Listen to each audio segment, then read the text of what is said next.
Alright. Let's turn that up. Do. Hello. It seems quiet. Hey yo. Hey yo. Hey yo. Okay. That should be fine. Alright.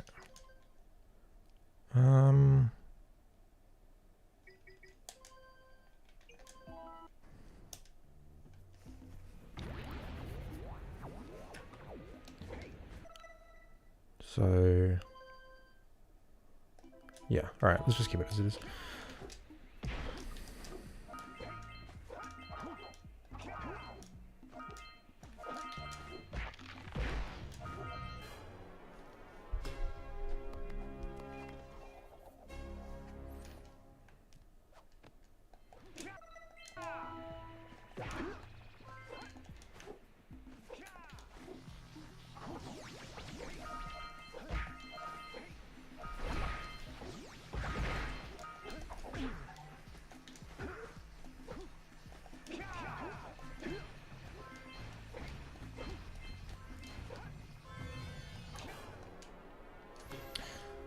Limeboat, Brayden, how we all doing?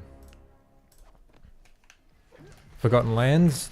Yep, that's the it's the new OpenGOAL level pack from Qatar.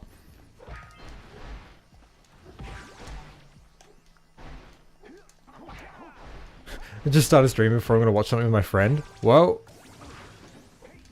does your friend like Jack? Guys, are rock required before the mod proper starts? Yeah, because you need access to the warp gate. I think we'll just like, oh, we've already got 10 people, Jesus. I was gonna say maybe we could just fuck around in base game for a little bit to wait for more people to show up, but maybe that's not necessary. Like to stream.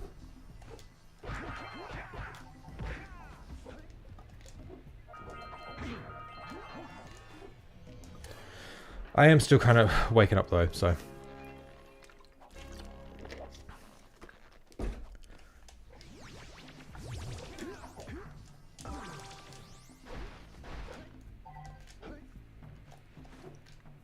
Working now, but look forward to hearing your opinion on the mod. No worries, yeah. This is gonna be, man, this might be a long stream. I don't know, if we get time and I'm still feeling up to it, maybe we'll boot up Jack too, but I got a lot to say. She watched some of my Jack Deathless streams, but she doesn't know Jack that well. That's fine. I don't know. The mic feels in a weird spot. I don't know. I've just moved and like I haven't streamed the setup just yet, so bear with me. All right. Maybe let's just get into it. Okay. Actually, before we start.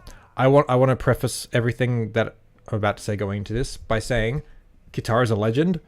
From what I've seen, he seems like a really cool dude, and massive props to him for like this whole thing. Like, it's an incredible amount of work. I can't do this. I think it's fucking awesome that somebody's actually come out and done this. That being said, I do have like, I have constructive criticism, I guess you could say.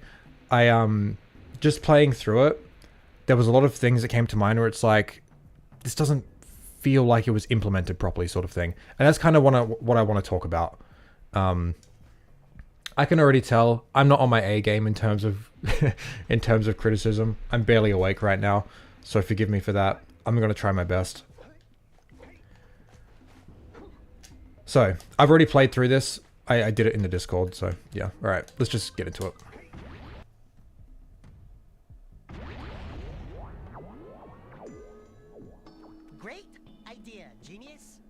Stuck here with no way back.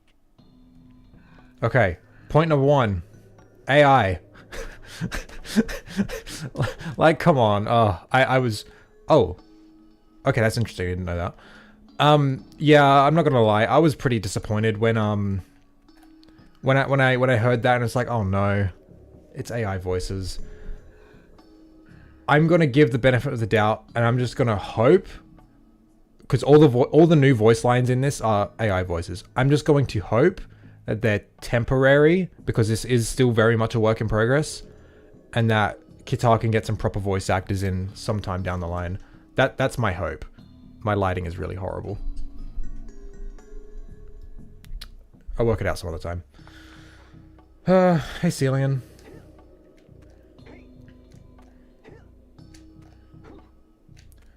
Surely it's not hard to stitch together some voice clips or unused lines.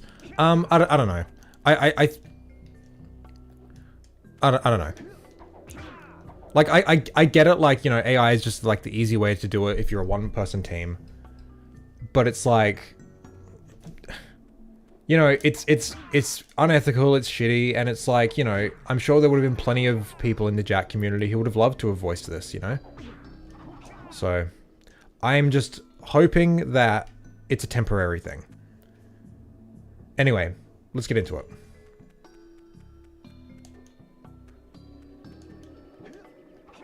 So this is Crystal Cave. Now, this released a few months ago, earlier, like at the start of the year, and it wasn't really finished. There was still like quite a bit missing. This is more complete. I'm assuming it's not 100% finished though, because like there's no enemies, and I'm not sure enemies being implemented in custom levels is really possible just yet. So I'm going to guess this is still a work in progress. So yeah. I'm just wondering, because like I kind of feel like I should play through it first, then give my thoughts, but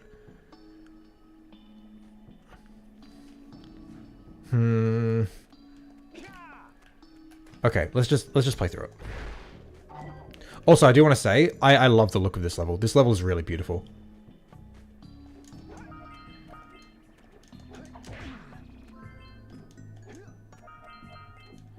Okay.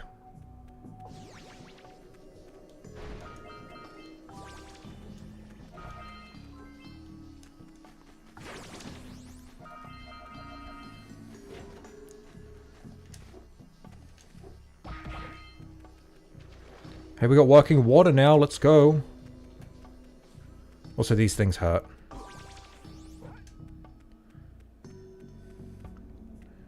I think it would be handy to point stuff out. Oh, I gotta switch my... I think it would be handy to point stuff out during it, but then afterwards give you full thoughts after each level. Perhaps, maybe. Because I've got a lot to say already. Like just this opening area, I have thoughts, but okay, maybe let's just play a bit.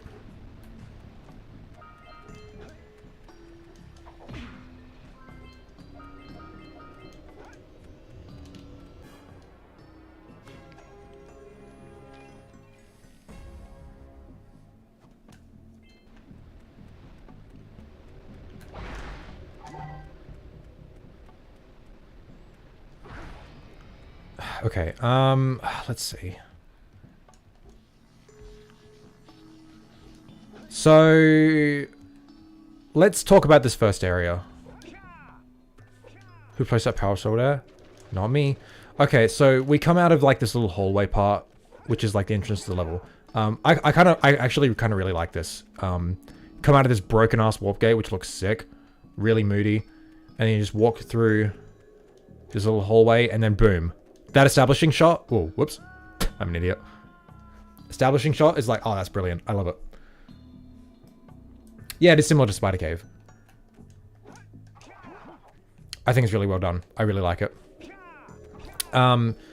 What I have an issue with is the placement of things and the way you kind of like the way you kind of go about playing through the level.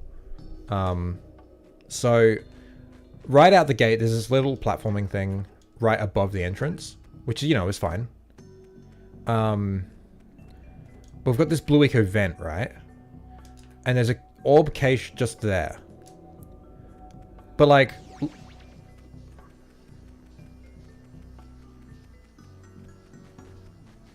Like, man, that wasn't even a struggle. Like, I didn't even go through half of my blue eco while simply running. You know? And really, that's the only reason that blue eco vent is there. Like, you know, there's orbs strewn about the place, but like, in terms of like, you know, using it strategically for a puzzle or whatever, it's it feels like a bit of overkill when, especially since there's a blue eco vent right here. I mean, a blue eco cluster. Hold on, let me just get up there.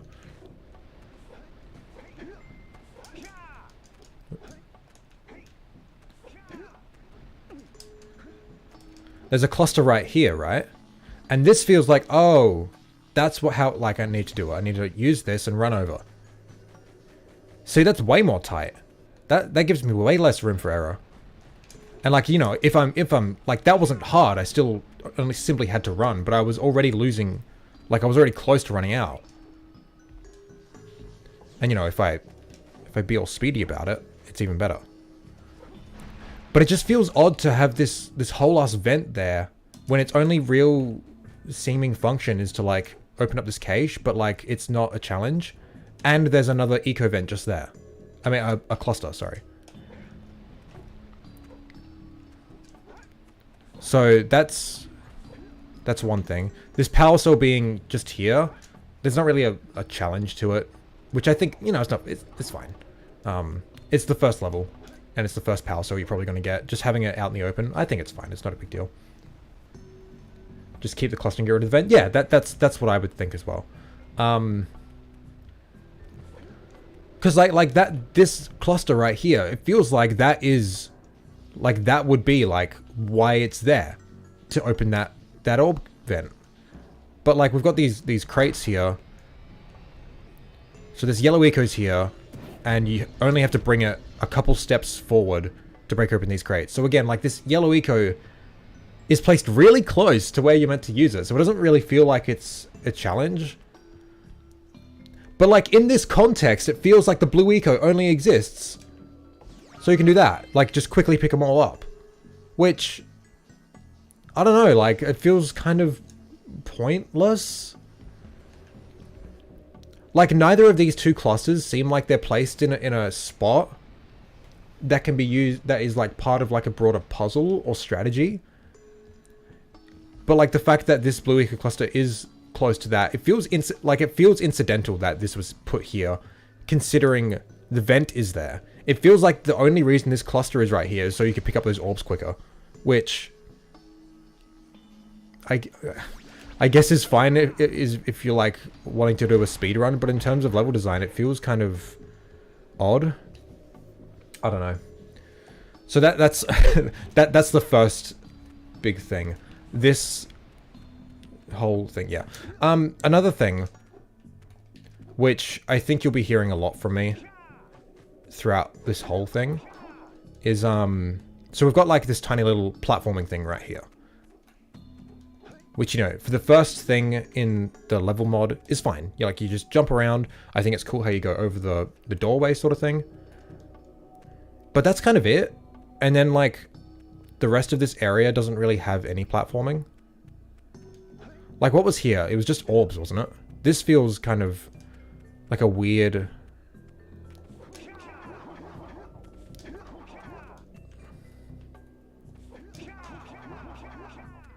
I don't know, this rock formation here feels kind of out of place. I mean, I don't know, this is fine. I think this feels more like environmental design. But like this whole like area here, from that gap to that gap, just this whole first area feels really spread out and lacking in content. Like this is like the only platforming part here. And the rest is just open space.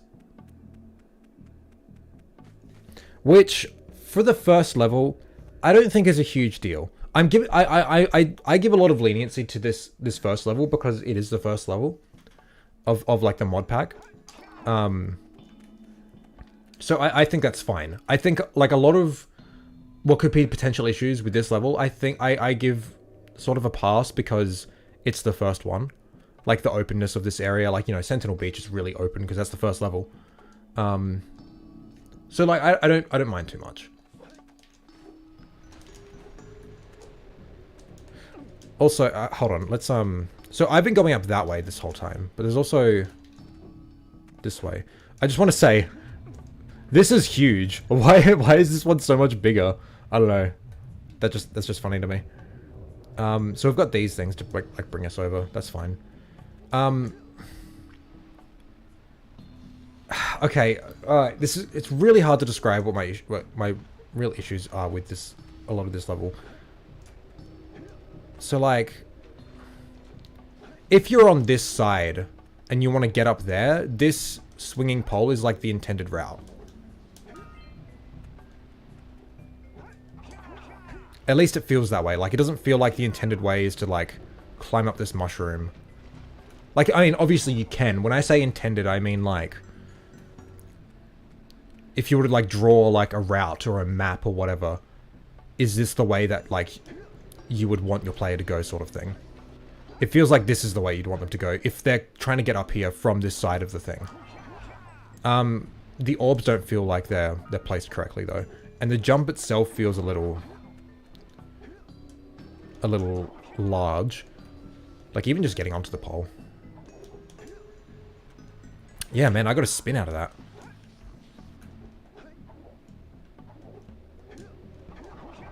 Just to get a ledge grab, damn. But my point is, when bringing all this up... Man, I don't know. I just don't really feel a flow exploring this level. It feels like everything is, like, kind of disconnected.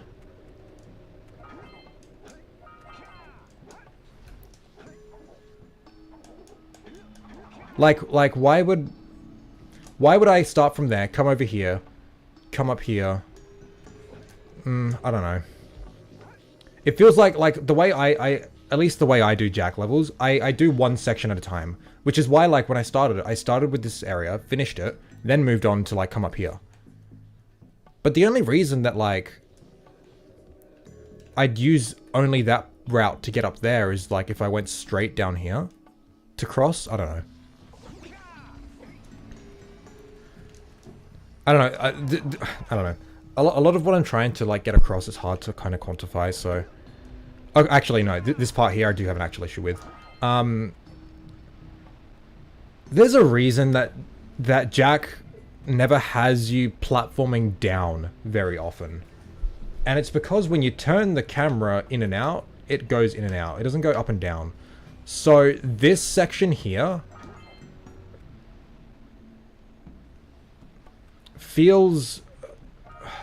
It feels awkward. Like, so let me just die and start that again.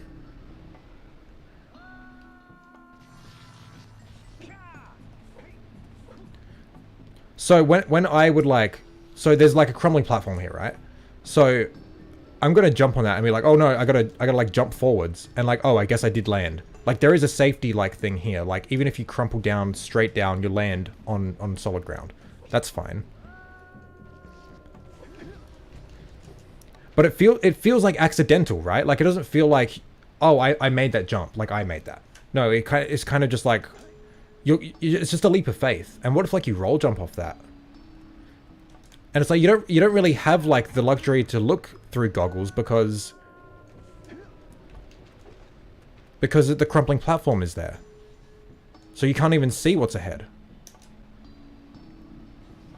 So this feels weird. And then the waterfall is just like, you know, it's cool and it's nice, but it's really in the way. Hold on a sec. No, but there's that platform there as well. So what's like the intended route? Like, you meant to, like, jump to this next one to get these orbs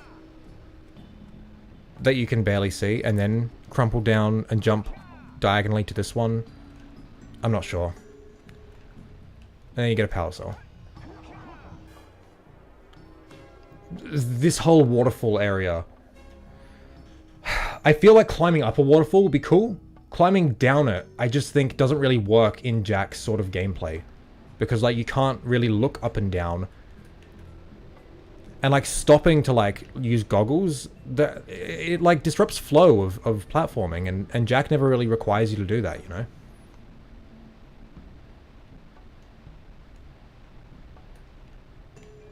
This part I do like, though. I think that's pretty sick. then you jump back down. Okay. This whole area, the waterfall, probably my biggest gripe with this level. I don't think this was very well thought out.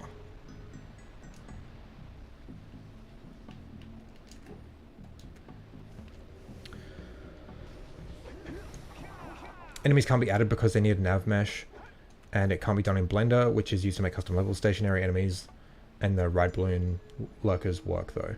Yeah, I imagine like some point down the line there'll be tools made for it, and then we can have enemies. I do wonder where enemies will be placed in this level, and I wonder how much the inclusion of enemies will change my opinion on the level. Because like as it is, I do enjoy this level. I think it is really cool. I just have like minor nitpicks with some of the level design. But for the most part, I think this is a really well done level. That waterfall is my biggest issue. Okay, and then we've got this ship. What's this thing doing here? Wait a sec. Is that a ship or am I dreaming? Yeah. I don't think much more needs to be said about the AI voices. But okay, this is probably my favorite part of the level. So we go into this ship and there's this like electricity going, and if you look, it's only on the platforms with the blue circle.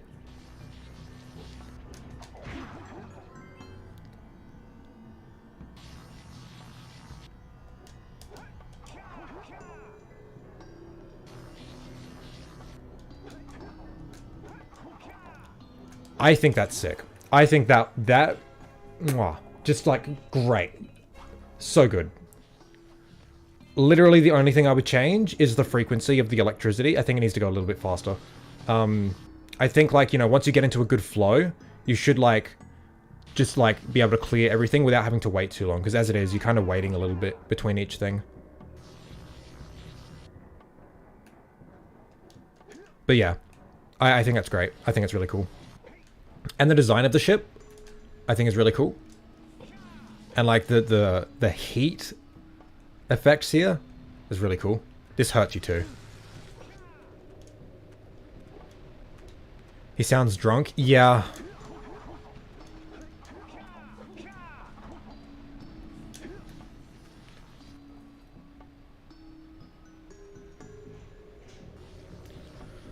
Wait until Italian Simo speaks. Yeah. A lot of trial and error with that waterfall. I don't mind trial and error as long as like the solution is clear, right? Because as it is, it's kind of ambiguous. Like I like trial and error is fine if it's like you know what you can like figure out the solution easily, but executing it is like the struggle. That's what like that's where the trial and error comes from. Simply figuring out the solution through trial and error because it's unclear due to the very nature of Jack's camera and the way that you interface with platforming in this specific sort of game. I think it's a bit of an oversight.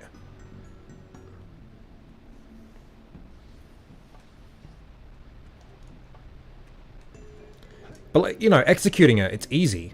Like, I don't have a problem executing it once I know the answer. But figuring out the answer for a first time, like, I don't know, it's not very clear. And that's my issue. It just feels like a mismatch between, like, what Jack's, you know, level design and like, the literal camera is, like, meant to, like, do. And, like, how the levels in base game were designed. Yeah, I just think, it's a bit poorly thought out right here. Anyway. Okay, this whole area, it's another one where I'm gonna say one of my favorite parts of this whole mod is in this area right here, but it also suffers from like, again, I think a lack of flow, a lack of like not being able to like make like an intuitive clear-cut path and like having to like turn around and stop and figure out what should I do now, where should I go next, sort of thing. Like, I don't see the point of what this little thing here was. It doesn't lead to anywhere, you know? It's just got a couple orbs. It just feels like it was just kind of included, sort of thing, you know?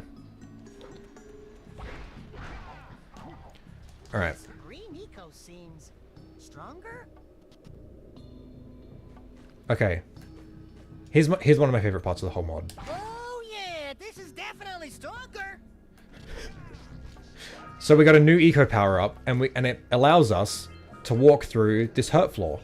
And then, oh, what's this? A little secret path with a power cell? What? That's so cool. I love that so much. And it is not lenient either. Like I'm already running out of green eco. I gotta rush. That is so good. I love it. It's really good. Because yeah, this is the hurt floor. This shit will kill you if you stay down here.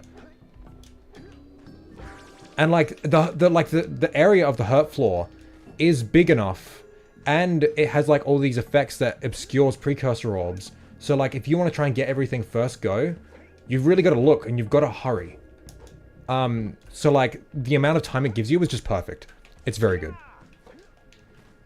Also, this is such a cool effect, right? It uses the dark crystals from Spider Cave as the model. And like has like the green eco effect around it. I think it's awesome. Also, it gives you 100 health, which essentially just gives you a whole nother hit point. So that's interesting. I'm not sure I would have done that, but whoops.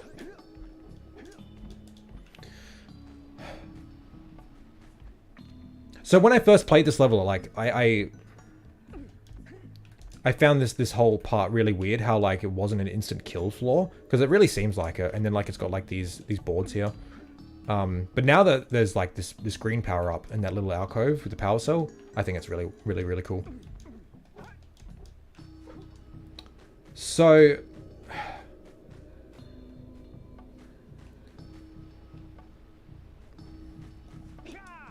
interesting, he doesn't use the green eco vent already in the game. No, but it's a new power up though, because green eco doesn't do that. Like green eco just like fills up your health, you know? I think it's really cool. Music reminds me of the Tombstones music in 2. Oh, I forgot to comment on the music. I might do that afterwards, because I do have some thoughts. Okay. So this right here is like one of my big issues with the level design. Which path do I take, you know? Well, this path here has precursor orbs. So why wouldn't I take it? Why would I take this path, which doesn't have any collectibles? Oh, it leads you up here, which does have collectibles. Oh, well, why? I feel like this could have been done a little bit better, where it's like, it doesn't look like it's multiple paths to get to the same spot. But even then, that feels like a real big jump. So is that even like a path to get across? And if it isn't, why is this platform right here even exist? When like to get to like the other spot with collectibles, it's this platform.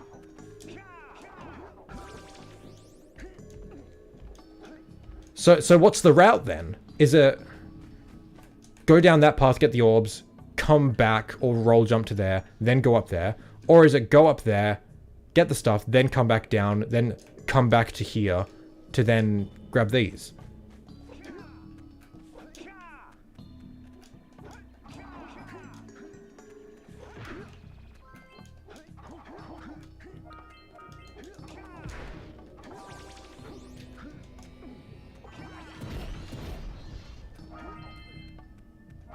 And again, I feel like there's no challenge with the yellow eco here.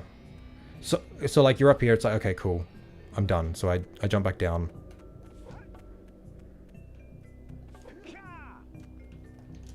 And then come back here to then go through this path. Which just feels weird, Because like when you get up to here and you finish like this little section here, your mind, your attention is drawn to, oh, there's another area over here, and I see eco and orbs and stuff. Okay, I've got to go over there. So like, you want to just get over there.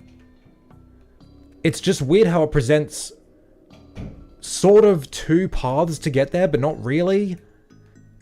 I don't know. I feel like this spot here could work fine if the only way to get to it was a platform jutting out of right there. So you already have to be on this side to get here. I think that would have worked better than having these platforms here. Or just eliminate like this path here and put the orbs and some swinging poles in the middle here instead of on the wall. I think that could have worked better. Also, I think one of these poles like doesn't function 100%. I think like it puts you on diagonally or something. I can't remember which one. So yeah, it just feels really weird to have this huge chasm between platforms. Like, you can make it, but I don't know. Okay, and then I guess you go up here first. Fuck.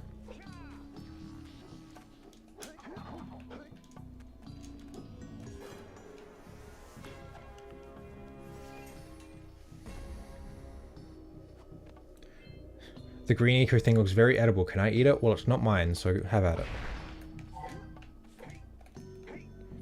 Hey there, Red. Imagine playing Jack and Daxter. Very true, Martian. Maybe I'll get you... If you're down for it, maybe I can get you one after I've played, and maybe you can share some of your thoughts as well, and we can discuss a little bit. I think that could be fun. I mean, we already did that in the Discord, but doing it on stream might be more fun. Okay, so we... When you come here, the first instinct really is to like grab the stuff that's here because it's the first thing available. There is like a path there, but we can come back to that later. Which then leads you to this part here.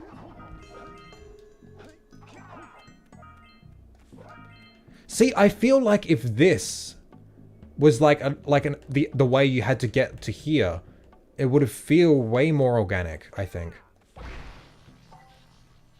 Why is this here? Wait, what? Why is there a blue eco thing here?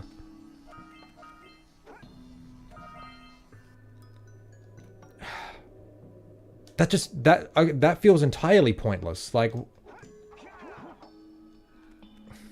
I feel like there's like a lot of things placed in places simply like for the sake of it, or like blue eco just to make things faster. Like this blue eco here doesn't have a purpose either.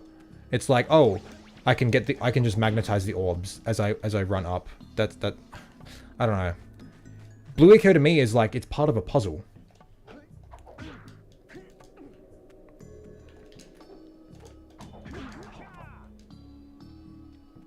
Like, there are instances in base game where it is simply used to go faster and break boxes and shit. Like the intro to Sentinel Beach. And I think that can be fine. But man, I haven't seen a single like proper use of blue eco as a puzzle element in this whole level, aside from the orb cache. But it gave you a whole vent, so it wasn't even like challenging. Hey there, Naughty Otzel. It's an open world design, not everything has to be one paths though. One-way paths. I'm not saying one-way paths, because like, okay. I was gonna save it till afterwards, but here's like the secret to Jack and Daxter's level design, right? Hold on. Actually, you know what? We'll discuss that after I finish this level. I'll save and load and show you an example of a proper Jack level. So, okay, this blue eco feels a little pointless. There's still a crate here that I've got to get to. So...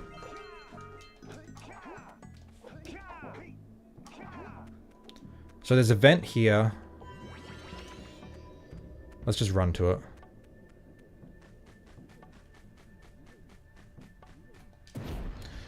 Yeah, again. I feel like if there were more clusters, less vents. For like, okay, this is another example of eco as a puzzle, I guess. It just feels too generous. But again, like, it is the first level, so I do give it like some leniency. And then I just... Dude. There we go.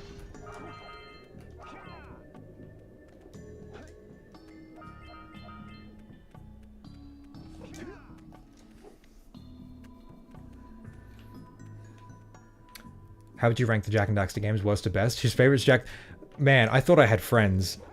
Jak 1 is my favorite, but I think Jak 2 is best. Jak 3 is the worst of the 3.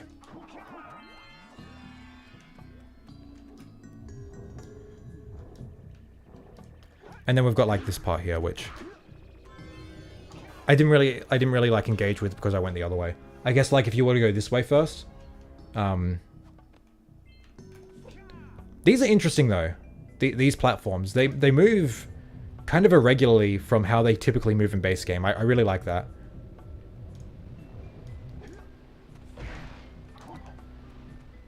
Hey there, Nepu. Oh god, oh god, oh god. Okay. See, these ones take some... you've got to, like, pay attention to them. I like that. And then these ones, just go up and down. I feel like if they were static and they were kind of stairs, that would have been kind of cooler. Would have been more challenging. Okay. So this is how we get to the next level. Now, surely, this will take us back home. I'm going to save. And then I'm going to load a level. We are going to go to a level.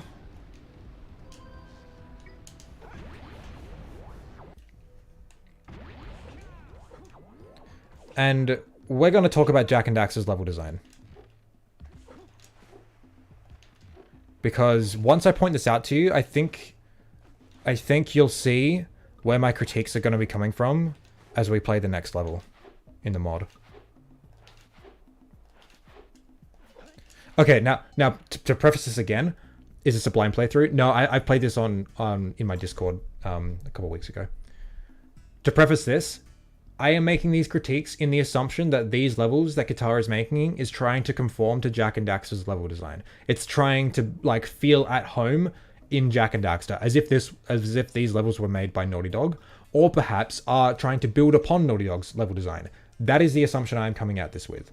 So if Katara isn't trying to make Jak and Daxter style levels, then all my critiques can probably just be written off, because I am coming at this from the assumption that they're trying to conform to Jak's style of level design. So, with that being said, I related, but nice mic, thanks.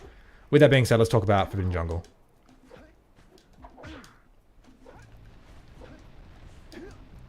Okay, right as we enter, we've got options. We've got a path right here, which splits into two options. One to go over there. And you know what? Once you get there, there's two options. You can jump down across the bridge. Once we get here, you can go up there, or you can loop around to there, which isn't really like an option, but it's just like it kind of loops around. Speaking of looping around.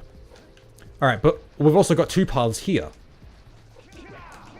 We can jump across here, or we can jump up these, and this has a lot of collectibles and stuff. Now just imagine I'm collecting, blah blah blah, there's a scout fly.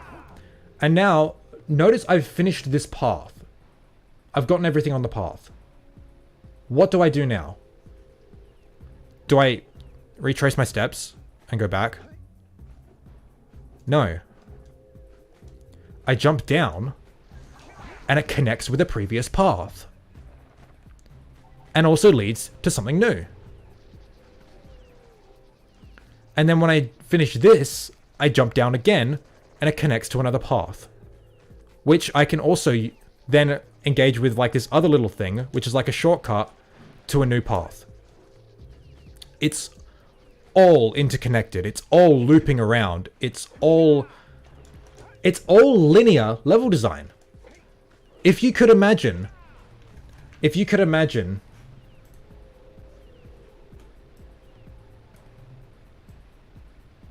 Okay, we're playing Crash Bandicoot now. Here's the entrance to the level.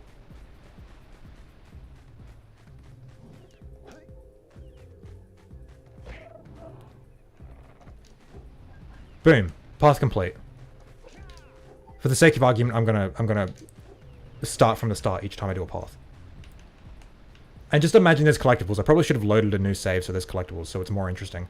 Just imagine there's collectibles, because in Crash, the platforming is the point. In Jack, the collecting is the point. But Crash's DNA of linear platforming level design is very much present. Because look, you just make it linear, and all the platforming elements that make a Crash level are right here and accounted for. There's combat, there's platforming, there's pits, there's challenge, there's collectibles, everything. But it all loops back onto itself and connects with itself to become an open-ended level. But it's all linear.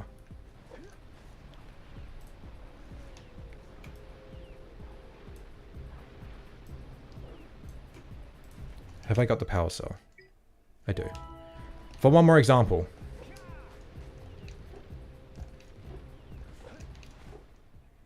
Actually, let's just do this.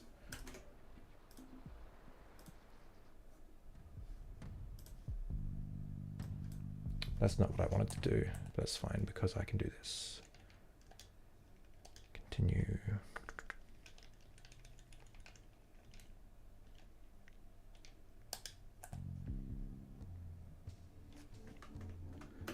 Okay.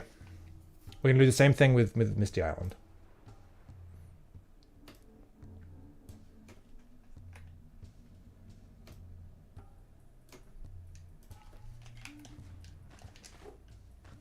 Okay, we get here. We're just going to ignore this because this is just for the sake of collecting. But we get here and look, there's enemies. Okay, and look, we've got 3 options. We can go that way, we can go this way, which splits into 2 options, or we can climb up there. Let's chase the Muse.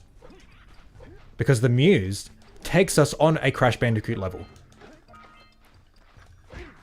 Enemy. Jump. Crates.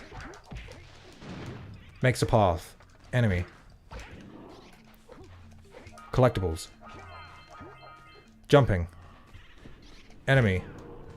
More jumping. Collectibles. This is all linear. This is all linear.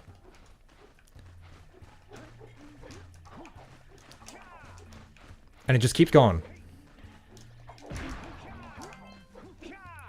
It's all linear, but notice how at any point I can just jump off this linear path and go to a different path. Because it's interconnected.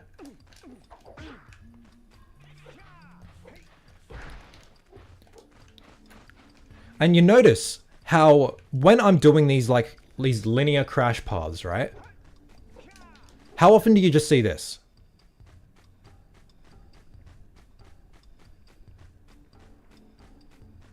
How often am I just running to where I want to go? It's very, very minimal. So look, here's me engaging with the path.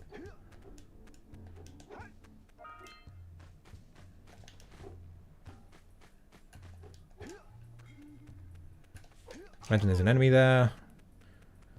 Orbs. Jump. Enemy. Jump. Interesting platform.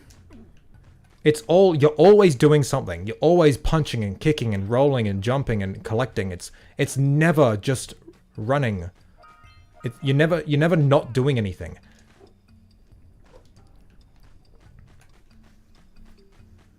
And even when like going in between paths, like, you know, the geometry is interesting.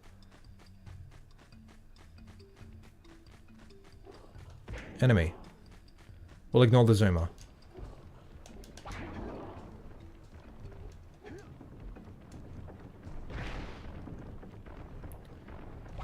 And here we've got more options. We can go this way, take the bridge, or we can climb up here.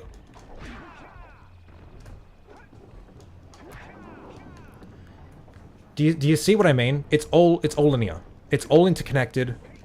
And the platforming and everything, it's very dense. Very little open space. Very little emptiness. And you notice how me roll jumping and punching through it, like that is fast. And I'm getting through the level quick because everything is like tight. there's very little open space for me to like just be continually roll jumping and roll jumping and roll jumping and not really getting anywhere or engaging with anything. This is the beauty of Jak and Daxter's level design. It's a Crash Bandicoot game in disguise. Sorry.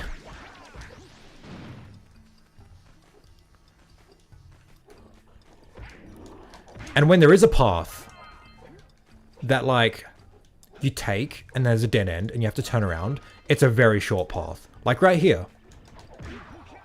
Oh, that's it. I gotta go back. Or I can jump down into a different path. I can do that. Or I can go back and I've lost very little time. And then I can engage with a new path. That's Jak and Daxter.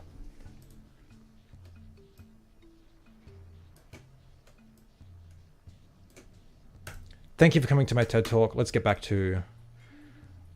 I need to close this, don't I? Whoops. Alright, let's close this and then we'll reopen it. Because I don't want to play it in debug mode.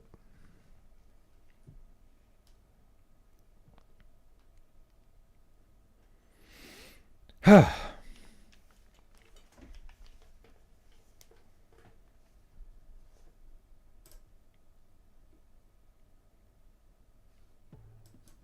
there we go.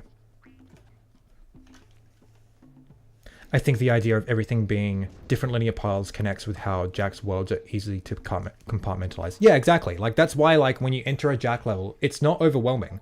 Because, like, you can just choose a path, go through it, and you're not going to be, like, missing out or doing it wrong if you go through one path first as opposed to another. Because it all interconnects and loops back around each other.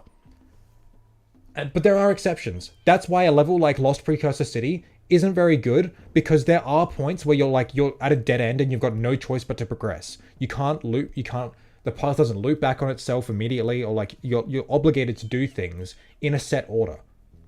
And it's not something you can opt out of. That's why like Lost Precursor City is a little bit weak in my opinion, because it doesn't really follow it. No, it tries to follow Jak's normal formula by having like these open areas with like these platforming gauntlets and stuff that feel interconnected and are, but the level itself, the way it strings rooms together, isn't. And that's my issue with Lost Precursor City.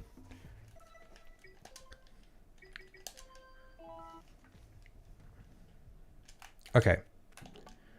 With all that said, let's LPC atmospheric as fuck though. Yeah, I love LPC, but in terms of like the way it structures its level, I have issues with it. With all that being said, with our deep dive analysis of Jak and Daxter done, let's play the next part of the... Where's the... Hello? Uh-oh. What have I done? There we go. So the elevator hasn't been animated yet, that's fine. If you go back to Jungle, you notice the level is also physically split into 3 separate chunks alongside being split into other parts. Yeah. Jak and Daxter's really good. And surprise, surprise, we're still not home. Still not home.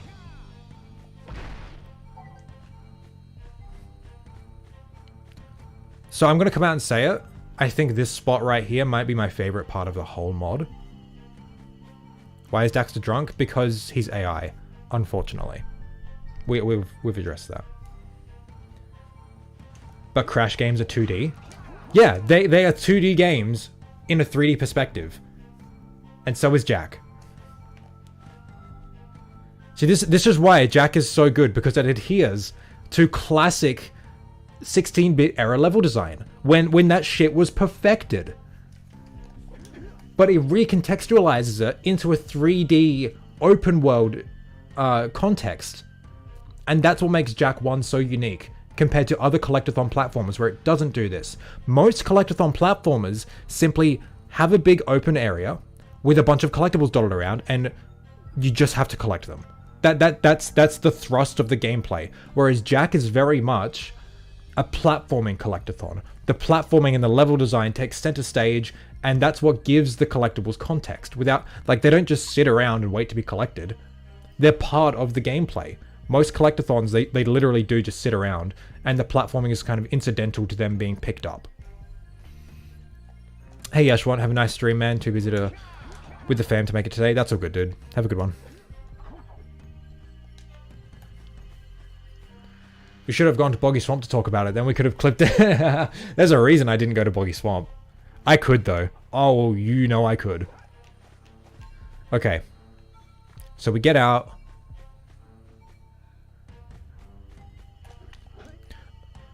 Man, I'm really being nitpicky, aren't I? So you can't, from this point here, you can't see.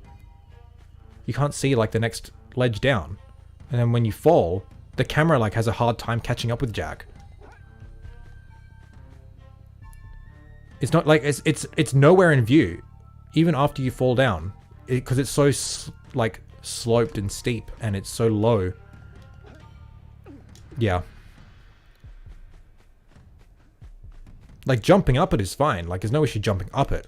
But again, when designing levels for Jack, you gotta be careful when doing like the down stuff, because Jack's camera isn't really equipped to do that.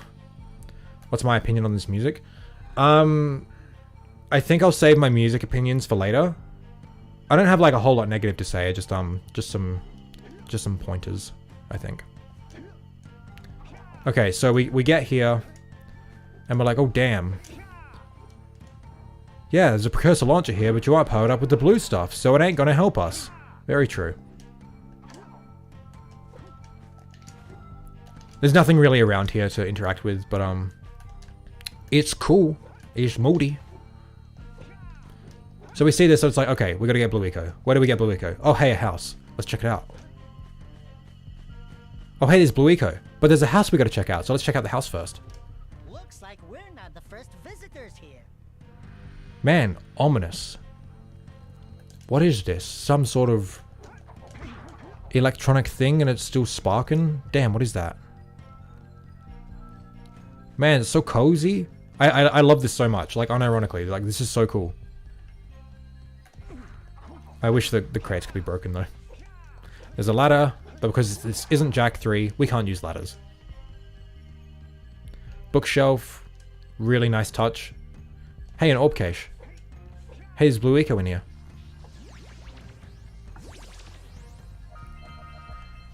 I like that there's very minimal orbs in these orb caches.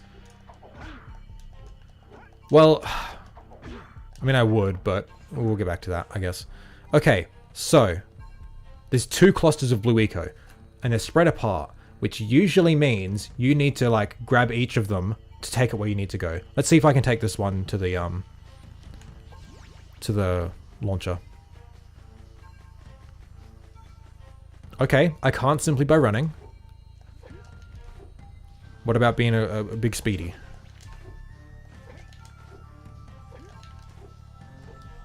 Okay, I probably could if I really tried. But there's another cluster, so I don't have to. So let's do it just by running. Whoa, that... Wait, that filled me up heaps.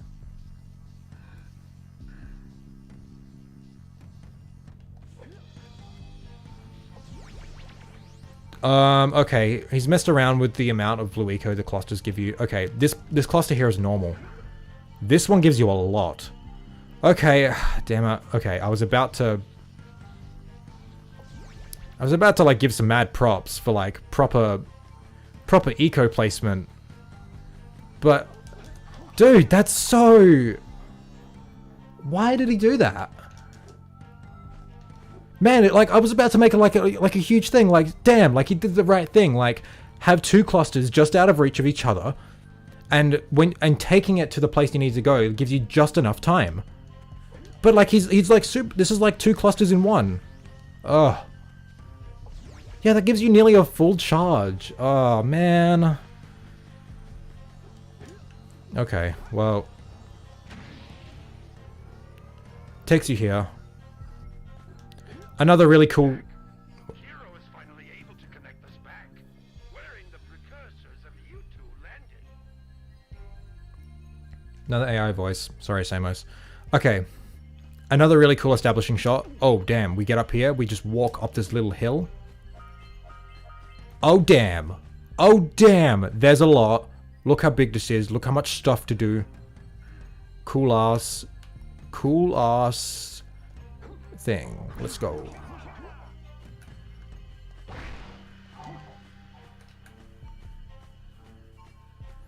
Looks like you robbed the savings of orbs in that house. Oh yeah, I totally just robbed this guy. That's so funny.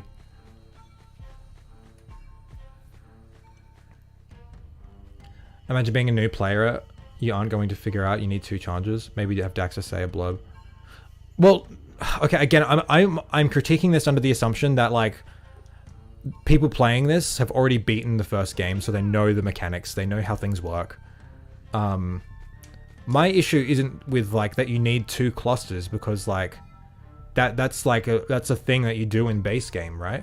My issue is that one of those clusters is, like, gives you the charge of 2.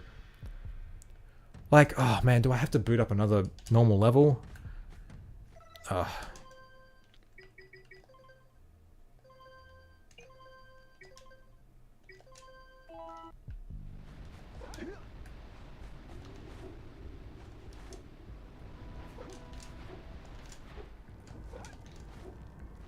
Is that open? Nope. Cool.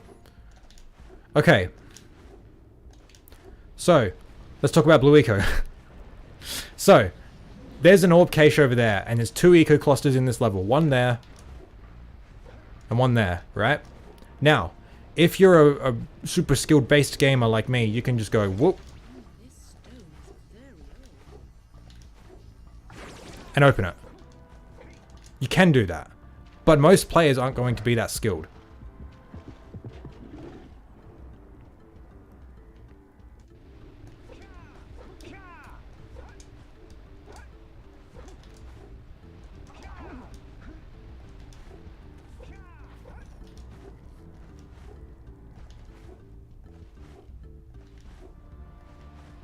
So, the way you do it is you grab this one to grab another one to give you that extra little boost. And you can grab it. That's how you use blue eco in a level. If you need to chain them together. You make it so that, like, with one cluster, you can, like, maybe just get it. You don't have to, but, like, if you're really skilled, you can get it with one. But you make it so that you do need 2, but you make it feel like the players just made it by the skin of their teeth. And if we do that again, you'll be able to see how much eco I had left without the text coming up on screen.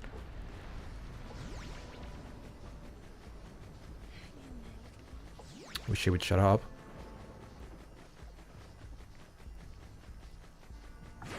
See? It literally, like, the very last bit of blue eco. And that was me just running. That's me, like, assuming the role of, like, the first time player that doesn't know how to do all the roll jumps and the punches for optimal speed, right? Just running.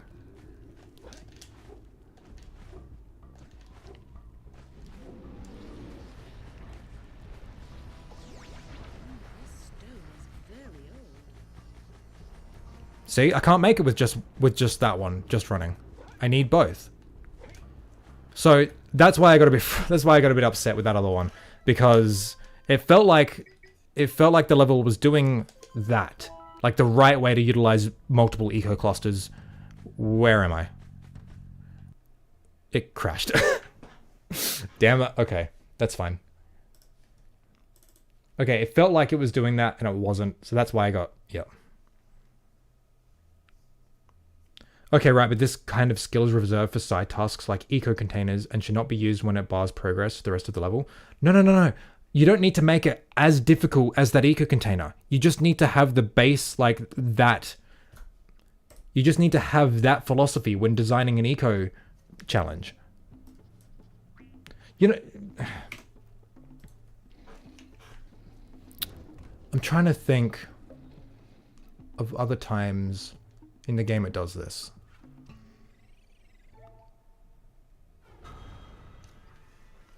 Look, I can't think of any off the top of my head.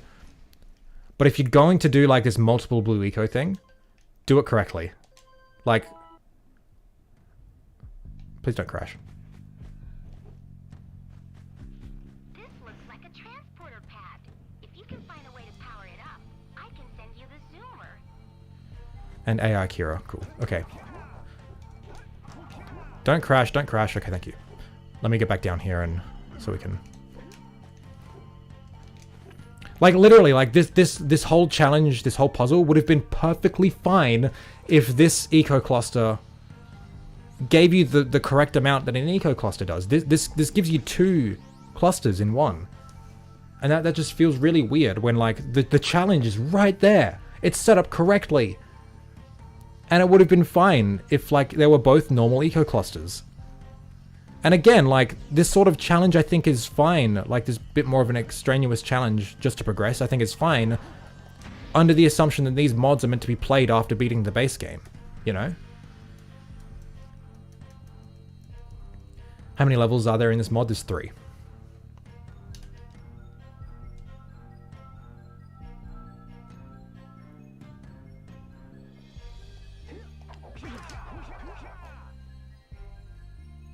The game also doesn't have multiple eco clusters stacked in the exact same space anyway.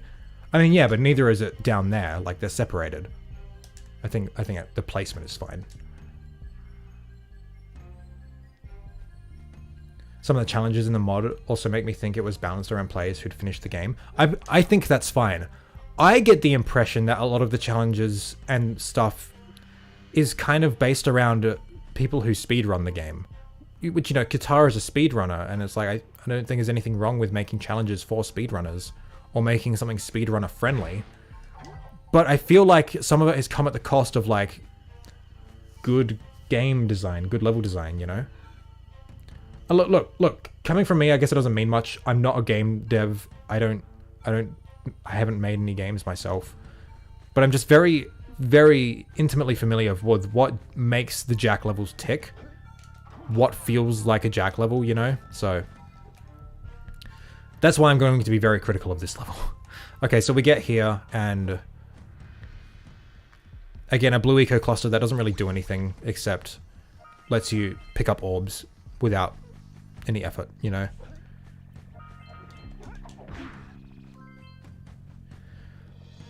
But what's weird to me is like you do that, you get like these little things, but like there's nowhere else to go from here. You just have to jump down, and there's like it looks like, oh man, there's still elevated stuff. How do I get there? It feels like, oh, I get there from like up here where I am, and I go down at a later point. But no, you can't get to these areas from here.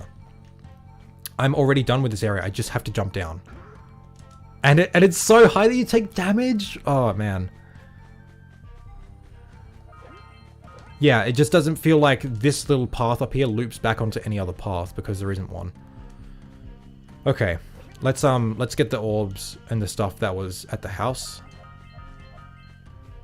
See, look, what I think is fine is this. That's a long jump.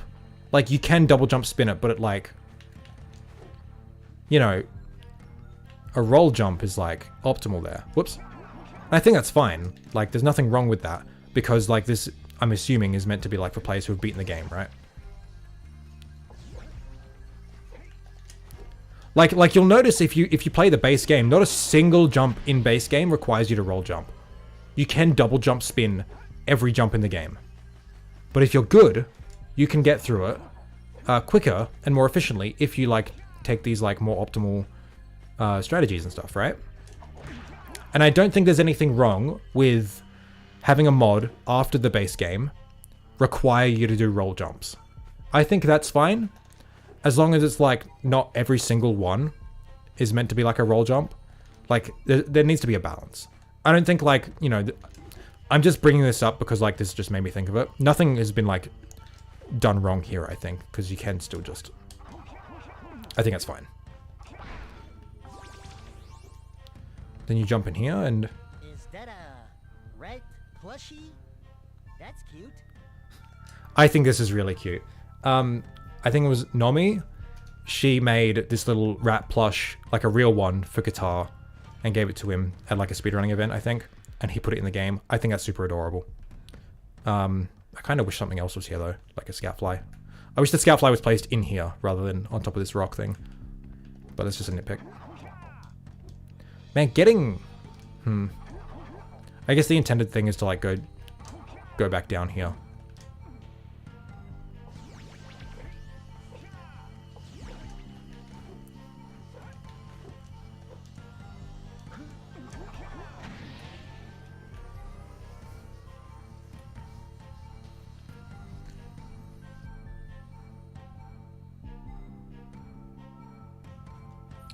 Then after jumping down, you have to do the whole challenge before, just to get to an area you already made it to. You need a roll jump.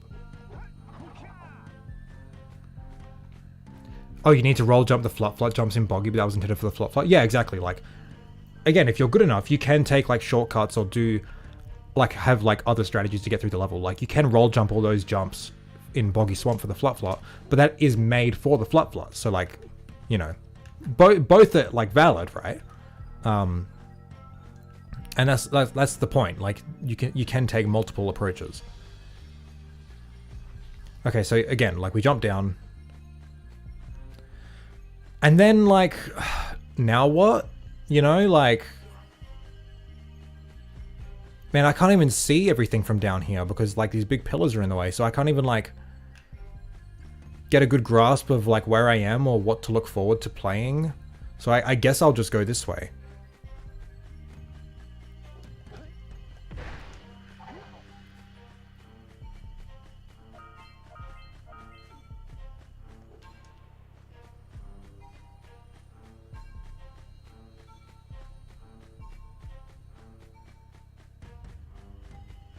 Nope, nothing here.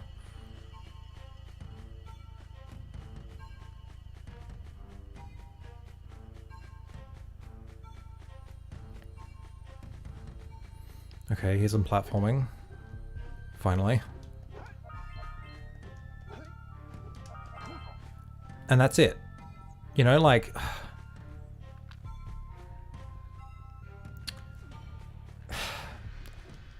Yeah, you know, like here's this little platform. We jump up it. Here's some orbs, and then that's it. And then we got to go back, or jump down to then come back here because this is where we're meant to go.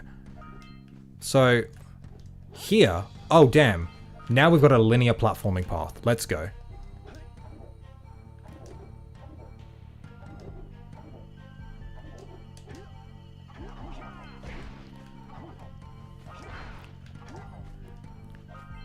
And oh man.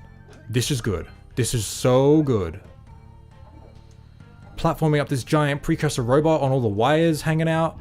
Oh, damn. Whoa, look at the size of that hole. Hey, okay. Credit where it's due.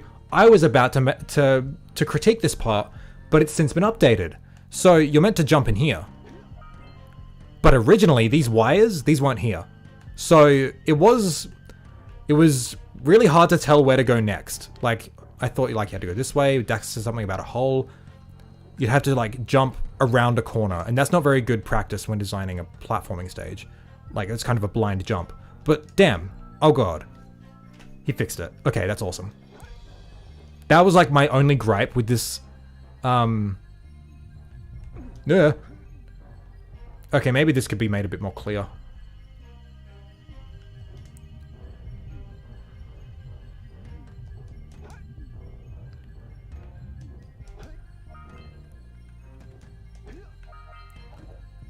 Also, the fact that you're going to jump onto a swinging thing could have made it like been made a tiny bit more clear. And there we go. Excellent. Top tier platforming gauntlet. That was awesome. And then, Bluey to take you down.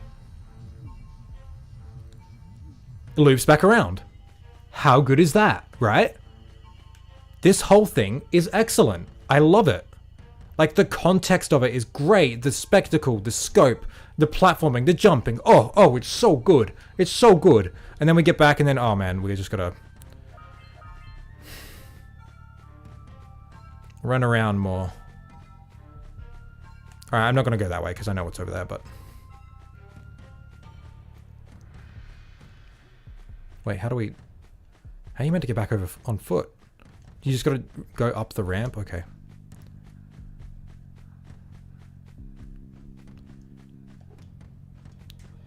Alright, I guess we've done everything here, so let's just go back this way.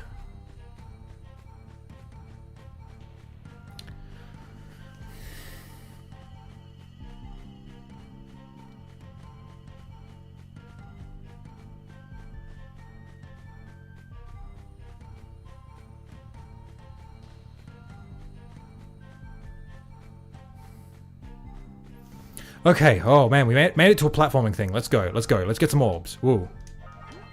Oh, and that's it. There's nothing else here. Great, okay. Guess we'll jump back down and let's go. If they want you to make it go around in open space, they should give you the zoomer or the flop flop for it. It feels like a zoomer level with how open it is. How correct you are. Yes. This level is built with the zoomer and platforming in mind, which is why it is so open, because the zoomer needs space because it goes fast.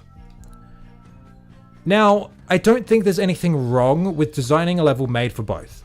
I just think it's incredibly hard to do to make it feel balanced and make it feel like everything is purposeful for both methods of play. And I don't think this level achieves that, because look how separate everything is. Everything is just so segmented. Like all the platforming parts don't really interact with the larger level. Like I literally spent like 2 minutes running from the robot to here, which is like the next platforming part. And again, I love this platforming part. Like, how good is this? Oh my god. Like like when Katara is like doing linear platforming, it's so good. Like he like he does some really cool shit. Like, oh my god, like look at this. This is so sick. Like having to manage your feet on these moving platforms with the hot pipes and the orbs. Oh my god, it's so, and then it keeps going. What? And you go up here. This is like, again, this is so good.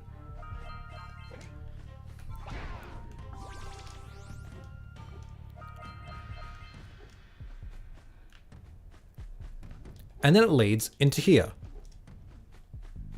Another little house thing.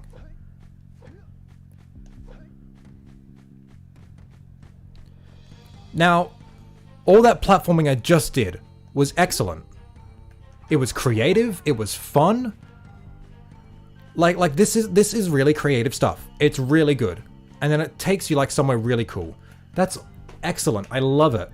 But man, why is it like a 2-minute run from like the other cool platforming thing, you know?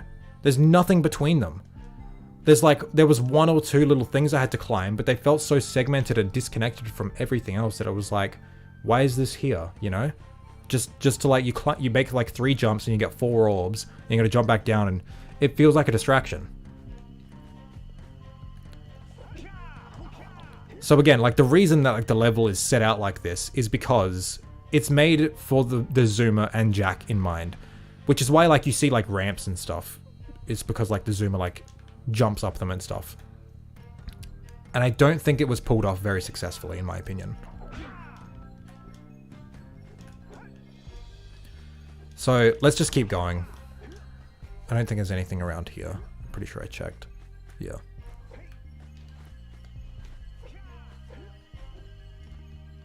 Oh damn. Here's a cool little house. There's a fucking hole in the floor. I guess I'll jump down that in a minute. Whoa! And again, I think this is neat. This is really cool. What? And that's really quick. You really got to catch that. And then what? Jumping on the outside of the... How good was that? That's so cool. Like your platform on the outside of this like lighthouse thing. Hopped into VC, by the way, if you want me to be on the stream. We can talk after I finish playing. And then again, like it loops back around and takes you through the roof. I think that's excellent. That's good Jack level design. Okay, now I'm not sure if jumping down here is the intended way to get down, but it feels like it. But you're never required to like make such a weird jump in Jack, especially when it's hard to even see what's down there, right? So I guess I'll just... Oh man, I couldn't even get the timing right. Yeah, like it just feels weird because like this feels like the exit, but I don't know. It doesn't feel like... This area doesn't really feel like it has a proper entrance. It only has exits. But I guess like this is meant to be secret, so I guess, but I don't know. I feel like it could have been done better. But this area is really cool. Wow, this must be the control room for that observatory outside.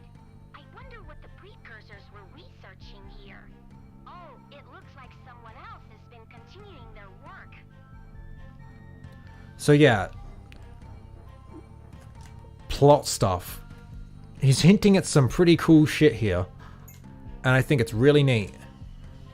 Martian went ahead and translated it when I played this initially, and it's really cool stuff. I won't go over it here. I think this is fucking sick though. The reuse of assets, like the spinny thing from Jungle's Temple on this little thing. Mad Jack 3 vibes. I love it. This feels odd though. I don't know why it's really there. It's not a big deal though. But the blue echo here is to get out. Which is fine. Oh my god, I still fucking messed it up. Whatever. Robbing people again with acacias? Yeah, true. So yeah, this is a really sick area. I like it a lot. But then we come out. Oh, we see some orbs that lead up there. Okay, but... Oh, damn. Lava.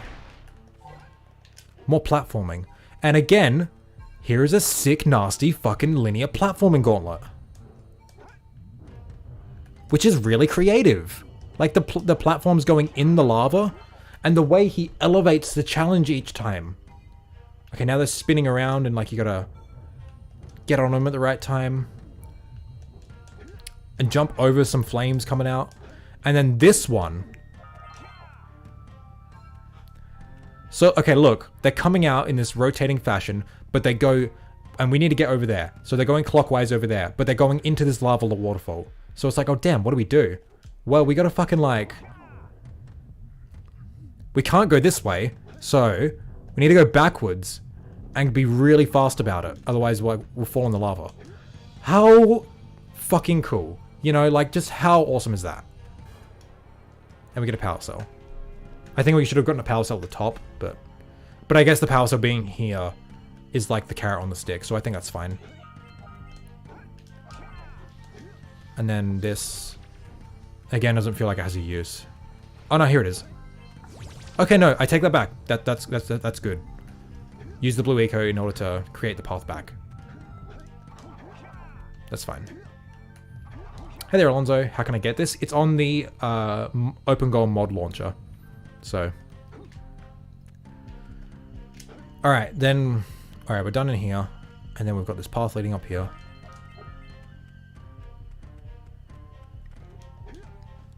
Another zoomer thing. We don't have the zoomer. But how do we get the zoomer? I've been through most of the levels so far. Haven't unlocked the zoomer. I wonder where it is. Okay. Well, I guess we just keep playing. It wasn't in the little laboratory thing. So...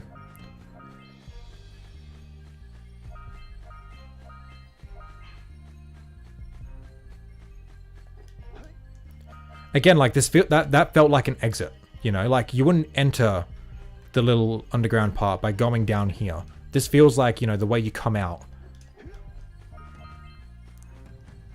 And like all these orbs feel placed for the zoomer as well, so I don't know.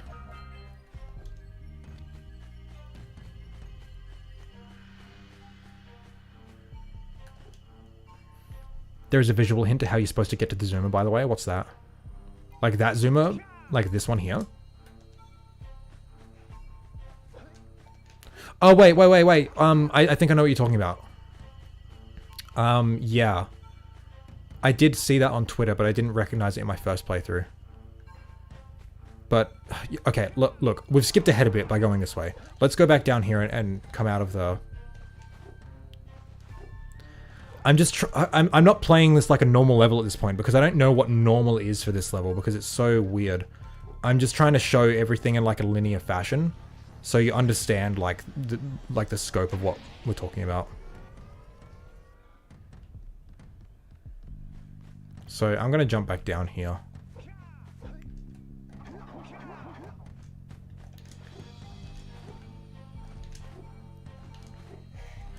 Okay, it's weird, like, right? Because like you come up here and you do this platforming gauntlet. Okay, hold on. That's another weird thing. Why is this trampoline here? But there's orbs on the way up, so why would there be a trampoline here? I guess the only reason is like if you fall down, there's a quicker way to get back up, which, I don't know, it just feels kind of... I don't know, it just feels kind of weird to have like 2 paths that get to the same place right next to each other. I don't know, just kind of odd to me. Anyway. So, yeah. Okay, what was I saying? Sorry. I was saying it just feels really weird to me that, like, we have this linear platforming path which takes us to the observatory, right? And it feels like that's where we need to go. That's where the plot stuff is. That's where the cool draw of this level is, right? And then we go down into the observatory and it's like, oh, cool. And then, like, the way to get out is, like, where the zoomer transpad is. But it's like, if we do all that, that feels like the way that the level is pointing you to go. But it feels like when we come out of there, we've skipped a whole bunch of stuff, you know? So we've got to turn around and explore the rest of the level. Oh, sorry. I'm not meant to be roll jumping. I'm meant to be just running. Like, even the orb placement, like the lines of orbs, these are clearly, like, for the zoomer, you know?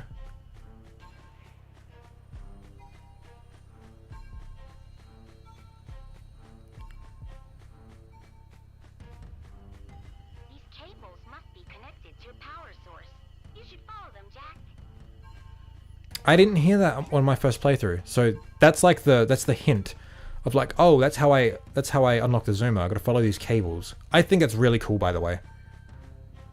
These cables, I think it's so sick. Here's a jump for the zoomer. Bunch of like all of these and stuff. That's all zoomer platforming stuff.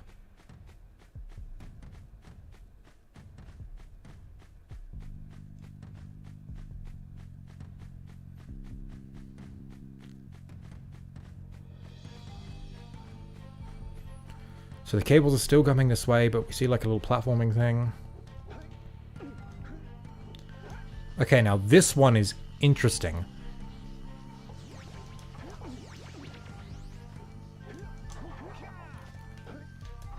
Because it's very difficult if you're not very good at this game. Like having to jump under and over like these hot pipes in such a way. So like this is meant to be like a extended uppercut. And then have to high jump over that at such a weird angle to bring the blue eco up here to open that cache. I think that's really good. Really awesome stuff. Because like, oh man, okay, let me test this blue eco to see if it... Okay, that's normal.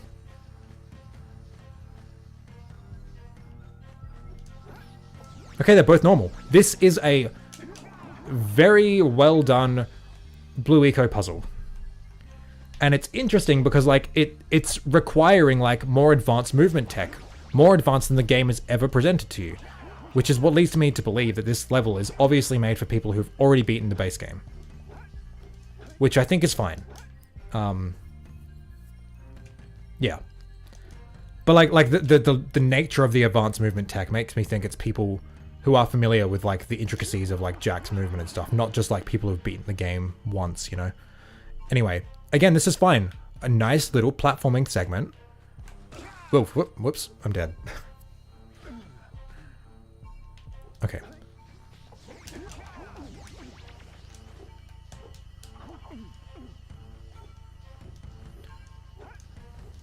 Alright, we do all that, we get here, and then it's like, oh, now what? Do I just... Again, the looping around problems. Do I just jump down, or do I backtrack? Well, it's like, well, jumping down is uncertain because I can barely see what's under me without having to, like, stop and take a minute, you know? So I guess I'll just go backwards.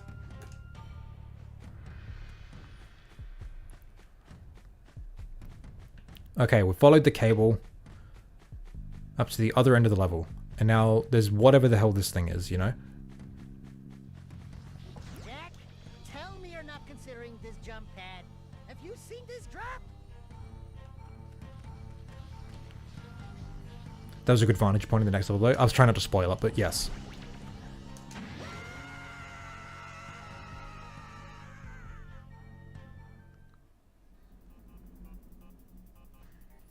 How cool is that, right? That's so sick. Oh, I wish this rock wasn't so close to where Jack spawned so the camera was zoomed out more so you could see more as you enter. That's such a cool way to enter the next level. And it's like, it doesn't even feel like, oh man, I've gone to the next level, because like it's just a jump pad, right? So, here's the next level. Where do I begin? Oh man, okay. So as you enter, you're not sure where you can go because there's a drop here, but you turn and there's some precursor orbs, so you just go collect those.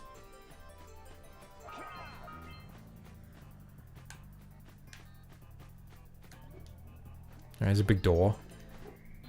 Looks like this door needs to be powered as well.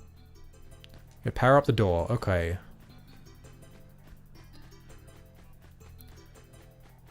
And again, already it's just like, man, there's so much walking, a lot of empty space. But then again, you see, here's another trans pad. But hey, we've got enemies this time. That's sick. We'll get those later.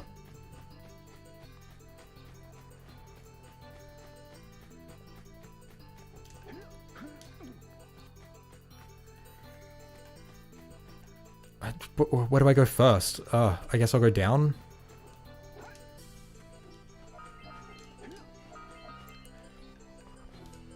And jump down. Okay. More orbs. I'm gonna go this way.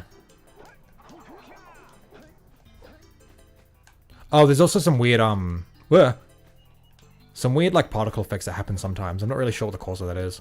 Just ignore it if it comes up.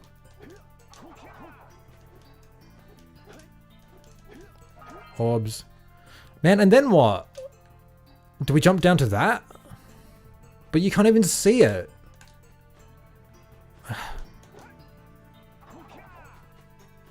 And then we jump down. Okay. Man, that feels awkward.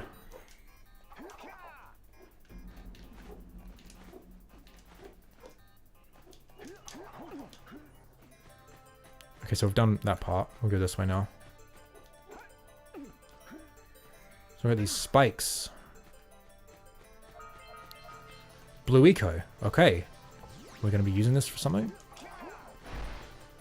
More blue eco. Okay. Hey, yo. We did it. Let's go. Good use of blue eco. Whoops. Oh, man, that is... I don't know how to... Oh, man. Man, unless you're really paying attention, as you jump over, like it very briefly comes into frame, or you're listening very intently, man, you would not know that scout fly is there. Unless, like, you fell down. But also, okay, scout fly placement aside. Again, where do I go from here? There's nowhere to jump down to. Unless I boosted uppercut. Which isn't like an intended mechanic. Man,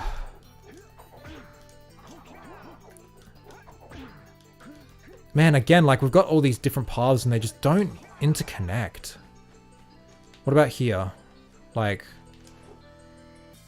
I guess oh man, like see how close that was and it's such a drop? Man, is this even how I get here? If I jump down. Oh man. Sorry, I'm just trying to understand, like... Go further back. See the scout fly on the way in? I do. I didn't see it, but like if it's like telegraphed.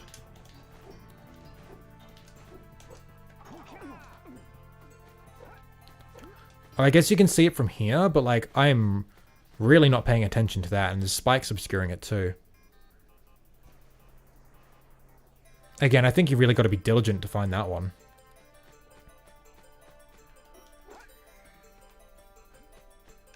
Okay.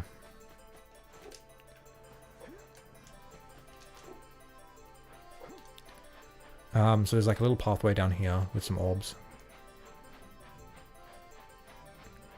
We walk through. Okay, here's another thing to jump on.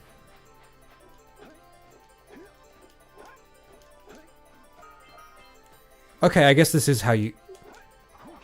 Okay, this must be, yeah, this is how you interact with these platforms here. You jump up from down there. Like, you can from there, but like... Man, that's like... You'd do that and you'd be like, okay, I've just taken a shortcut. You know, what's the real route? And this comes back to when I was bitching about Sly 2 all that time ago. When the intended route is less obvious than the shortcut or the unintended route or like the exploit, I think there's an issue with your level design. And then what? Again, oh man, like all these paths just like have an end to them. There's no clear... Like, I guess that works, but it's too far down for it to seem obvious, you know?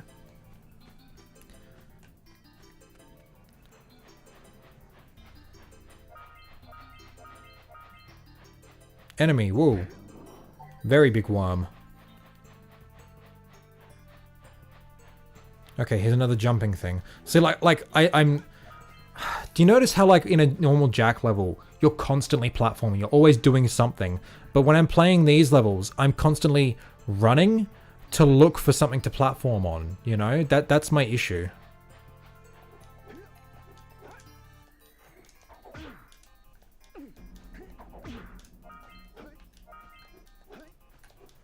Okay, and now we've got like a little thing. Let's go. Got some red eco. Why do the worms work?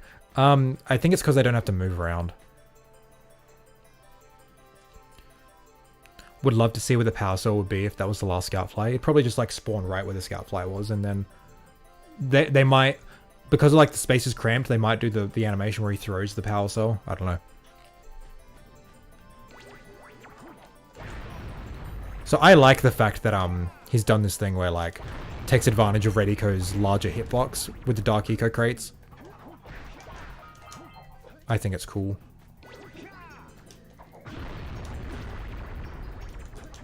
I think it's increased the amount of Red Eco you get as well with these clusters.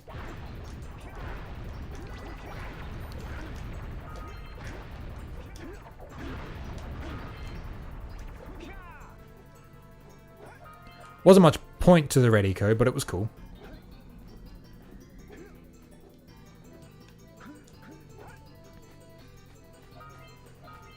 Okay, we've gotten to this thing, but it's so big I can't see what it is. Oh, it's a windmill.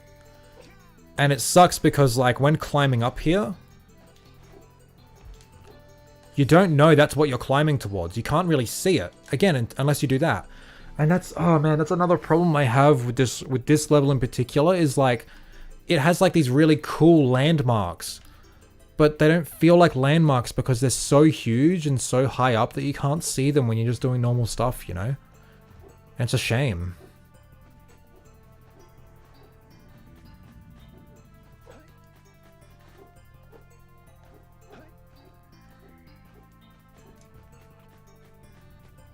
So anyway, here's the Powercell. This activates it.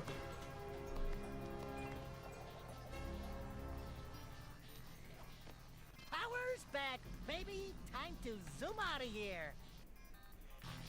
I'm assuming they're going to spin around once the mod is more complete. Okay, he says time to zoom out of here, so I'm assuming the zoomer is active again.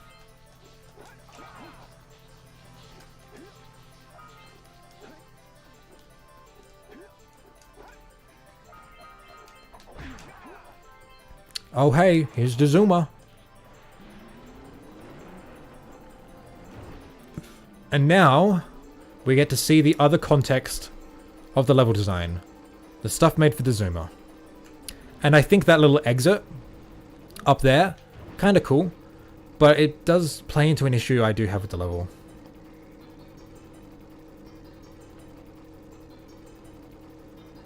Okay, let's just, let's pretend I didn't get it from there, and let's go put it in this other... Let's put it here.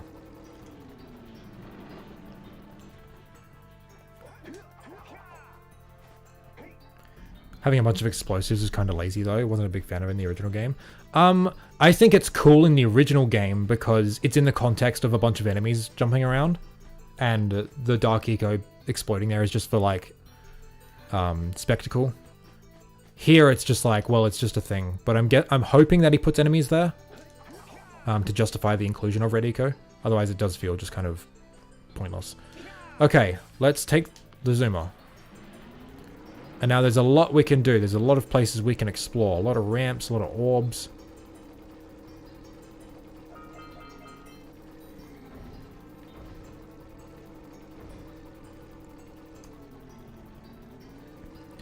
And I think the worms were made bigger to accommodate for the zoomer. Alright, hold on. So, ramp with orbs, diagonal orbs. I feel like that's intentional.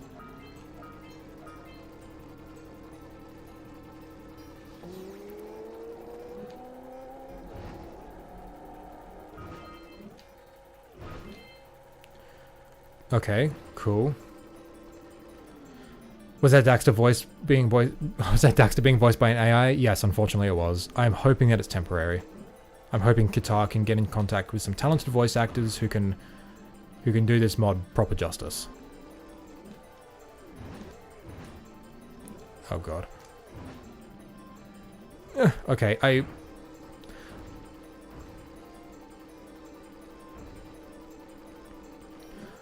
I feel like a similar problem is present with the paths for the zoomer as well. I do like this. Get here and have to use this to turn around. I like that. But then when you get here, it's like, oh, where do I go? Oh, I have to jump onto that. But the platform you're on is obscuring the path going forward, so...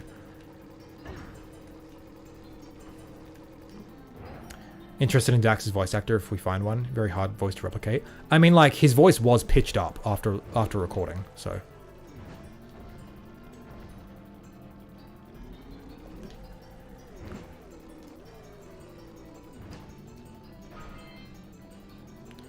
And also, it's got, like, these big platforms that don't have any use. You can't get up there. So, I guess they're just there for show, but it feels weird that they have flat tops. They probably should have had, like, trees on them or something. Just like to like communicate, hey, don't jump on me, don't try to jump on me.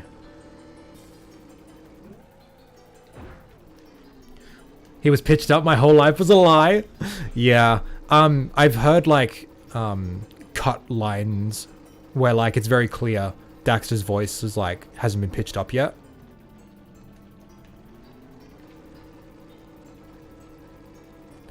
Like, this isn't, like, an uncommon thing. Like, they do it with Cartman in South Park as well. Like, they pitch him up.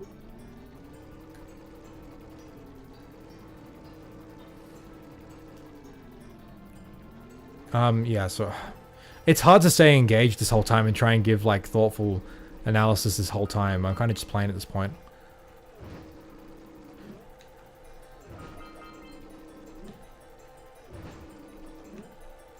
I mean, that was cool, but it led nowhere. What?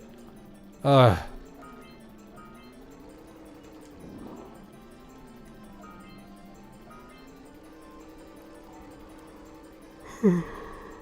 Ugh.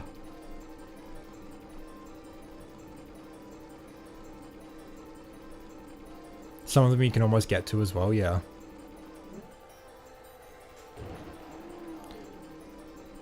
This part was made specifically for the rings. Yeah, and I think that's an issue. Ring challenges shouldn't be like the core of the level design. The ring challenges should like take the level design and just like recontextualize it. You can very clearly tell those ramps and that path wasn't made to be like part of it, like a challenge as part of like the level design. That's clearly just made for the rings. I think that's a bit unfortunate.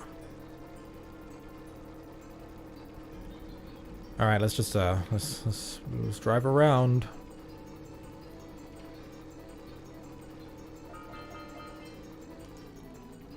Okay, path leading into here. Ooh, little alcove. That's cool.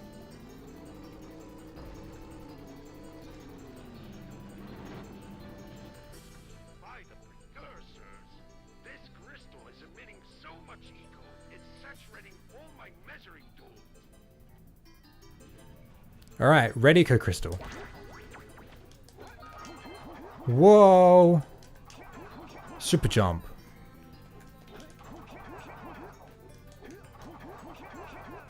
And we can just fucking look at the punch radius. Like, that's so cool, and it breaks metal crates. You have no idea how long I've wanted this.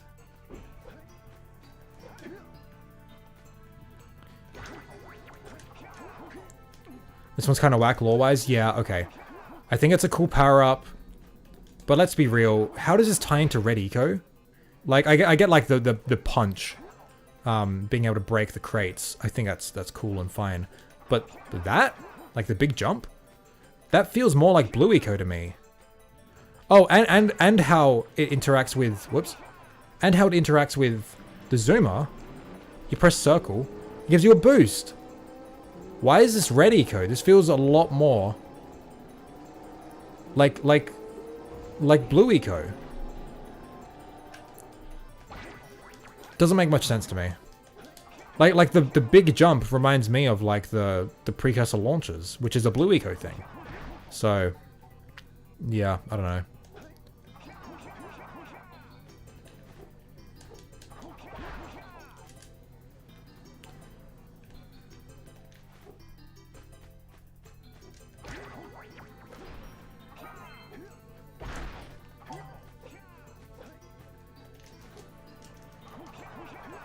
God, that's cool. Like, I love the power-up. It's just, lore-wise, it makes little sense.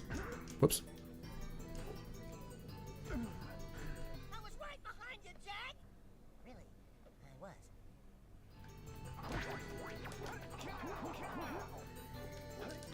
I'd say it's probably because Blue Eco already changes the movement slightly, so red is a better base to add to. I suppose, it's just like lore-wise, red doesn't make a whole lot of sense to me.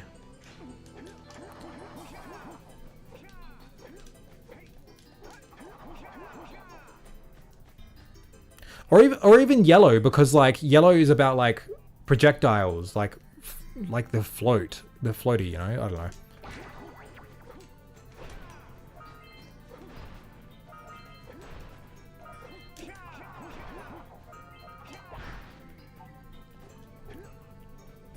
All right, here's the next one activated.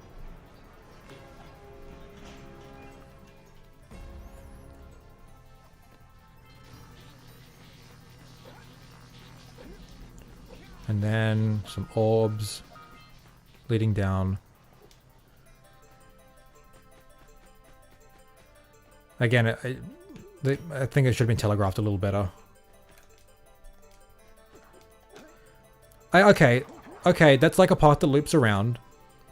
I get that. I feel like it could have been done a little bit better though.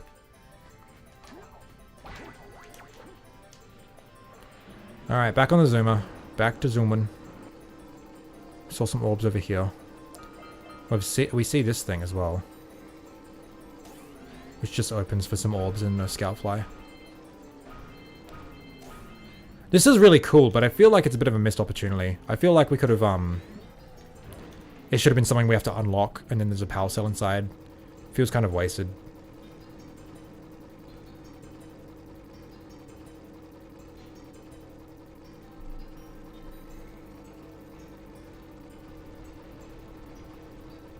You do have to unlock it? How do you unlock it? Like, I know you have to unlock the zoomer to access it. Also, this is sick. I love that. That's so cool. It's like a harder version of that one point in Basin. Really good. Yeah.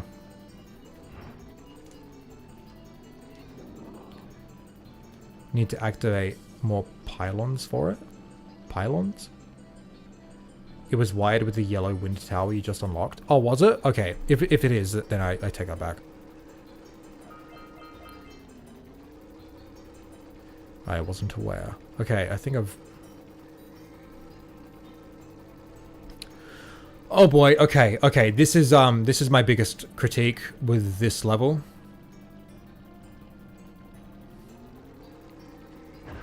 Wait. Never mind. Okay, you do have to unlock... Okay. Turbine, yeah, okay. I do wish there was some sort of lighting effect that, that would have communicated what's unlocking what. Oh wait, maybe. Oh, there is actually. No, it's the cords coming out of it. I see. This cord connects to that windmill up there. The first one we did was the red one, which activated the zoomer. And the one we just did is the blue one, because we still got to unlock the green one.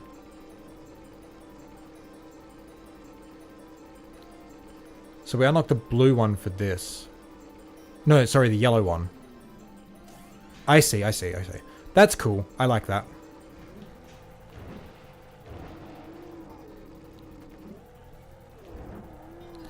It would have been really nice if, like, we still had that, like, the different turbines unlock different parts, but, like, it was communicated better.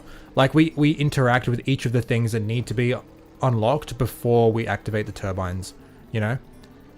Because, like, it's just by chance that I tried to do this before doing the blue turbine, but, like, in my first playthrough, I didn't. Like, I didn't go to the turbine first, you know? I went to the turbine... Sorry, I went to the turbine first. I came to this after, so it was already unlocked. I didn't realize I had to unlock it. Trans rights are human rights. Based packs. Welcome. Could just have Dax shoot a line explain it. Yeah, all that.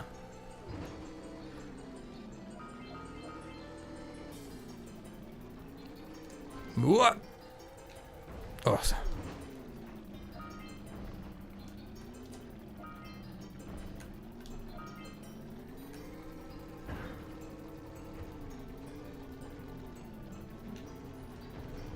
But again, like, see, I didn't even know that the different windmills had different colors, right? Like, I didn't realize each one had a different wire because they're kind of tucked away. Anyway, so that's all of them activated, I think. And then, oh god. Oh man, that is so scuffed. Oh my god. Yeah, I didn't like that. Wait, what?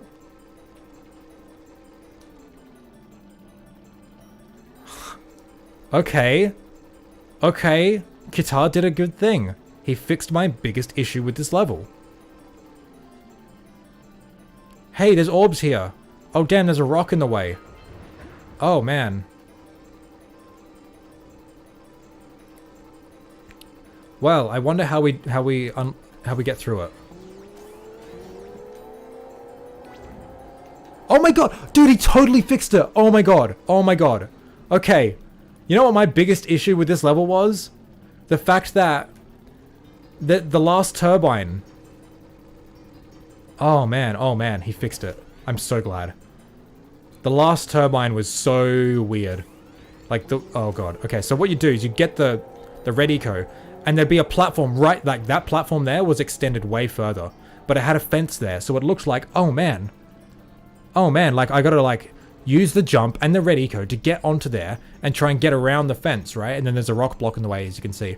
And I spent ages trying to get on there. And I finally did it. And then I realized I did it the wrong way. I went backwards. I didn't do it the right way. Because the real way is you get the red eco, jump down, and there's this rock here that you need to break through with the red eco. Except before, it was placed right here at the entrance, so it blended in. I didn't even realize, like, this was a path. I thought it was just rock, you know? But he fixed it. Whew, awesome. Because that, like, legitimately, like, the telegraphing and the signaling and, like, everything was just, like, really... It was just really poorly implemented, and I'm glad that he fixed it. Because it was the biggest issue I had with the level.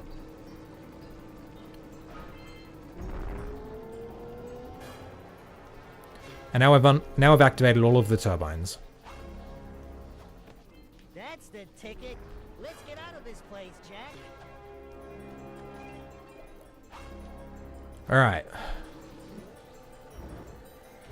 Only a couple more power cells. We've got to get all the lurkers, and we've got to do the rings. Now the lurkers are a bit frustrating because I don't... They kind of just... They go everywhere in the level. Almost.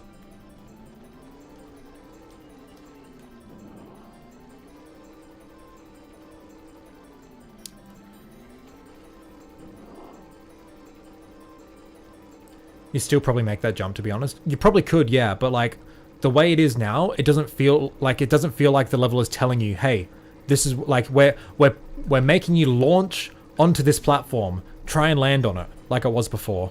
They've like hidden it away and tucked it in more so it doesn't look like that's where you're supposed to go. So that yeah, a lot better now. And the fact that it like telegraphs, hey, here's a trail of orbs and a rock. Oh, and yeah, much better, much better.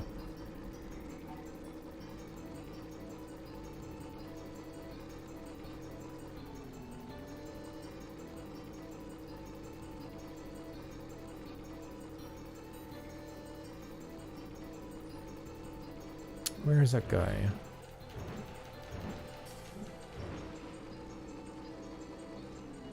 There we go. Let's go. Locals only have 2 paths, by the way. 3 per path. Okay. I'm just not sure because like the level is so big and spread out.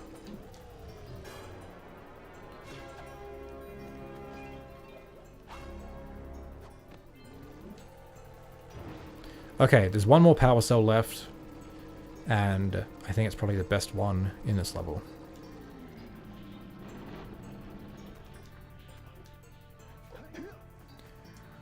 The progression of unlocking every wind device is real nice, even if it doesn't follow the strict normal Jack rules of level design. I mean, yeah, I think it's fine. I don't think there's anything wrong with, like, doing something different from how Jack typically does things. But, like, you've got to lean into the strengths of Jack. And I don't think a lot of, like, the on-foot level design is doing that, really. I think, like, the way, like, they progress through the level itself, like, how you finish the level, unlock a bunch of windmills that unlocks other stuff, I think that's cool. That's really cool. But, like, the moment-to-moment platforming and level design, it's just not as strong as it could be, I don't think. Okay, let's do this.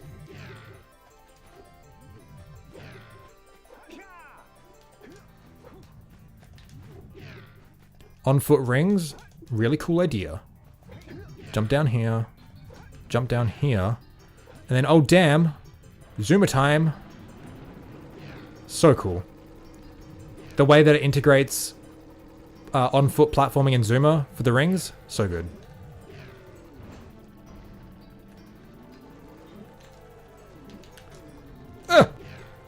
Oh god, he changed it! Okay.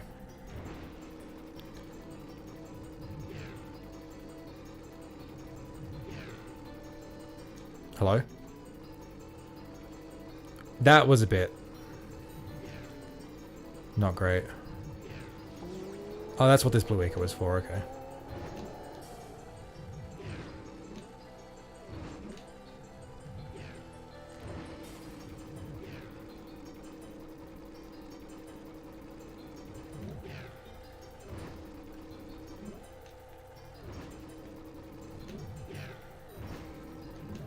There we go. See, like, the ramps here are literally just for the rings, and I feel like that's a bit, not great. Again, ring challenges for the Zoomer and Jack should be like, you make a good-ass level, and then you create a challenge with the rings. I mean, that's what Jack 2 does in the Haven City, right? Okay. Now we can exit the level, right? Yes. Because we've unlocked... Oh, it seems like the green one is the only one that unlocks this door, maybe. I don't know. Either way. Let's go.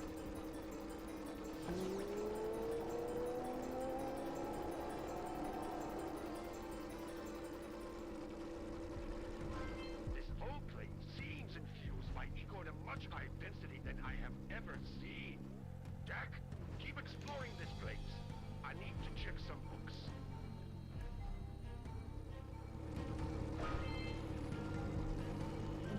And we're back at Crescent Top.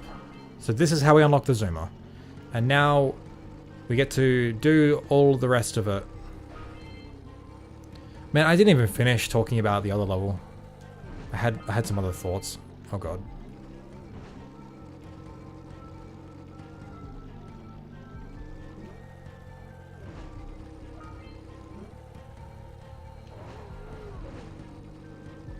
But now you can see like how a lot of like so much of this is just like big ramps for the zoomer. Like so much of the level is just big ramps.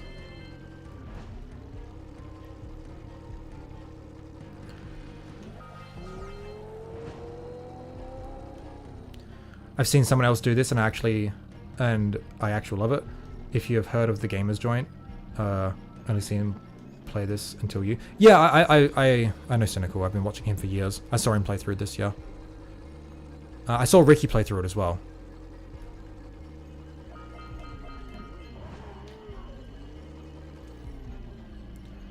I noticed a lot of people saying this is like an alternative Jak 2. Kind of disagree with that conclusion, to be honest. I mean, like the point they're trying to make is like, oh yeah, like this is like what could have been like Jak 2 if like it followed the path of the first game, sort of thing, because like it's just more of Jak 1, you know. So I get why they say that. This feels like a Jak 1 mod through and through. I mean, like it does like introduce some new stuff with like the new eco powers and stuff. And the level design is markedly different, I guess.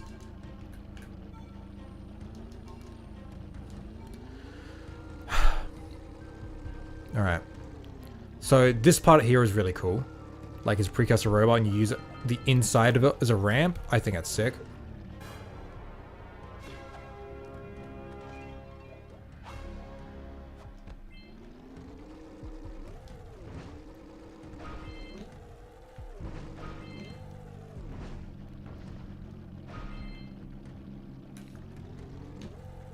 Get the Powercell.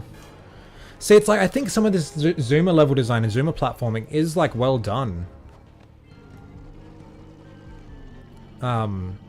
It's just like, oh man, like the rest of the level for like on foot gameplay is just so dull, you know, and it's such a shame.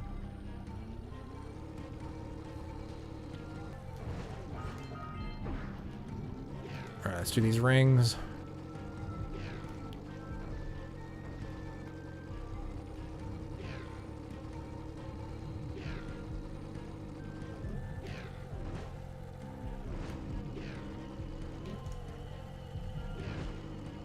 Whoops.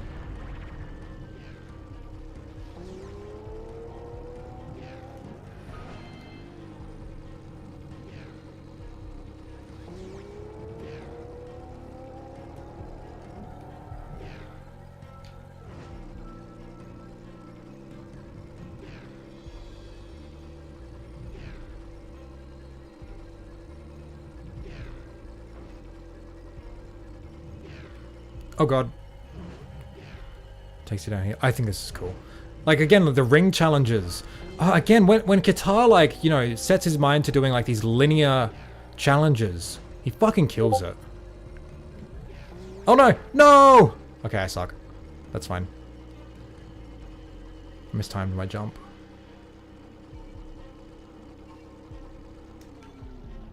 I didn't hear the game over noise.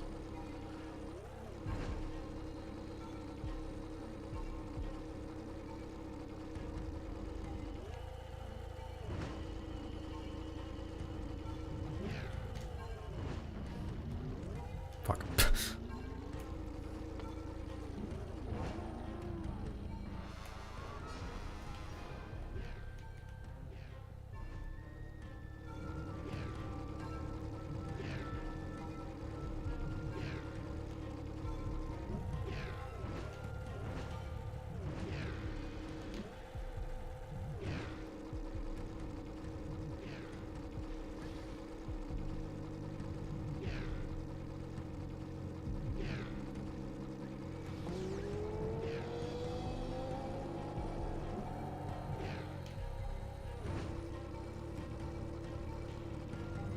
Well, I thought it doesn't occur the first time because that's when Daxter says his line, but I've got game hints turned off, so I don't know.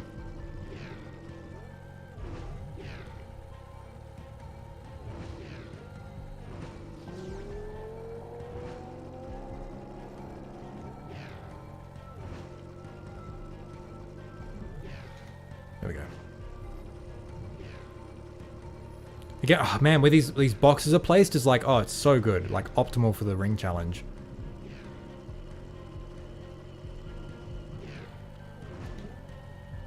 And I feel like that final ring shouldn't have been there. I think it should have finished one ring before. It's weird how the camera has to clip through the platform for the Powercell cutscene. I don't know. I think that's it. Okay, that's it. Yeah, so that's the mod. Let me just real quick. Oh, again, another trampoline. Whatever. Where is it? It's this way. How good is the mod? I've kind of been heavily critiquing it this whole time. So, we've got this.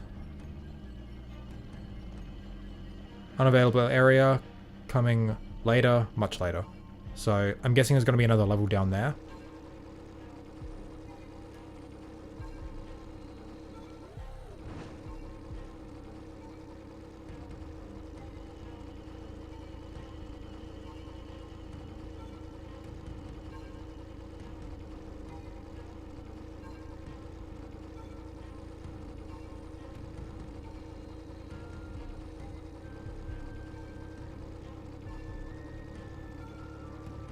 And another level coming here. Oh, but man, did you notice, like, the drive between those 2 points was, again, like, it was long. And nothing happened in between them. Like, man, these levels are just too big. They're just too massive for their own good. Like, everything is so spread out and isolated and nothing feels cohesive. I feel like, okay, with Energy Bay... Let's go to Energy Bay. I want to talk about that first. I have more concrete thoughts on how to address that sort of stuff. Can I go down here? Yes.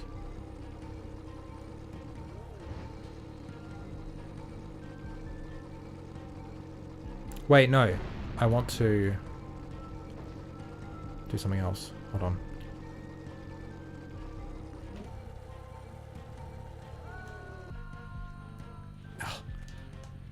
Oh wait, no, this is fine. No, get me off, get me off. I thought I was somewhere else.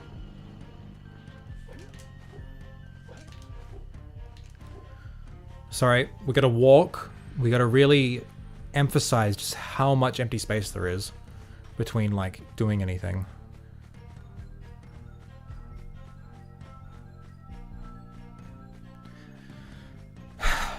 Again, you're never doing this in Jack.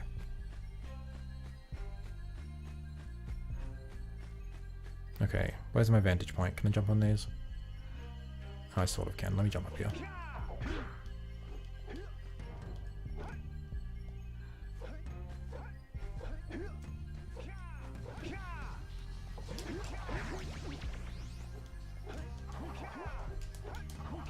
Fuck.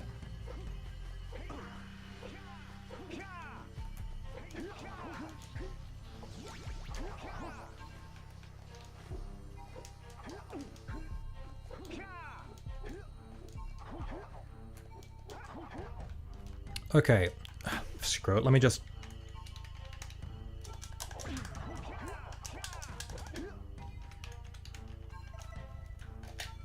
Okay, with Energy Bay, I like this shape and I like this design. How, like, it separates with the beach and the ocean, and how, like, everything is, like, fenced off and everything. I think it's really cool. I think it's really well done. I like the idea of it, at least. In practice... I feel like so many of these elements are misplaced and not just... Man, like, if you could just, like, take... you can't see what I'm... Oh, wait, you can see my mouse. Okay, if you could just, like, take, like, all these platforms and, like, this stuff and rearrange them slightly differently, you could have, like, such a much more compelling level where all the, like, the different paths weave into each other and don't feel so disconnected and weird. I feel, though, Energy Bay specifically, shrink it by like 25%. There's, like, even on the zoomer, there's just too much empty space. Like, on foot, absolutely, too much empty space. You don't even want to, like, you don't even want to run around on the sand because, like, it's just so slow and there's nothing to do. But even, man, even on the zoomer, it's like...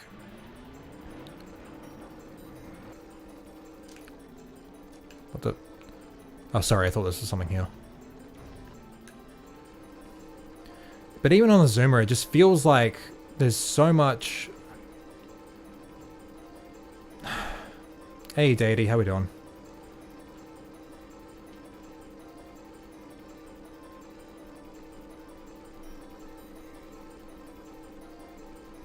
There's just a lot of nothing, you know? Like, man, oh, especially here, like, oh my god. Online training all day for my new work. That's all good, dude.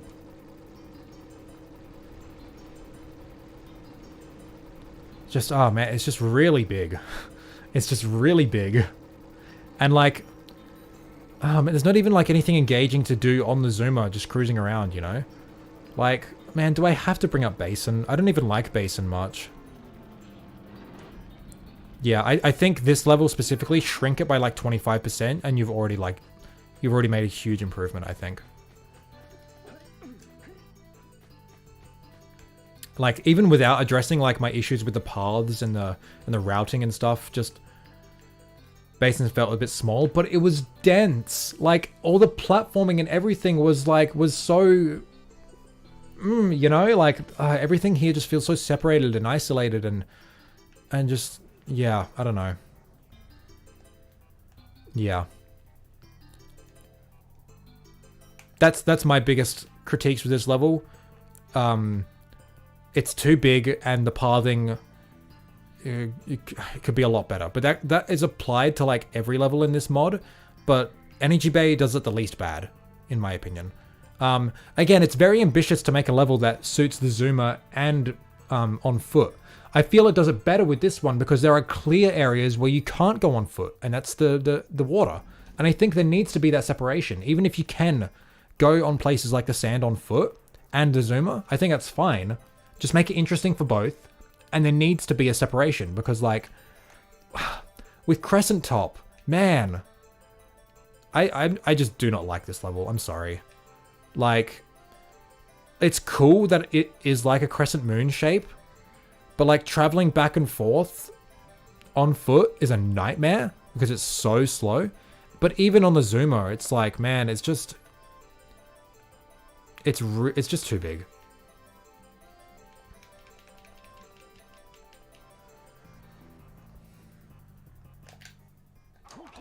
Okay, let's do something. Let's walk from this point to that point. We'll time it. I'll get my stopwatch out. This isn't really meant to make a point or anything. I'm just curious. Maybe it is to make a point. I don't know. Okay. Go.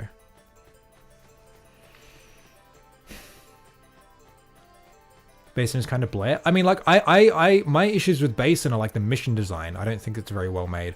But like, in terms of like the actual structure and the layout, I think Basin is pretty good.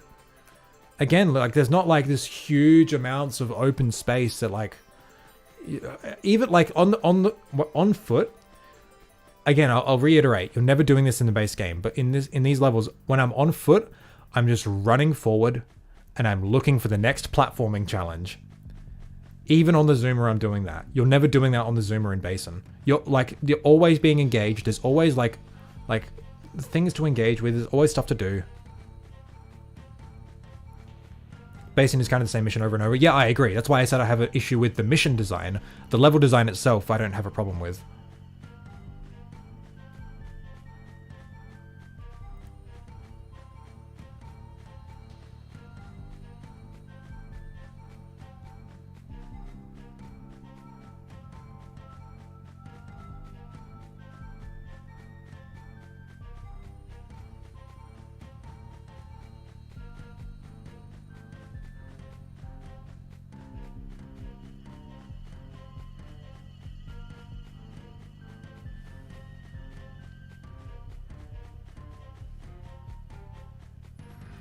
Hey Marsh, did you say that Sentinel Beach is the biggest level in terms of like sheer size in base game? And I can't even just run, I have to jump.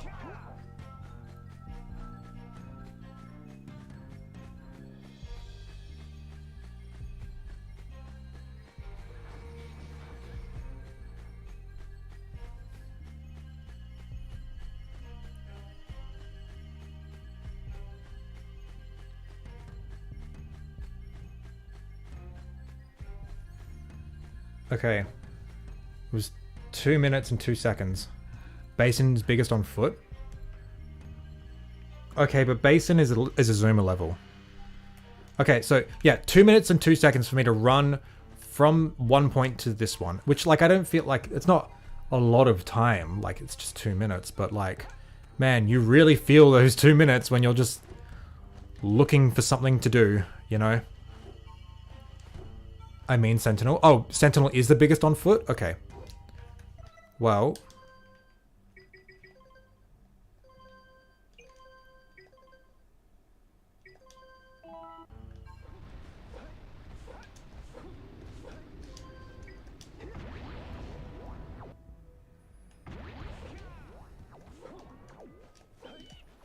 Mountain Pass may be longer. Yeah, but that's like a long linear level though.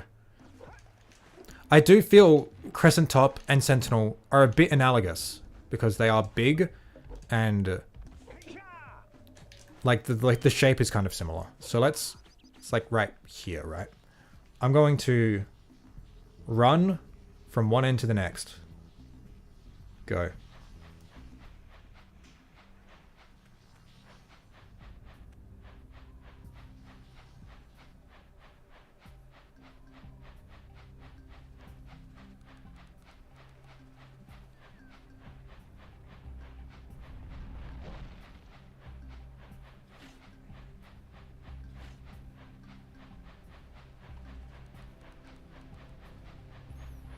I'll go through the water one time and then I'll jump up the things another time.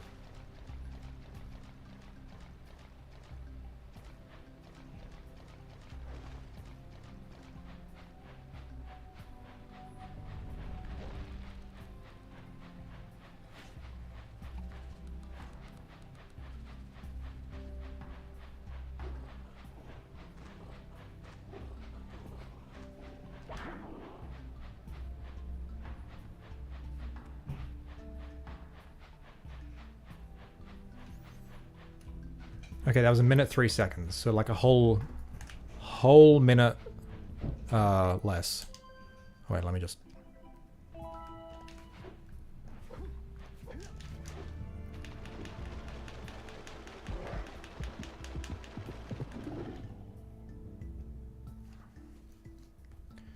Alright, go.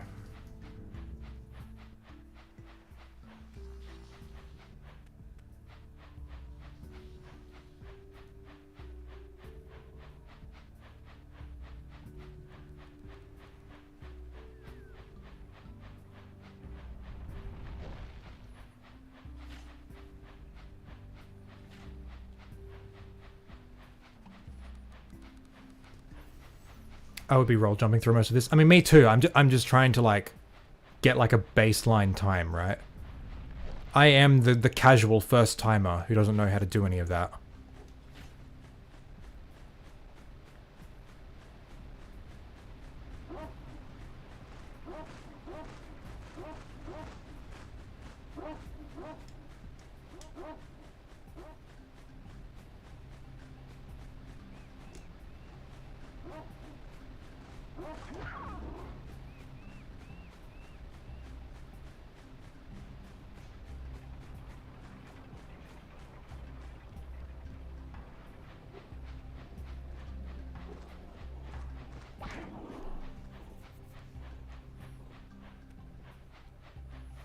Man, okay, so it was 103 taking the shortcut. Whoops. It was 119 going around. So like the biggest level in base game.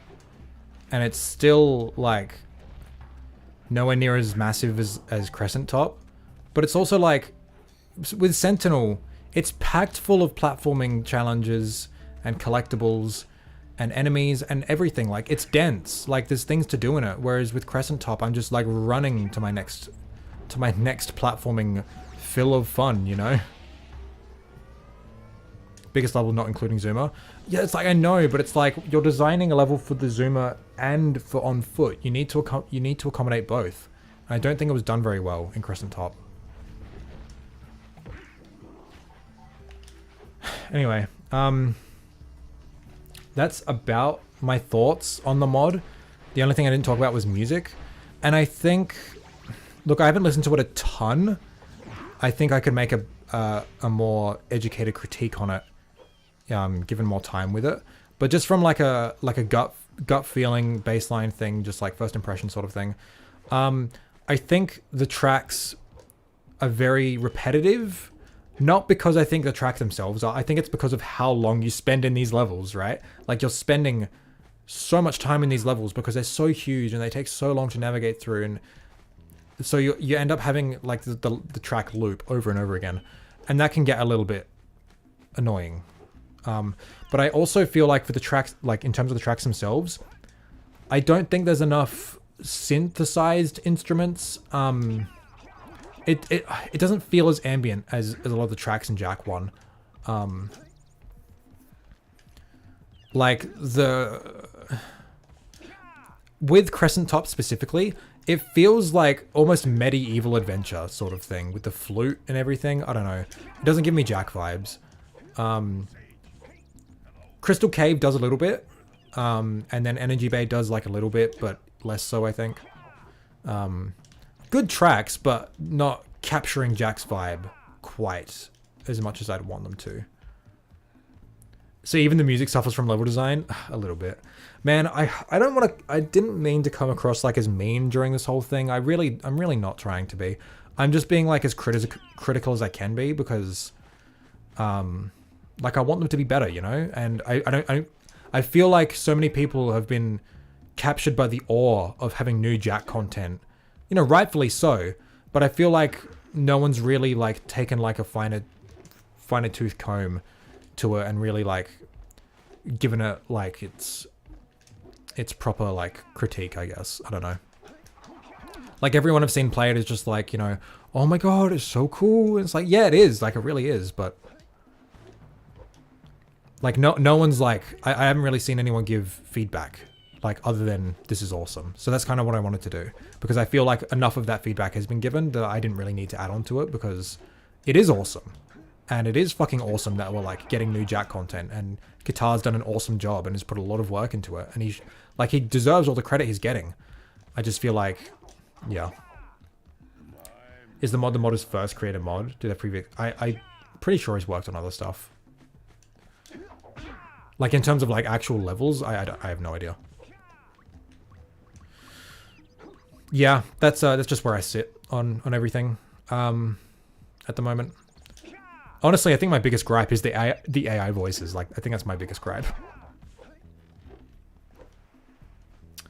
I unfortunately have missed this stream, but my biggest disappointment with these new levels is that they are basically made with speedrun strats in mind. Feels counterintuitive to Jak level design. I get that feeling as well at times. Like especially with like the random placements of Blue Eco, where the only real purpose of them is just, oh, it's just here so like you can collect orbs without having to pick them up.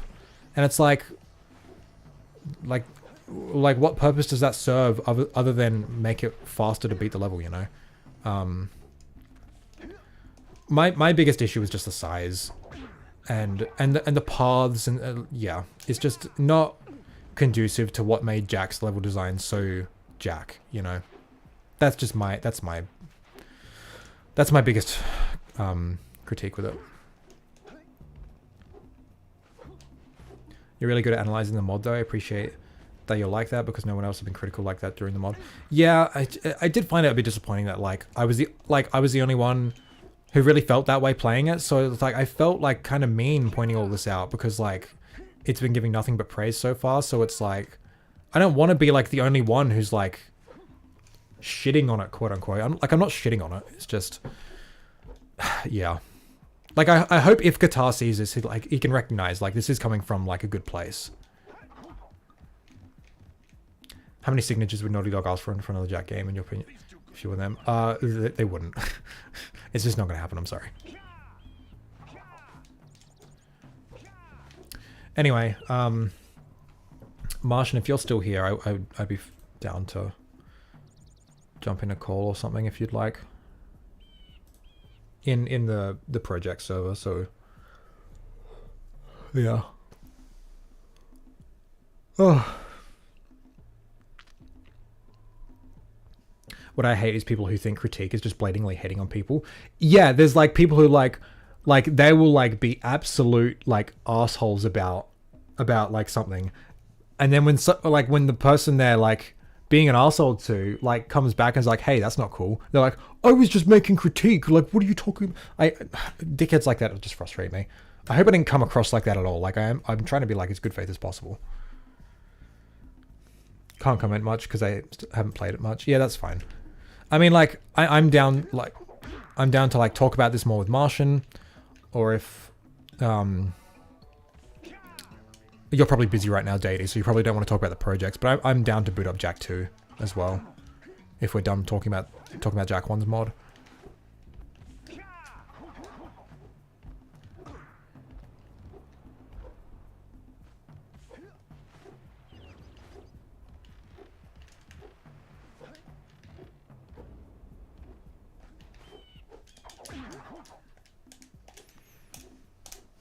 I took it a bit of time. Okay. I mean, oh, he's Martian. I'm behind, sorry. That's okay. Let me just adjust the audio. Oh, OpenGOAL was already really quiet. Can you speak for me real quick? Hello there. Okay, yeah, that should be fine. Do I do I consider myself hard to please? I don't. Dangerous question. I don't know. I just I had like critiques that I wanted to make, so I made them, I guess. Like I wasn't like asking for it to be perfect or whatever. I just felt there were like obvious issues that like didn't arise from like just trying to like do a different take on Jack's level design. I felt like they were just like the size is just like it's just not fun, you know. I'm sorry, this is literally perfect. This is basically Jak and Daxter 2. So I'm gonna report you to the Jak and Daxter gods or something. I don't know. the Jak and Daxter police. Yeah. I am curious as to what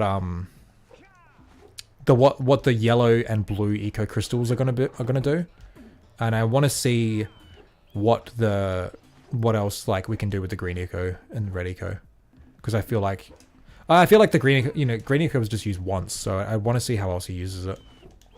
If there's only like 3 more levels, or I mean, assuming that what I saw is correct, then I don't see how they can add too much more apart from just adding the other 2 egos, right? Mm-hmm. They could mix this stuff in, obviously. Like for example, I can't see them mixing it in with the flood. I can't see him going, oh, here's how the eco works with flood. Because that feels like it would be, unless there's a level dedicated to it, right? Mm-hmm. How do I feel about the mod aesthetically? Does it fit well? I like the Power Bay one. Energy Bay. Energy Bay. Yeah. Look, I didn't want to comment on it too much because like, oh, fuck me. Because I'm not like an expert when it comes to like visual design and stuff like that. I don't think it's perfect. I think Crystal Cave has the best look. I think like visually speaking, it looks the best. It's very distinct, and I like it a lot. Let me just load it up. I think Energy Bay, Power Bay.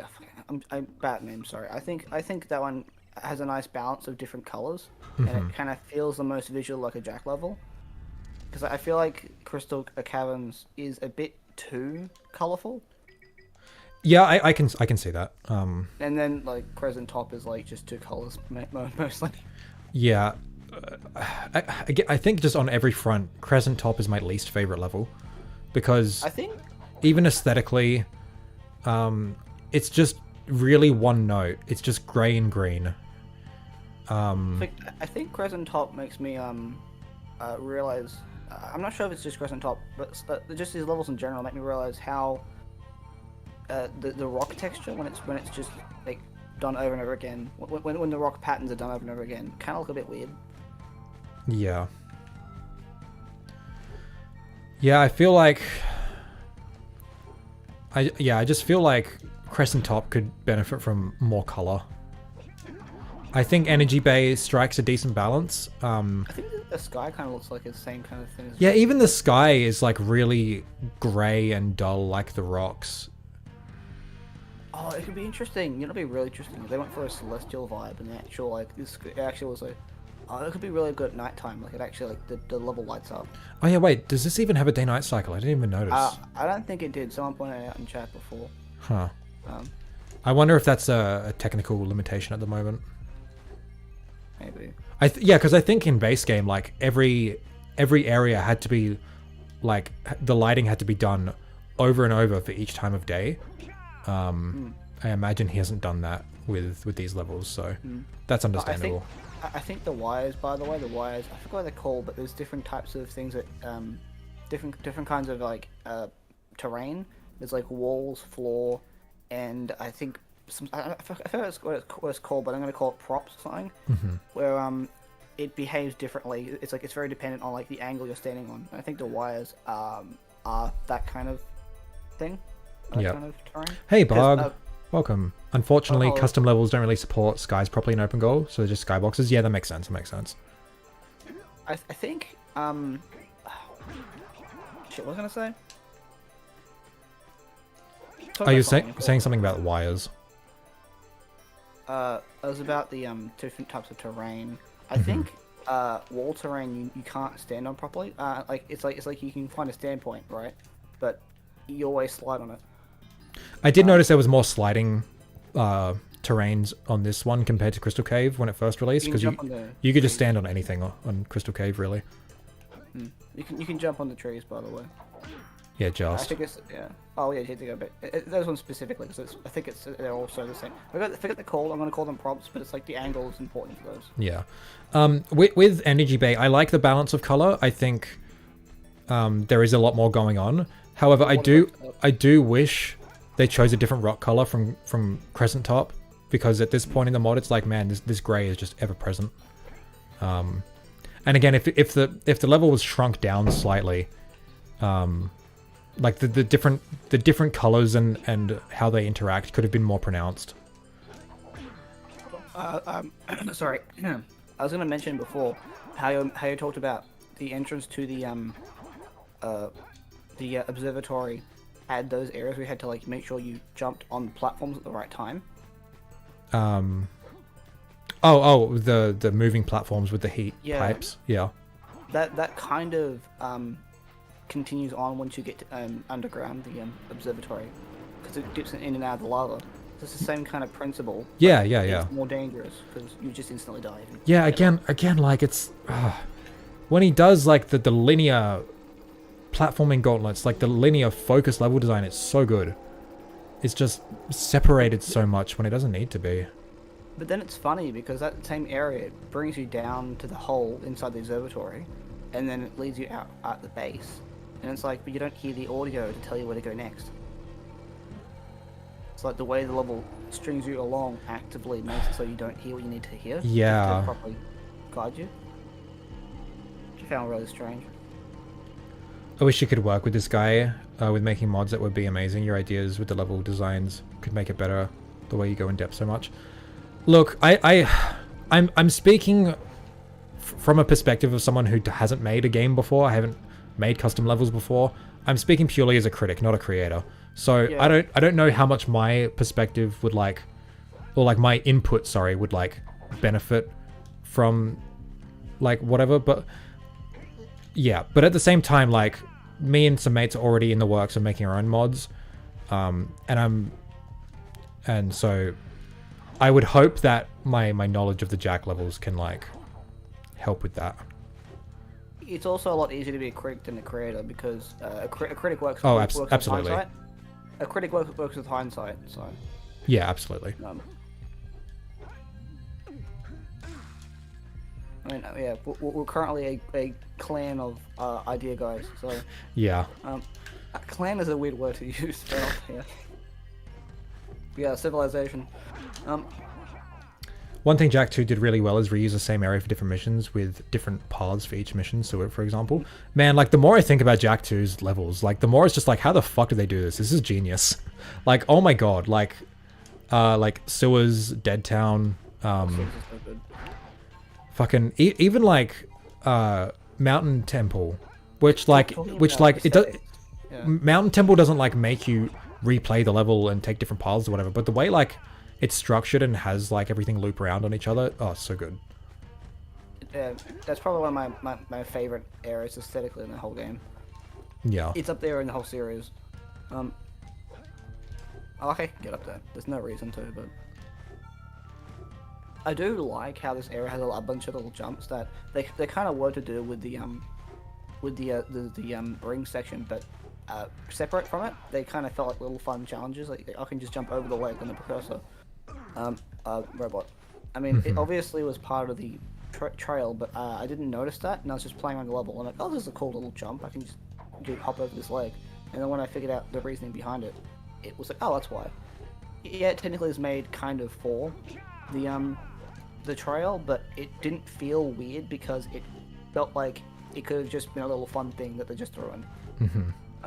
Versus some of the areas where it's very clearly supposed to be part of the trail.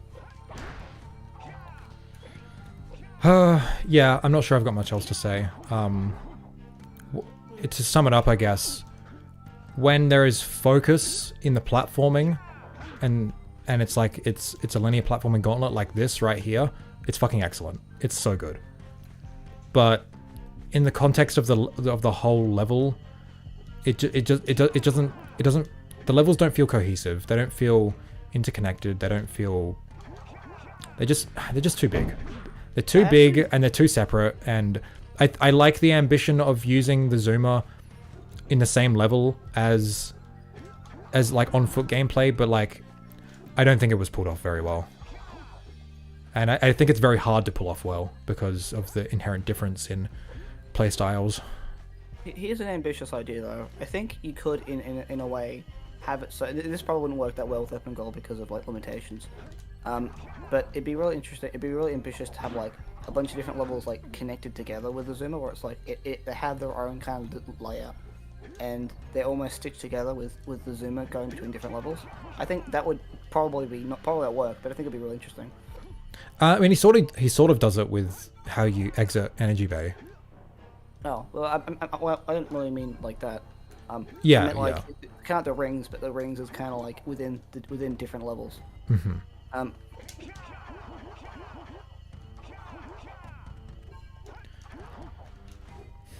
Do you think Monk Temple in Jack 3 improves every time? Monk Temple in 3 has its own issues with level design, but I think it does a good job in making like taking you to different areas every time. I think it is fine with that. Keep in mind the game developers are literally paid to do it, so they're going to be damn good at it. Unfortunately, we can't have high expectations for amateur modders. I don't think that's very fair. Like every game dev starts as someone who's unpaid and is doing it out of passion, right? Like plenty of indie games and indie devs do incredible work, and they're not like, you know, being paid by these huge corporations. I do think critique is also a great way to improve, and I think if you don't take critique, then you're probably not going to improve. So I think That's okay, Daddy. I think if it's done in good faith, then it's not bad. It's just as long as you're not being crappy with it. I mean, yeah. Like I didn't when I said that just now, I didn't mean to say like, yeah, we should hold Qatar to the same standard as like professionals. I didn't mean that. It might have come across that way. I just mean like, you know, you don't have to be. I think we shouldn't hold him to the same standard as like professionals or whatever, because like that would be unfair. Like I fully recognize this is a one-person job, and like for one person it is incredible work that he has done. I just feel like I'm critiquing this as if it were a proper game. Like I'm critiquing it, like I'm being an art critic right now. Like I'm critiquing it for what it is, you know. There's a lot of good free mods, yeah. Some of the texture mods are interesting. Interesting? No, they're just good, not interesting. Just interesting, good. I'm gonna be honest. When I said that, my brain was kind of like thinking about something crew related. Oh, okay, man. Again, like This right here is just like, man, you could just skip all of that. Like, what's the point? Like this feels like, you know, oh, it's so you don't have to go all the way back and start again, but like, but you could just run around and skip half of it. Oh, that's disappointing because that part there is angled in a way where it looks like a zoomer could go up it, but I think there's a bump at the bottom. I think I remember that part before. Like, oh, so a zoomer could go here, but then it just kind of doesn't. Yeah, I don't know. There needs to be less large flat areas too. More holes, obstacles in the ground, and tighter paths make it clearer. But yeah. Well, if the level was smaller, you'd be able to have the area be a lot more diverse because you wouldn't have to worry about making so much content. Yeah. That's the thing, we're paying him an exposure. Uh-huh. Everyone's getting money from ads because, you know, people are watching it. Yeah. So we're getting the money. We're getting the money. Yeah, we're getting the money for exposure. And by we, not me, because I don't fucking make shit. And yeah, I'll make like 30 cents from this stream anyway. It's fine. Yeah, we're on the big numbers. Yeah. Yeah. There should have been something. I honestly think there should have been something around the edge of the Oh, I thought that was going to be, yeah. Just as a cool little there's one thing I know about game design where it's like the concept of negative possibility space, where if there's an area where there's nothing, basically it's not the best to have areas that have nothing in it, just like little areas that players would expect to have stuff in it, and there's nothing in it. And there's a few places I think I noticed where it was kind of like that as well. I think if you pause, you can press circle. There we go. Yeah, that's kind of a glitch, I think. Cause I didn't have that issue the first time I played. I think it also kind of works with even if you're not supposed to use it. For example, you can use it on the zoomer to get the zoomer down there. Oh yeah. It won't crash either because you don't load anything down there. Because even though the zoomer isn't supposed to be at that level, because you're not technically loading anything new, it won't crash it. Mm-hmm.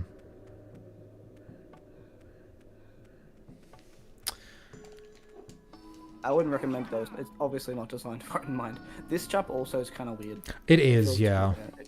Because it feels like it kind of feels like it's not intended. So the level kind of feels like it's kind of closed off almost. Like you can only go to that area from the way back. Yeah. Yeah. See you later, Celine. Have a good one. Yeah, it feels like if we were to come this way first to do this part, yeah, we literally just can't unless we do a boosted. Requires, you know, stuff that players aren't expected to know. Yeah. Get down though. Get down.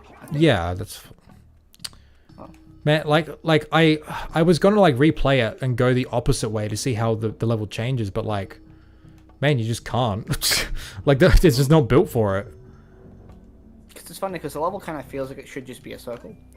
Yeah, like every Jack level, you can do that. Like you can, like, if there's a split like that and it's circular, you can just pick a path and go either way. I mean, you can in Boggy, but it doesn't feel intended. No, but Boggy's a linear level. This is more open. Oh yeah, but you can play Boggy linear both ways technically.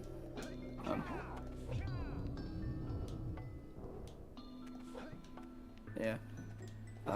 And also LPC, even LPC is even more linear. Well, actually, it isn't even more linear, but it's very clearly linear. Yeah. Well, I'm not even like LPC is like it's straddling the line between linear and open. Like it wants to be open, but then it railroads you down like these. Yeah. Oh, by the way, I've noticed in this level, if you like punch away from like a vent or like you spin around the edge of the vent while moving away, you don't get a full bar. And I don't exactly understand why that happens. It's not, I don't know exactly how it works, but it might just be a bunch of different clusters stacked into each other. So if you just spin next to it. You're gonna go away from it though. Oh, weird, yeah. Yeah, I don't does get that why that works. does that happen in base game?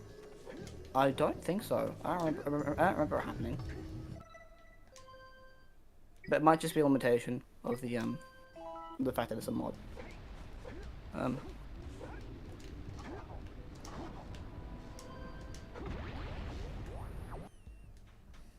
I like the idea of using colored crystals to make sections of the level more distinct. Helps backtracking.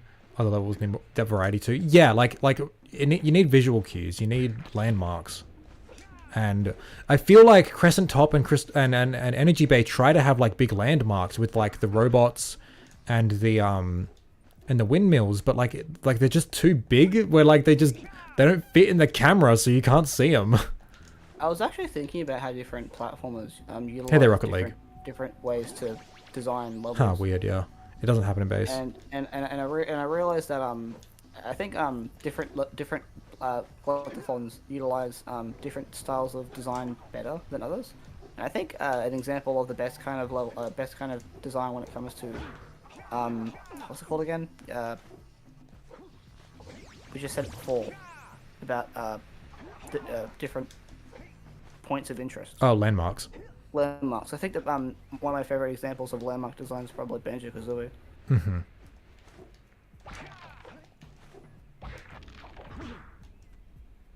But yeah, I really like how Spyro also recontextualizes space. It does it really well.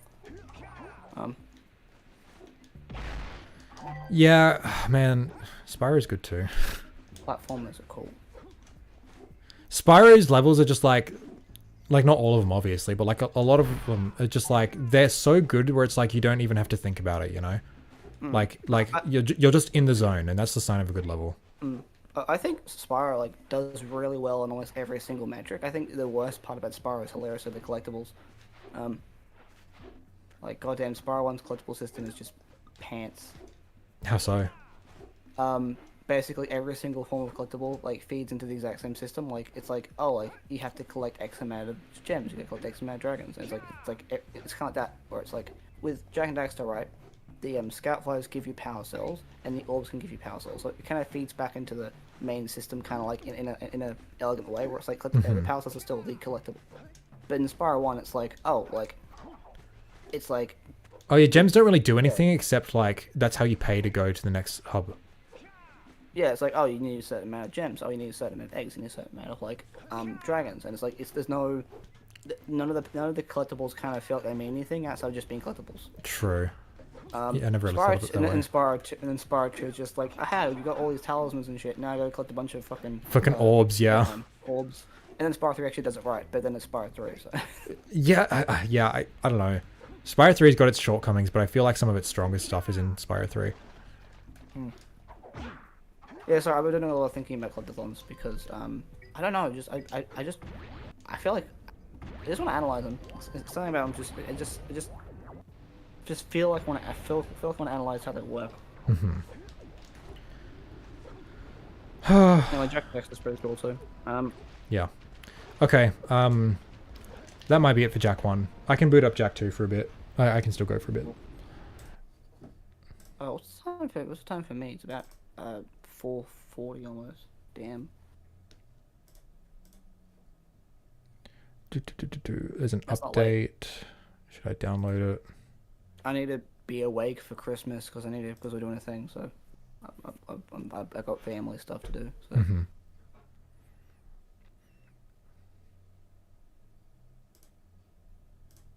Cool. Whoop. I thought I just... Oh, fuck's sake. Okay, well, I gotta wait for it to recompile. And also, when I was talking about the idea of analyzing collectathons, in doing so, I actually kind of think Mario 64 holds up even worse when I go through that lens. Yeah, I still gotta play it properly. I think it's bad. I just think that it's very clearly dated, to the point where the point where its core became outdated pretty much. Well, not its core, but like its way of progression became outdated in the console it came out on. I mean, like that genre was invented on that console, so. Yeah, but like as soon as Banjo-Kazooie came out, that's the standard that people usually follow when it comes to collectibles. Progression for the genre.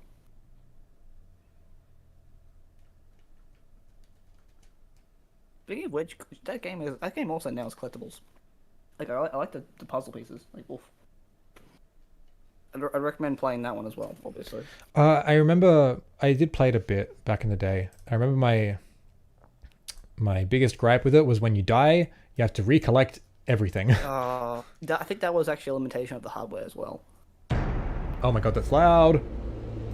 Oh, I can't. I'm not hearing the game, so. But like Spyro didn't do that.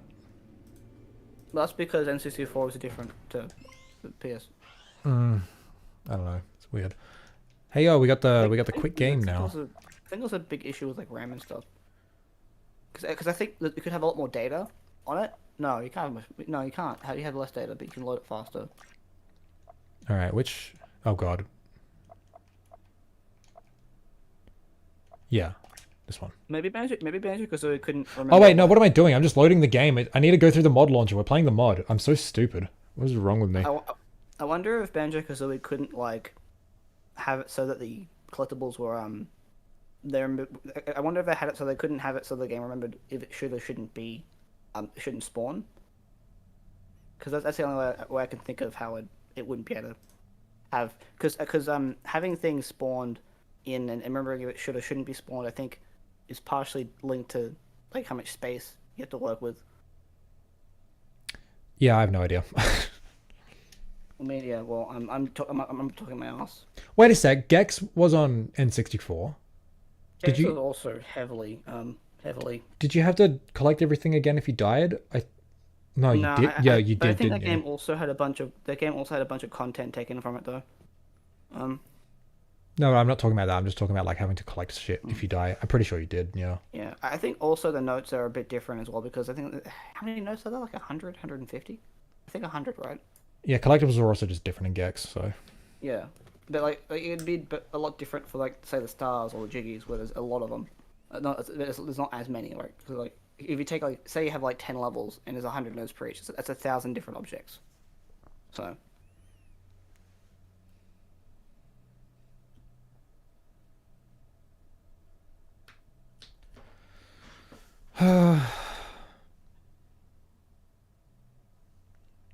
I'd kill for That's the Spyro magic. decompilations like the OpenGOAL project. Yeah, I'm just thankful that like PS1 is way easier to emulate, you know? Apparently there's a custom Jack and Daxter magic card. That's pretty cool. Wait, what do you mean? Someone in the comments said that they got a custom magic card of Jack and Daxter. Comments of what? Magic the Gathering, I assume. No, in the comments of what? Oh, in a comment in the chat. Oh, really? Did I miss it? Yeah. Naughty Odsal. Oh, I see. So happy to see That's cool. stuff coming out for Jack and Daxter. Just got a custom magic card made a few days ago. That's cool. Spyro's kind of trash though. No, it's not. Spyro's good. I agree wholeheartedly. I'm J Darkness. I would I might do some crimes for Spyro decomp. In Minecraft, obviously. But like modding PS1 games through emulators is already like kind of easy to do, isn't it? I think they already kind of are modding Spyro. I think. Yeah. In a way. Like PS2 emulation modding is way harder.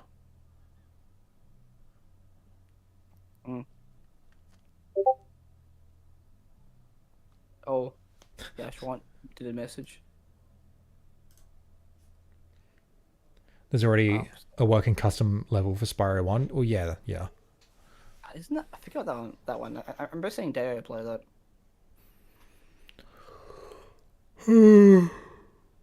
Oh. Oh, I really hope we get Spyro 4. I'm starving, please. Yeah, it's not gonna happen.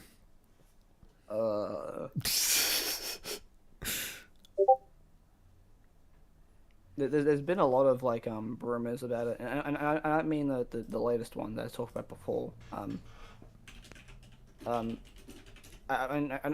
know we're not gonna like we're not big fans of Rumble here, but there are actually new assets in Rumble that link to Spyro that they didn't need to remake, but they did. Which has people, you know. Yeah, but like, something might oh man, Insomniac made whole new assets for Jack and Daxter. That means working on it, right? Oh yeah, but like, they don't own Jack and Daxter, so. Yeah, they don't own Ratchet either. Sony does. Oh yeah, but they work on Ratchet. But what I was trying to make is like people have been talking about it because Rumble fan here. There are dozens of us. Is Collectathon a dead genre? I don't know what qualifies as a genre being dead. Like people still like them, people still make them. In the AAA space, they might as well be. Yeah. If you want to play good, if you want to play Uh-oh. good collectathons, go play indie games. And even then, like it's a bit rickety because some of the ones that people really like, I think are kind of bad. But okay, on that train. RTS isn't dead. I don't see many RTS games in There the we go. AAA space. If we're talking just AAA, and I don't see many RTS games.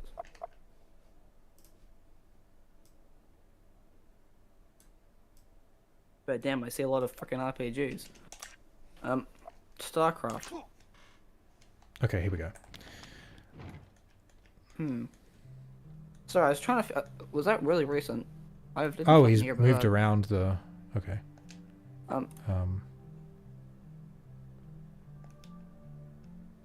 But yeah. What? Hello?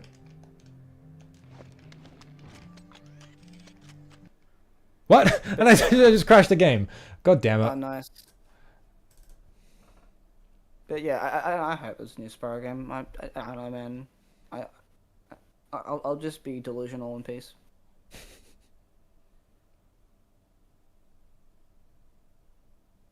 Yeah. No, not Forgotten Lands. No, stop. Oh, I'm so stupid. I do like some open world RPGs, and I do preface some, but there's definitely a large reliance on that kind of game nowadays, which is not very smart because that kind of game is not one you can just make on reboot.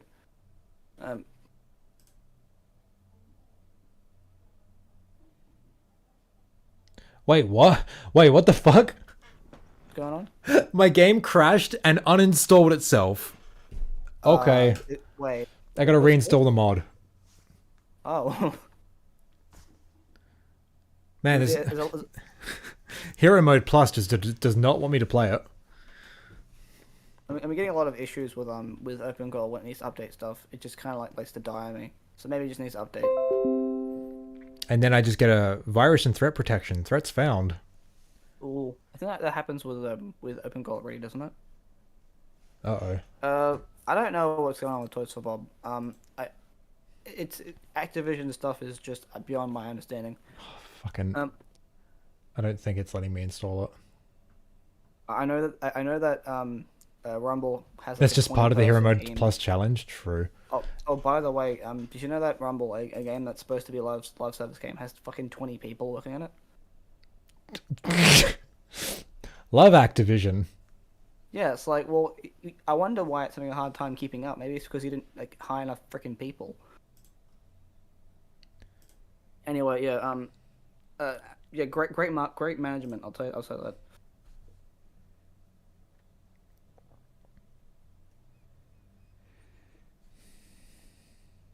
But yeah, no, I don't know, yeah, Spar stuff. Hero Mode Plus will uninstall your OS when you die and will need to buy a new copy of Windows every time. Yeah. And it's threat protection again. There's something wrong with the install. I can't fucking... Great. If Okay. OpenGOAL crashes, it actually takes your credit card details. I already updated the game. What do you... No, not Jack 1. I don't care about Jack 1. Just let me play Jack 2. Well, we don't care about Jack 1. Okay.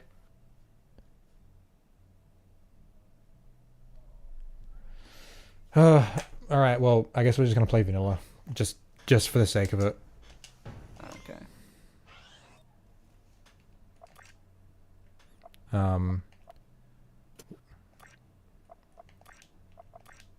I gotta turn the fucking air conditioner on. I don't know what this save is, but... Saving over it.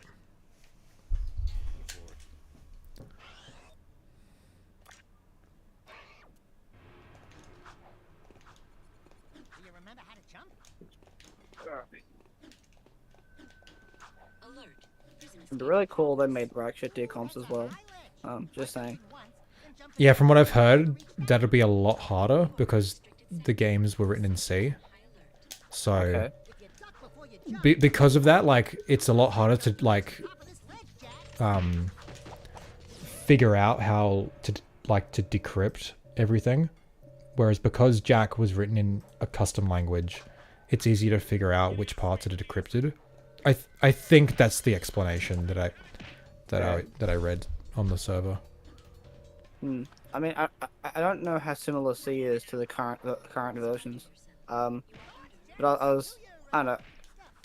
You'd think it'd be easier if it's based on you know, stuff that we're actually kind of still using, or like it's still similar to. No, but it's hard to like unscramble all the spaghetti of code and decryption that they do to make sure no one decompiles it. It's hard to figure out what is what.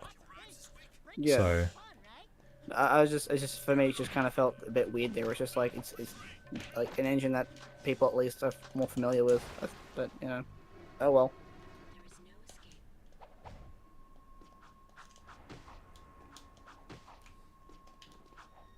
I mean, personally, I'm more interested in Jack mods anyway, because we've got plenty of Ratchet, but yeah, but it's like, man, I really want to play the Ratchet and Clank randomizer, but I need a modded PS3, and that seems like a hassle.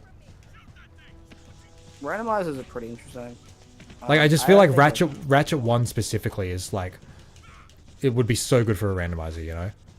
what kind of stuff do they go through to make it so the game doesn't break? Sorry? Like, it can't be possible for every single permutation to like work, right? I have no idea. Whoa, whoops. I didn't mean to do that. Man, sound effects are working less than they used to now. Like, I know with Metroidvania randomizers, they have certain collectibles that are always in the same spot. Because the game, you just can't do shit without them. So I'm wondering if that'd be, that happen with Ratchet. Do they have randomizers with, the bots too? Like, you can get sent to random planets? I think so. That's cool. I'm pretty sure all the gadgets and everything are too. I just remember the Golden Bolt making a video on it. I'm just like, dude, this sounds like the best thing in the world, and I can't play it. Oh, that reminds me of challenge videos. I saw a challenge video recently, where someone did a video on Battle Block Theater jumpless, and I was like, bruh. Because that game kind of has a lot of weird tech.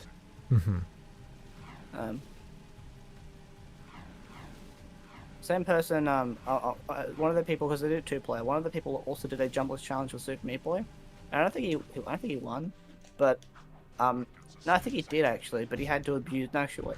I think that at one point he had to actually abuse, because in Super Meat Boy, I think you can actually I forgot what they call it, but you can kind of like fuck with the game's code. The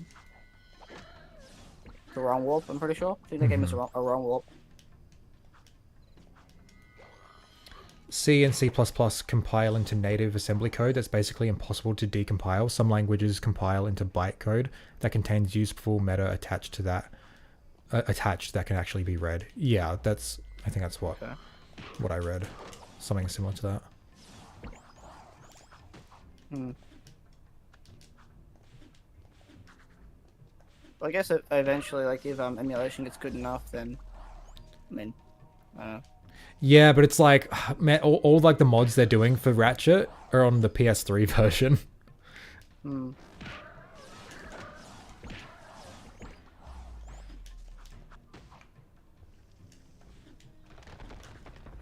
Like, someone was working on a multiplayer mod for Ratchet, but and that one you could play on PS3 emulator. You couldn't play the randomizer on emulator.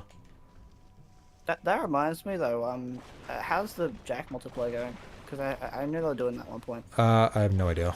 I'm not sure it's been worked on much. I think that it kind of works locally now. Because I remember saying something to do with it being local. I'm not sure though. There was some online stuff they were working with, but I'm not sure if that's public or not. Let's go back to the city. Let me look at it. Because I remember seeing it in the launcher. Yeah, it's there. I've never installed it, but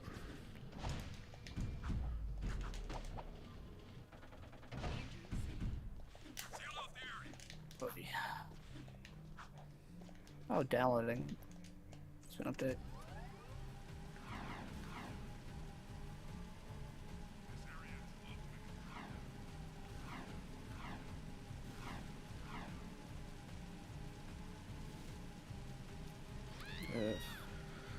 It might be in the uninstalled category. I'm not sure if I did that or not. oh, so considering I've moved finally and I'm at my own place, like for real this time though, I've got my record player and everything set up. So some other stream, sometime in the future, I'll do an updated record collection. That'll be fun. I want to try and set up some way to have a second webcam and have it on, like, pointing at my record player, so I could, like, play some video game soundtracks in the background of some streams and have it on the webcam. I think that'd be so sick. I gotta work out how to do that though. And I gotta get more video game soundtracks. I've only got Jack and Klonoa and the Blob. Oh, share screen multiplayer. Okay, so actually is local then, it must be. Oh, cool. Man, do you like classic Jack, green Jack, blue Jack, or pink Jack? A dedicated music cam? Yeah, exactly. I think that'd be so cool. Because, like, half the fun of vinyl is just watching the pretty colors spin, right? I like vinyl because I can have a physical object that played music. I don't know. I mean, like, CDs do that too. It has the pretty color and it's big, so I feel like I have a collectible thing. Yeah. I don't know. I don't tend to like that stuff, but I guess with the records, it's pretty easy just to stash it somewhere. Nope. If you want to actually take care of it, like, they're fucking so temperamental. Can't be in too much heat, can't be too cold.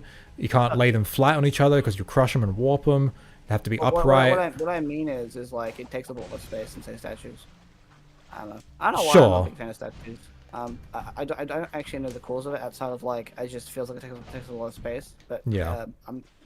I don't know. Well, I got statue shelves. So I guess I can kind of like kid myself into saying that the vinyl has a use because I can play music, so that's probably why. but statues you can look at them and they're pretty. Yeah, but like I have a way to convince myself that it's worth it. So Yeah, no, I get it. it's good enough.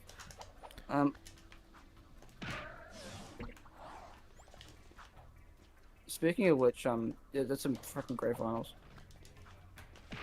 Yeah, I still gotta get the Devil May Cry one. It's really I know expensive. that I have. I think I got. I got the Klonoa one, and I got Anodyne one. Those are my favorite ones so far.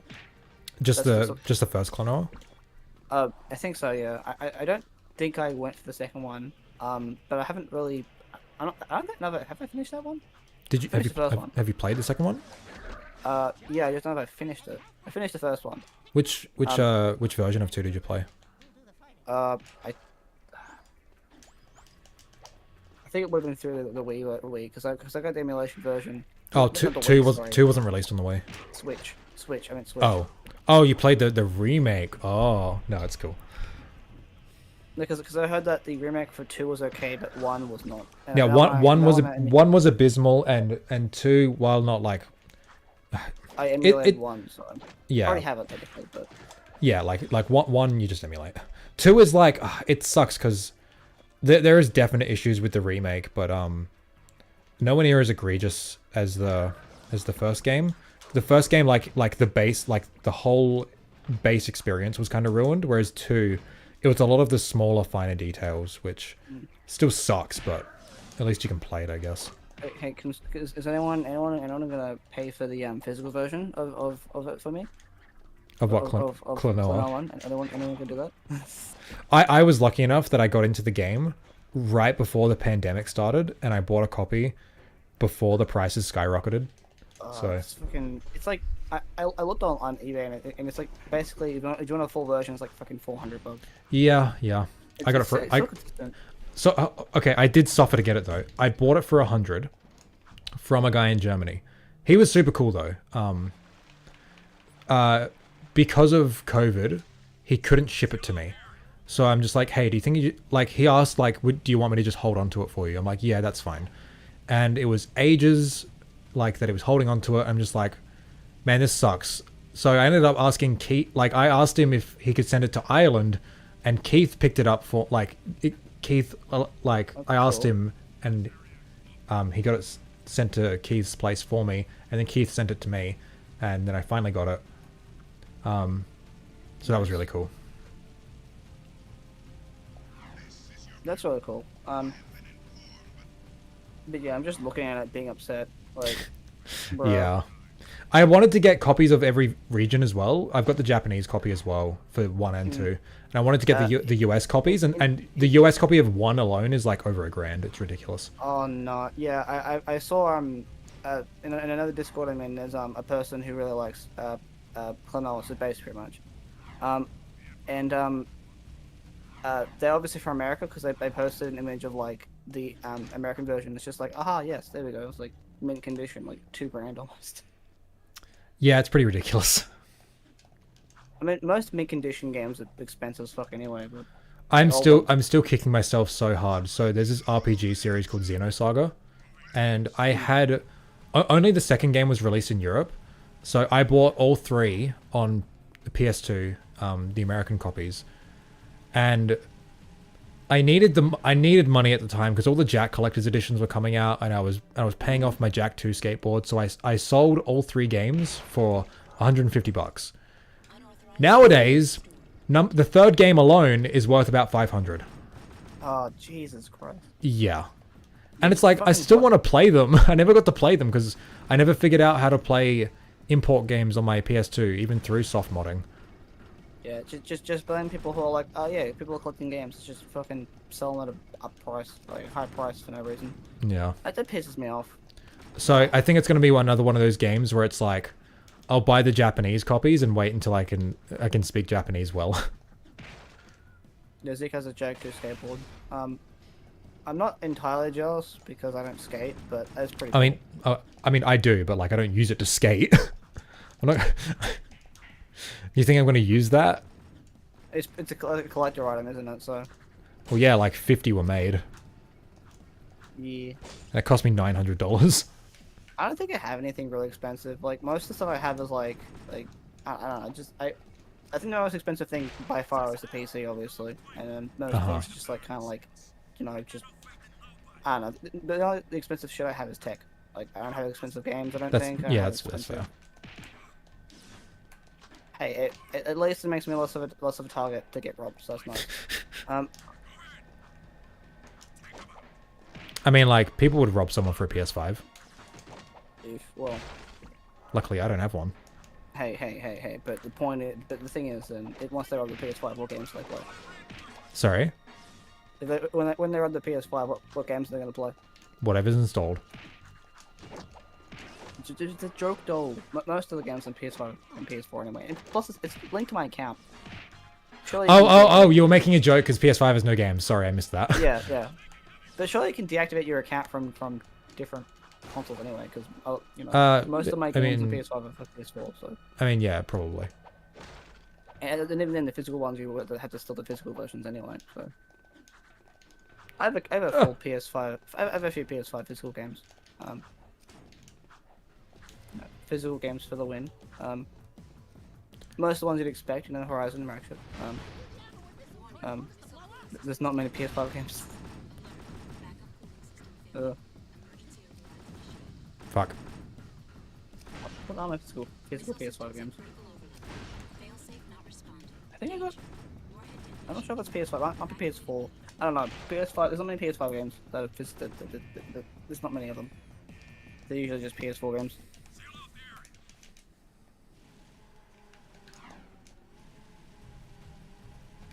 But yeah, I'm trying to think of what expensive.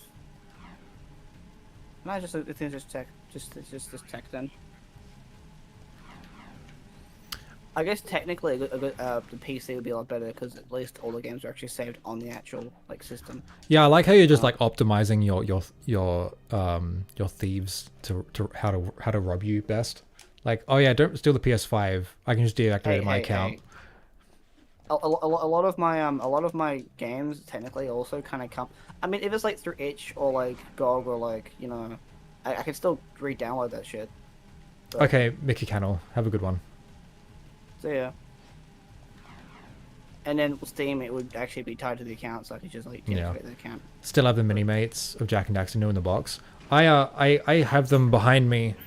You can't see them because they're very small and stupid, but I have them out of the box, and I got them for very cheap because they're broken. They're very expensive in the box, and I can't justify it because they're so stupid. They're so ugly. I'd like to have them, but I think I know the mini mates. It rings a bell. Just Google Jack and Daxter mini mates.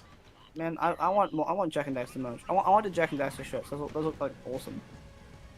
Did you To be get honest- did you get any of the limited run or fan gamer stuff? I don't remember, but I definitely don't have any shirts. I'll tell you that. Wait, what do you mean you don't remember if you got anything? Like, did you get a collector's edition or not? It's a while ago. I think I don't think so. Like I'm trying to remember. Like, did I try and buy something afterwards? I probably not. But the point is I don't have any shirts, and I want the shirts. And like, Jack 3 shirt is so good. I mean, don't like- I've got the shirts. I just don't wear them. I'm not the kind of person who likes to wear shirts with marketing on them because it's like, oh yeah, look at this, I'm wearing a fucking like, you know, Super Mario shirt. Wow. I'll just shrink into the corner with my like 50 band t-shirts. Yeah, but like, I don't like big names to show. Oh, it's the thing here that I just like having like it be kind of vaguely like if you know, you know, right? I want it to be more vague that I'm wearing a branded shirt. And the Jack 3 shirt does that really well. Yeah, yeah. The Jack 1 shirt's a bit too obvious. Jack 1 shirt. Did I say Jack 1 shirt? Yeah, probably did. Jack 2 shirt, I'm not sure. I haven't seen that one. I have, but it's been a while, so. Jack 2 shirt actually was pretty fire, actually. When you search Jack 2 shirt, you just get freaking ones off like Etsy and shit like that. Yeah, every single Jack Facebook group is just filled with bots where it's like, hey, look at this cool new shirt I got. And then someone's like, that's so cool. Where'd you get it? And they post a link to some shitty site every single time. Yeah, but the actual, like, proper, like, Jack 2 shirt does look really good. It's just dark. Yeah, brown, yeah. right? There's no titles. Yeah. And that's what bothers me. The Jack 1 shirt, like, just it has the title on it. Just don't fucking do that. I mean, you can do that, but, like, I don't like it. So, it looks cool. But, You, like, you can do it, but I don't like it, so don't do it. like Jack and Daxter, and then it's them with the orb. Good, it's good art, but like, I'm not mad. I'm not mad, you guys. just trust me. And the Jack 3 shirt's just like it's like it's not many tones. Like it's got a nice like look from Jack and Daxter, like kind of like looking over on a ledge somewhere. Oh, not on a ledge, on a dune. But you know, it's like What I don't like about the Jack 3 shirt is Jack 3's bad. No, the material wasn't as nice as the other two. product is sold out. I can't even buy from this fucking store anymore because they don't ship to where I am anymore. What site? Limited Run don't ship to me anymore. For real? Yeah. I don't know why. That's so I mean- weird. I think it's just because of the areas in Australia I'm in. Yeah, they're looking over at Spargus. It's cool. Oh. So good though. Oh. And it's like you can't find Jack shirts this good anywhere else. Like, like there are some decent Jack shirts, but they're generally just like, hey, they have artwork. You just printed it on a shirt. Mm-hmm. It's like sometimes it's good art, but sometimes it's probably stolen. So. Yeah, any site like Redbubble or Etsy or whatever, it's usually stolen art. Etsy, Yeah. Etsy not as much, but I've seen some original shit on Etsy. I forget what website I got the plushie from, but that's obviously not, you know, a ripoff. that was Etsy. Yeah. Yeah, that was a real person made that. Oh. wasn't just stolen. Also, I own a crew plushie. It's poetic, I know.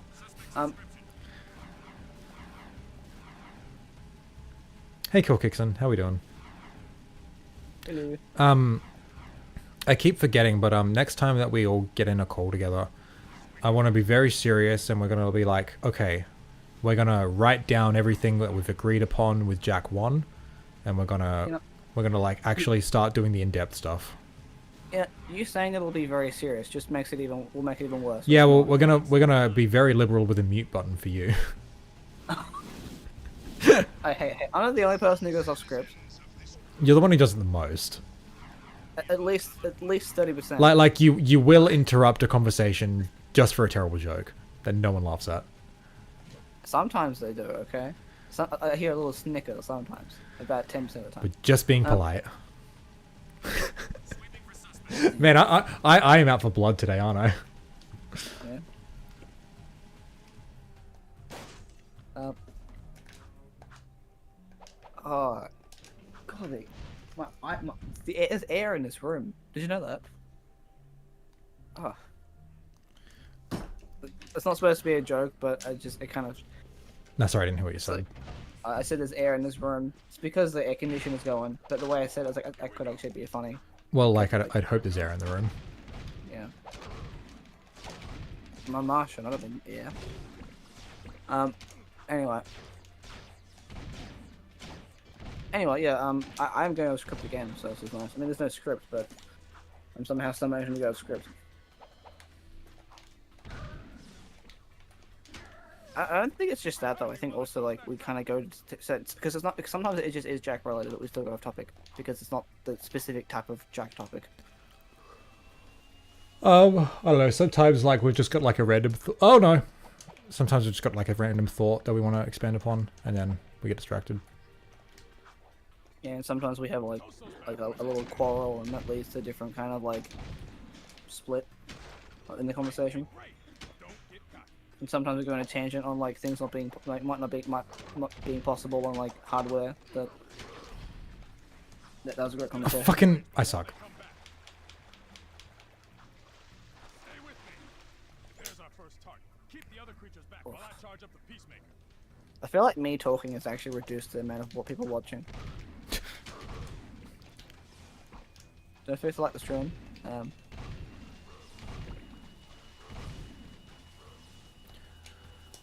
God, that was awful.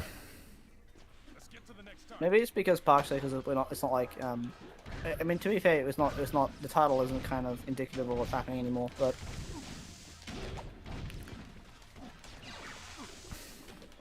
I mean, like I can end the stream anytime, really. So. Oh, Daddy's back. Hill. Did I tell you what the launch pad? I think I said this in chat, but the launch pad that leads to I am playing Energy vanilla. Bay. The launch pad that brings you to Energy Bay. Zeke.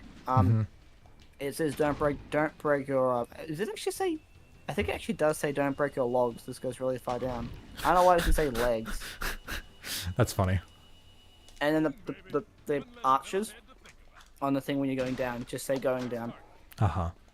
Does it really say logs? Because I'm pretty good at telling when it's an E, so it can't be an E, right? He's one of the most memorable ones for me. It's like a mouth and a face. It's like, yeah, it's like a circle with two little circles.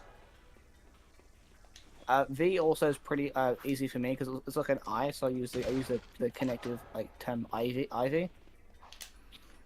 OG still hasn't loaded. No, I installed I updated the mod for Hero Mode Plus, and then I booted it up and then it crashed, and then it uninstalled itself, and now my computer's not letting it install. It thinks it's a virus, so I've got to work out what the hell that is.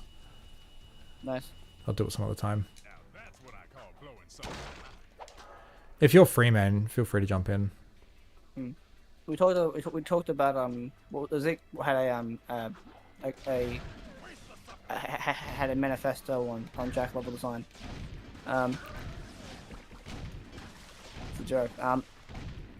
But he went and talked about the how the level's designed and how that he thinks that and talked about like the fact that the new ones in Forgotten Lands don't really hold up. Yeah, that was like Jack and Daxter's earlier. design. Yeah, some interesting insights. I didn't really think about the context of the level design in like small chunks. I knew overall it was a house design, like broadly speaking. But it's interesting to think about that it's like pretty much just a bunch of linear paths, like stapled together. I mean, to be fair, it's not really surprising. It's just I don't know why I didn't think that. Whoa, Jesus. Yo. Yo. Hey, yo. Hello, the deity. Sorry, the deity. Sorry, there's only one deity. Hold on, I gotta close the stream. Alright. Oh yes. You can just. I'm hearing mute it. double. You can just mute it. That's true. That's what I do. And I'm pretty sure behind actually. A little bit. But yeah, we talked. Well, Zeke was talking about the level design, and I keyed in later on, and gave some of my own ideas, my own thoughts. Yeah, I still haven't played it. Yeah. Well, I was just saying before, the next time we all get into a call, have like a proper discussion, I want to like, you know, be really serious and like use our time efficiently, write down everything for Jack 1 that we agree on and start going in depth about everything, because I feel like so far we haven't really done any of that. I wish I could contribute more if I just had a working PC. Yeah. I mean, like just like the ideas and like everything. Like even if like we all, like we take like Stilt Village for example, and each one of us comes up with like a really rough layout, and then we can like discuss from there how we want it to be laid out. You know. As far as the Jack and Dexter movie, I think we've all stated we want it to be. We would prefer it to be animated, like, not live action. Don't know if you talked about it before. What are your thoughts on the possible Jack and Daxter movie? Hope it's good. I don't have anything to like speak on. All I know is that it exists and nothing else, right? I personally can't wait for fucking Chris Pratt to play Dexter.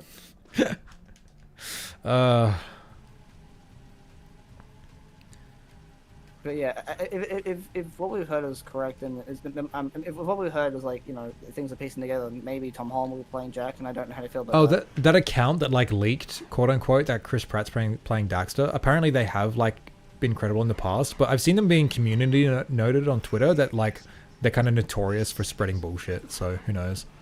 I mean, that's kind of funny though. So, because like he's fucking playing everything. I saw the Garfield stuff. Jesus Christ, just no. Man, the animation for Garfield looks so good though. But that trailer was so freaking manipulative. Like they start and they go really ham on like the fact that, oh, the cat's outside, the cat's sad, and then like, I've seen this before. I know why they do this. Knowing about Garfield already came out this year. Did it? No, the Chris Pratt movie, did it come out? Oh, the movie? I thought you were talking about the game. Wait, that was the Garfield game? What? Yeah. Didn't you guys? This year? The last the Bethesda one. Starfield. The space one. What about Garfield? Fuck's sake.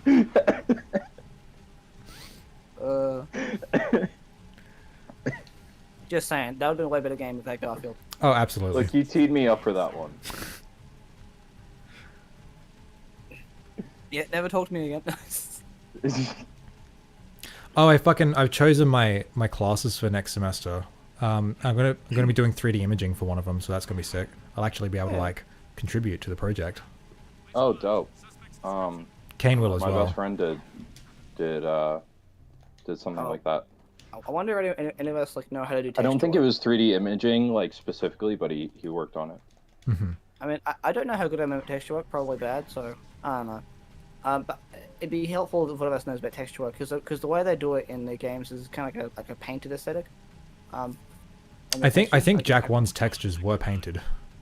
Yeah, it kind of looks painted. So, we'll see if anyone can like work on that at all. It probably isn't like too hard to find someone. It's just to pay them. Mm-hmm.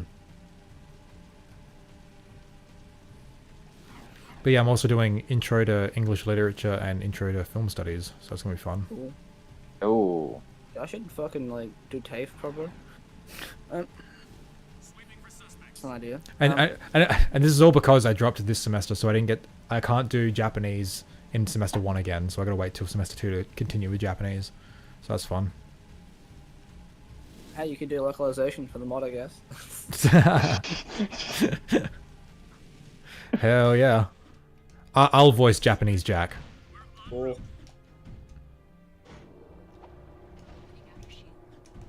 Oh, there's eight people watching now. What will we do? It's okay. I think it's just because we stopped talking about the main event. It's fine. No. It's because we're talking about fucking Japanese Jack and Dax. So I see you guys. I see you guys. Anyway, I think it'd be really cool, like, if we introduce new characters to do the voices ourselves. So I want to do it. Just saying. Just a thought.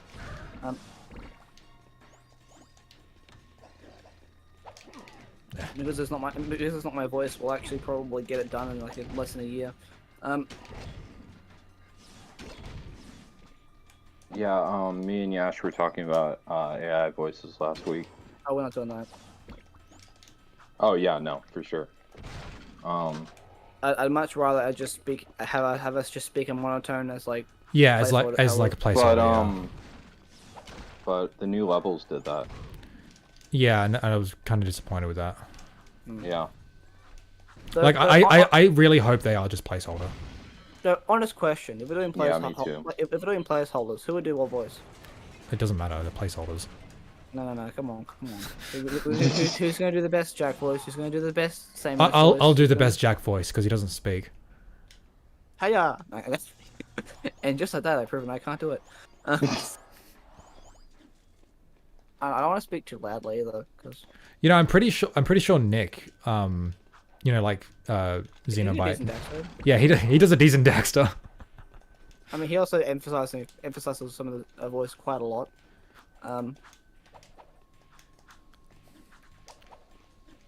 But yeah, I know my Samos is terrible, but I kind of want to because it'd be funny.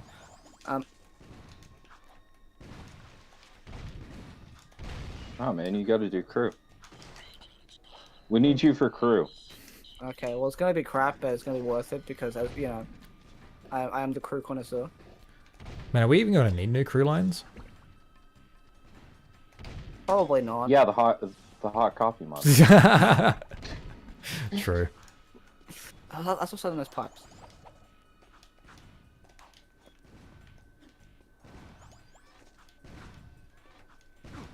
No. Turret. Did you get shot? I don't know how far behind I am. Yeah, behind it now.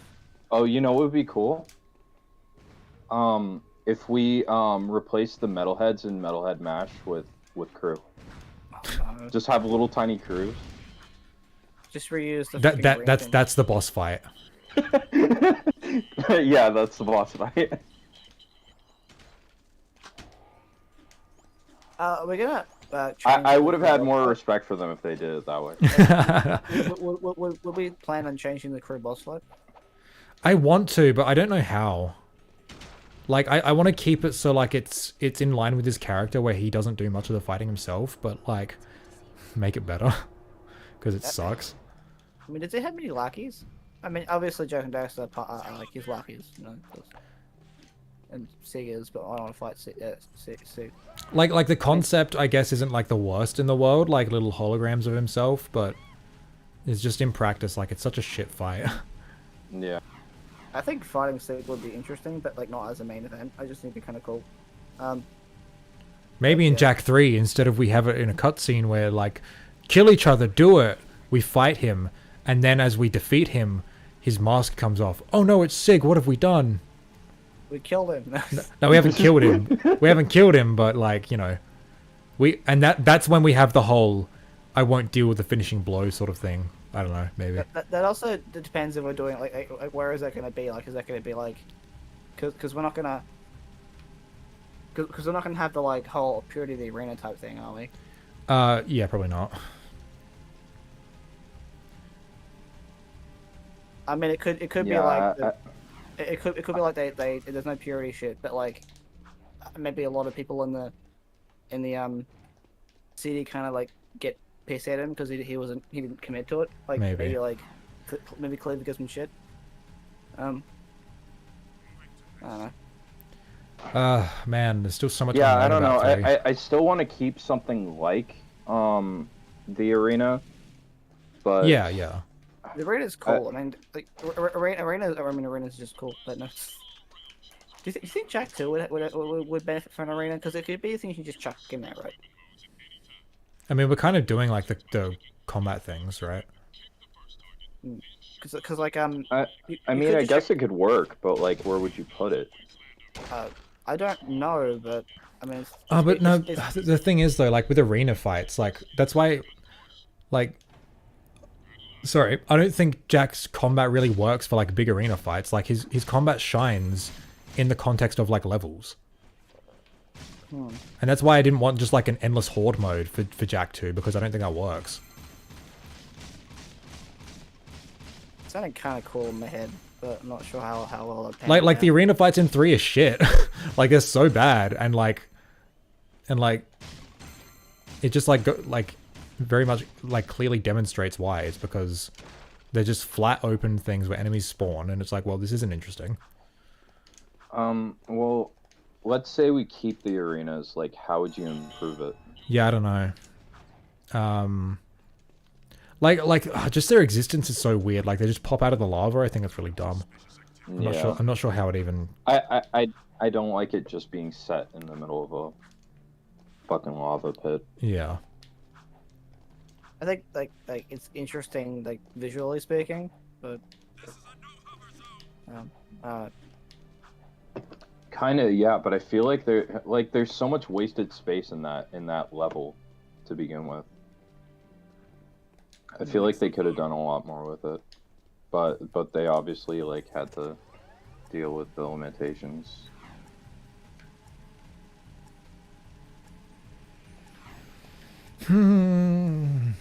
it really would be weird to make a boss fight with crew, like, because like he really doesn't have many lackeys. Like, but the only people that I can see working for him are like just a couple of people here and there. Like, there's the Yeah, people, mate. like, Oh, you know how we're doing like underground hideouts to do missions with them? What about like black market side missions with like some of Crew's lackeys? Okay. The arena What do could you be mean? like in Kingdom Hearts. No, but that's the thing. Like Kingdom Hearts' arena is a lot similar to Ratchet's, and like those work because Ratchet and Sora's like combat and those systems work in a vacuum. Jack's really doesn't. Jack's like combat doesn't work that well in a vacuum. It needs to be paired with platforming and level design. That's what makes it shine. Yeah, I think Jack 1's arena stuff's kind of weird too. Yeah, I mean, Jack 1's combat was never trying to be anything great. Though I think the limitation with melee kind of actually makes it look a little bit better actually, because Yeah, like combat was never like the focus of Jack 1. It's just like oh yeah, but like because like you're not shooting like because with the I mean, I guess the blaster changes it, but it was kind of weird in Jack 1, but it was kind of interesting how you're supposed to like figure out how to properly position yourself and space your like attacks. That was interesting. Yeah. But 2's is way different, yeah. I guess like the scattergun kind of would work still, but yeah. Were you gonna say something, Daddy? No. I cut someone off. Someone cut someone off. I can't remember. Yeah, I was chilling in the conversation, so I didn't notice. Sorry. Did you like the Forgotten Lands mod? I had a lot of issues with it. Yeah, I had a lot of issues with it. There's a lot there that's like really cool. I just feel like the issues are like they're kind of some of them are like really easy to fix, I feel. So it just feels weird that they weren't addressed. I don't know. And some of them are just integral to the design of the level, so it's kind of hard to fix that. Yeah. Yeah. The no, short but you were answer is saying that they're too big. No, you were saying about the black market. Oh yeah. I'm trying to envision that. Like because I want like underground safe houses where like you can meet some underground operatives, and like do side missions with them. And I feel like something similar, but for like people who work for Crew, would be cool. Mm-hmm. That's a terrible joke. I'm not going to say it. And back to the jetboard section. It's cool. It has an entire. Yeah, section. I mean, if we're gonna do that, I want some more variety, like, in the mission structure. I don't want it to be too much like the underground missions, you know? Yeah, absolutely. So like, how'd they go? Like, would there be like little sections that have their own actual design that you can do challenges in, or like level design? They Would it take be they take place in the city. Okay, because like if it's not like the ones in the like with the underground missions, I'm wondering how to differentiate them. How would we do it? Man, maybe we should just like take all of the bonus missions that are already in the game and get rid of them and repurpose them as underground or black market missions. Like, because some of them are like, you know, deliver this thing to the underground hideout or take care of these blast bots. Like, these can just be underground missions, you know? Just like have a character give them to you instead of like a screen. Hmm. The old ones feel a bit like they'd be a bit weird though, because they seem kind of like start and stop. True, yeah. Weird way of explaining it. It's funny. You know, it's funny though. Is The Lost Frontier actually brought that concept back actually, which I found interesting. Granted, it was not done as well as Jack 2, but Jack 3 did too. Yeah. Just the orbs like spawn in the level and you gotta go collect them. Anyway.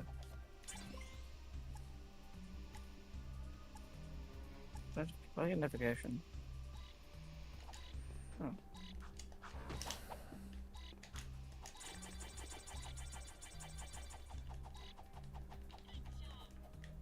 I think TLF did an okay job with the actual like side mission stuff. I didn't do too much of Maybe them. I'm giving it too much credit, but yeah, I didn't do okay, much. I didn't do much of it, so I don't really remember. The movement isn't as good in that game, so it kind of is already worse by default. Oh man, I started playing Secret Agent Clank the other day Oh, no. because I was like, maybe I should finally play this. Because the only time I ever played it was as a kid. I had the demo on my PSP, and it was the first level of the museum, and I remember really liking it as a kid. But I popped it in and I played that first level. I beat it. The rhythm section was really stupid. But I beat it and I was like, okay, this is fine. And then the game froze and crashed, and it was like, fine. This game doesn't want me to play it or play something else. Yeah, yeah. The game did you a favor, really. I'll get through it one yeah, day. the game's like, nah, dude. I'm gonna fuck around and Just- still got lands on my end. Or, hello. Not loading. I was not responding. Nice. I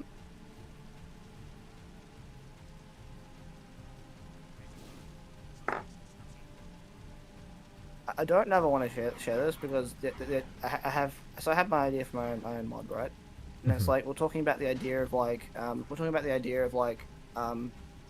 changing one of the levels. Like we're going to like retool the Yosemite level instead. It has to be something else. I think I remember that conversation. I said I wasn't sure if I want to do Yosemite anymore. Oh, so it's not confirmed. Okay, well. Yeah, I don't think I even want to keep it. I had an idea for a level, but I'm not entirely sure it fits in very well. But it kind of does, and it kind of doesn't. It kind of does because it integrates Dark Eco, and it's a linear challenge. But at the same time, it's like it also kind of feels a bit out there. It's inspired by, and this is actually one of the few times this has happened with me. But it's actually inspired by one of Pex's tracks. Mm-hmm.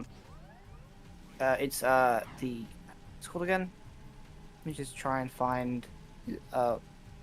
It's the Precursor Ruins track. So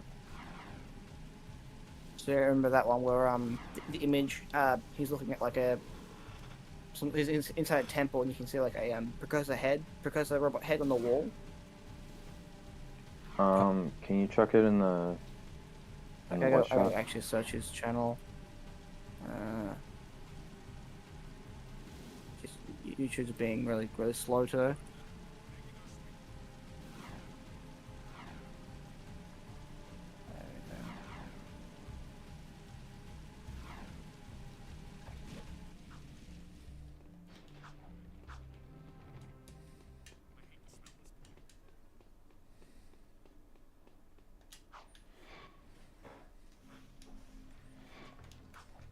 This is how long. Yeah, YouTube's been really shit for me lately. Yeah, me You too. guys notice that? Absolutely. Yeah. Like I'll middle mouse click to open something in a new tab, and it just won't load for like minutes at a time. Right? I don't know if they're doing something new or something, or like they changing shit, or... I do notice if I you're using posted ad in, blocker, it's way longer, which is pretty shit. Nice. I've posted it in the voice chat channel and the project stuff. That's kind of 100% intentional, by the way. It's got a yeah. It's kind of got a horror theme to it. The percussive bonus track, and I had a weird idea where it's almost like there's some sort of like large kind of lurker creature that kind of like evolved. Like it's kind of like a horror type thing where you like you have to like be careful where you are because you'll get killed by the lurker, giant lurker creature. I kind of have a hard time explaining it, but like something about it, just like the actual vibe the song gave made me think it was of some sort of like horror type vibe. And I was thinking like, how would that translate to Jack 1? And I was thinking like, okay, there's an enemy that you can't kill and is very dangerous, and you have to avoid it while going through a level. And that's why I mean when I say it's out there, because it's like it kind of doesn't really fit Jack 1 that much. Which is why I'm not sure if I can go with it, but it does work with the concept of Dark Eco, because it's basically just a precursor like level, but like with Dark Eco, like because the the lurker itself has become more powerful because they've been living off of it, I guess.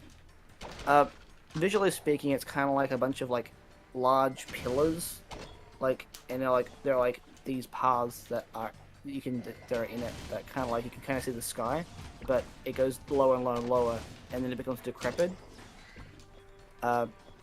because of like it's like old and weathered.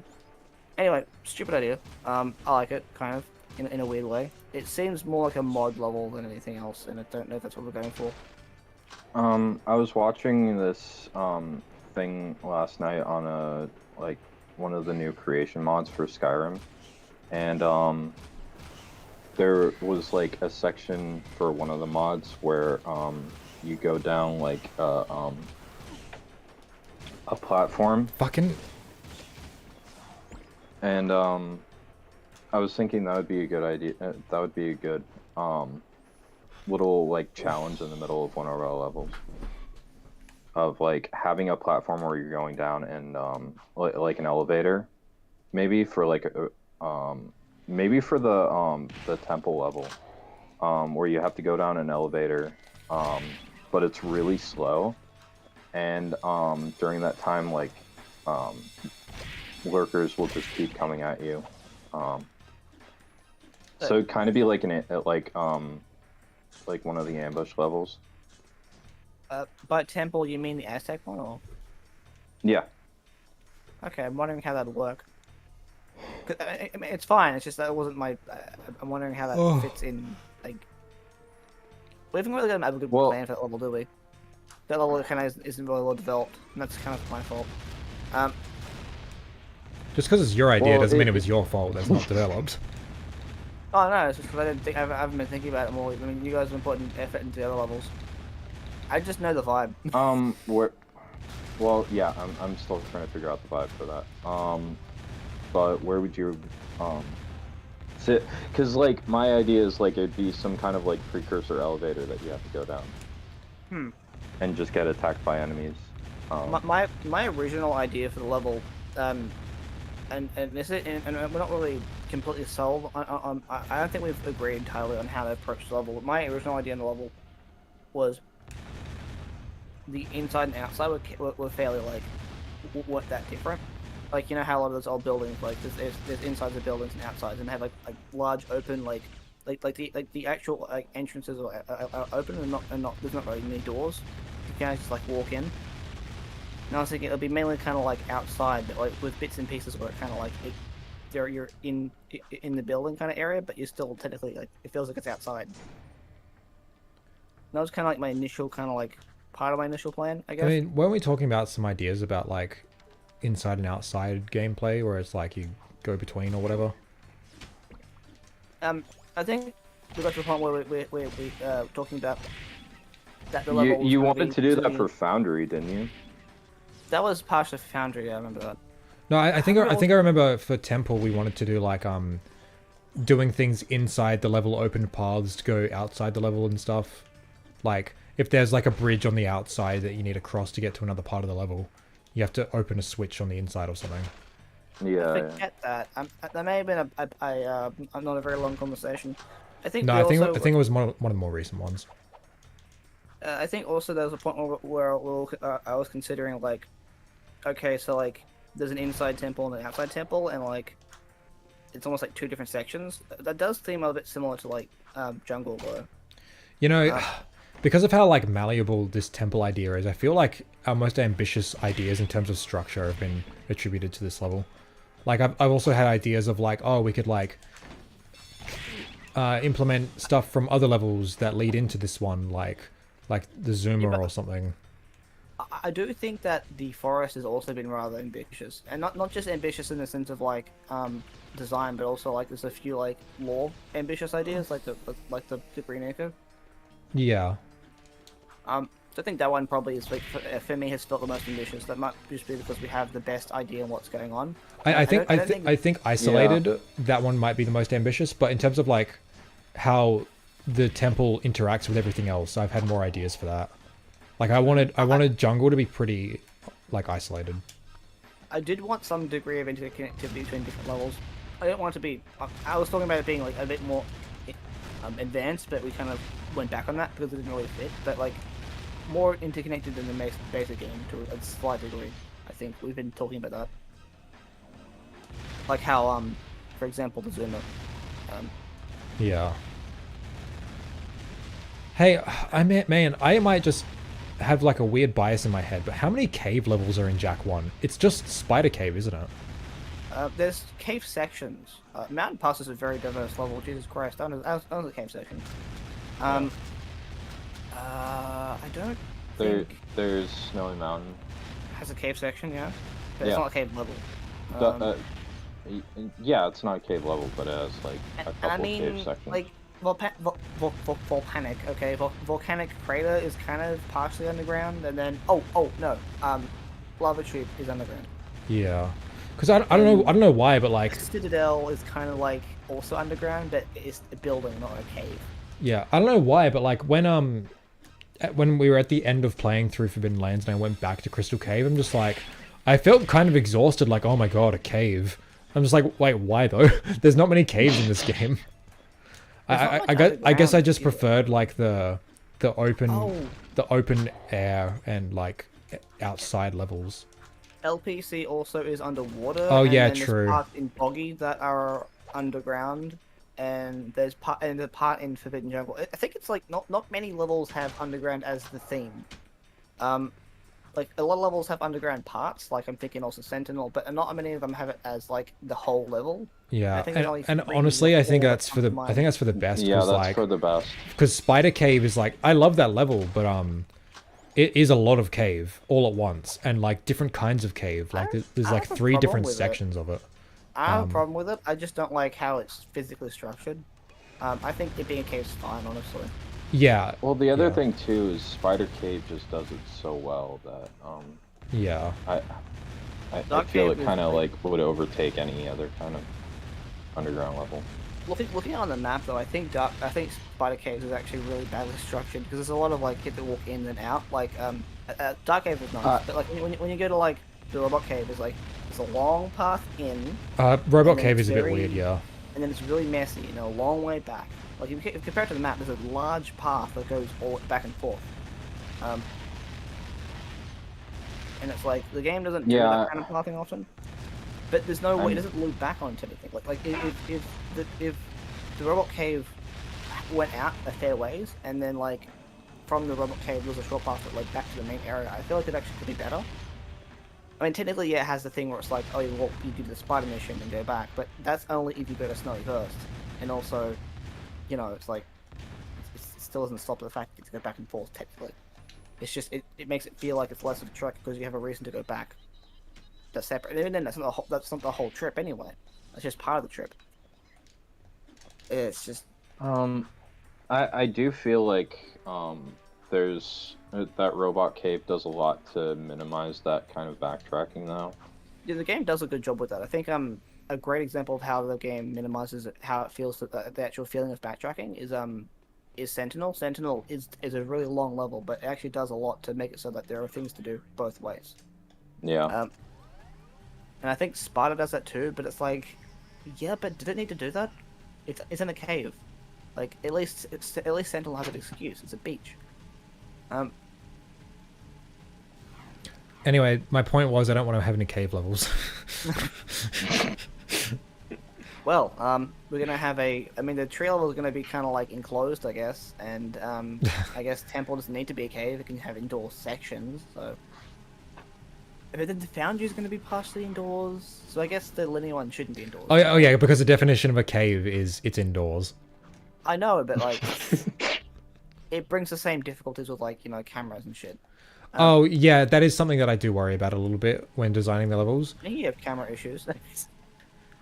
Because of that fucking doorway. Does it well, but like you can tell that has to compensate for the doorway. Yeah. We need to see Crew's man cave in 2. Oh no. Yeah, we go behind the mirror. Oh no. And what's behind Wait, it? behind the mirror is just a wall. No, it's not. It's a one-sided mirror. It's a one-sided mirror, and Crew just sits in there watching his customer. Well, it's like, well, if we're being real, in Jack 3, the the mirror is broken. Well, in Jack 2, it's if just you a go wall. behind the mirror, there's a duplicate of the naughty Ottsel, because that's how games used to do reflections, and it was way cooler. That reminds me of Mario 64, where they did that, where the actual one of the halves actually had a painting. That was cool. Shit, that's probably. Anyway, sorry. I like games. I don't. Something else. Okay, that's fair. I don't know why I've been playing them so long. That seems weird.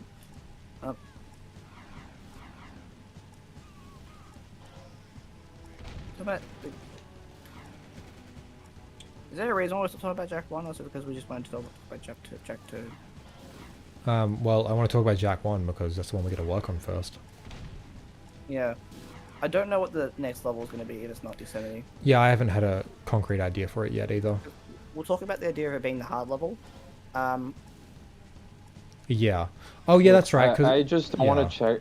I don't want to talk about Jack 1 because that's the one that we have to put the most work into first. Wow. It's the one. Yeah. It's the one that actually has something that we have to work on. This has the I'll do it later energy. So it's something that we have to do now, so I'll just do it later. Well, that's why we keep talking about Jack 3, because it's like, oh man, Jack 3 is like so much to talk about. Yeah, Jack 3 is the most interesting because we have to actually do shit that is like interesting. It's just, I mean, it's not like this isn't interesting. It's just that, I don't know. Jack 1 we're actually screwing with the actual story, which is interesting, I guess. But yeah, no, I think 2 limitations we're talking about before with the Jack 1's level was we're talking about the idea of it being linear and the idea of it being the hard level. So yeah. Cool, Kixon. Have a good one. I can't say that, sorry. See ya. But, so if we have the idea of it being like linear and difficult, then we have something to work off of, I guess. We make the ultimate Crash Bandicoot level.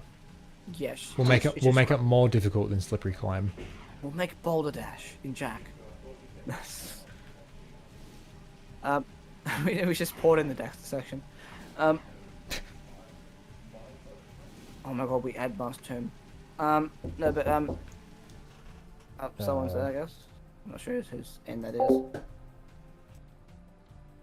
But if we use the It's not me. oh well, if we use the limitations of Dark Eco, linear, and difficult level, then we at the very least have some sort of framework to work with. And I guess we should try to go for a different kind of thing. Oh, yeah. I'll wait for him to finish. Hey yo. Pretty good?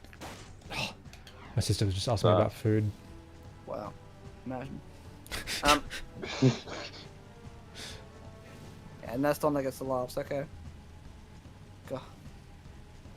This is all I have to deal with. Anyway, in terms of limitations for Jack 1's level, that if it's not Yosemite, I think the limitations we listed was it's like linear, it's difficult, it has an idea, it has Dark Eco as a theme because it's kind of maybe not depends on how everyone tie into that. This is why we gotta write shit down. I keep forgetting all this. But then like it has to be like a different kind of like level, I guess. Like it can't just be it can't just be a thing we've already seen before. It can't just be like another jungle level. We're not doing caves either, apparently. So, I mean, like, yeah, caves with Dark Eco. Oh, we haven't done that before. Yes, that's a very original idea. I'm just thinking, what it would be like. I mean, my brain was like, haha, canyon, but like not canyon, but you know what I mean. But well, what's like a locale that hasn't been done in Jack before? I mean, we could do a river level. I mean, Crash did that. Yep, Crash level. A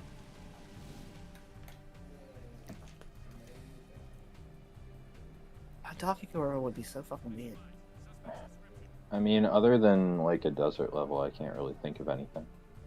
I mean, desert's pretty cool, but I mean, sometimes, but that was a bit too vague. Anyway, deserts are they're a bit empty. Cause when I think desert, when I think desert and I think linear, I think like indoor temple. But then when I think desert outside of that is just like open space.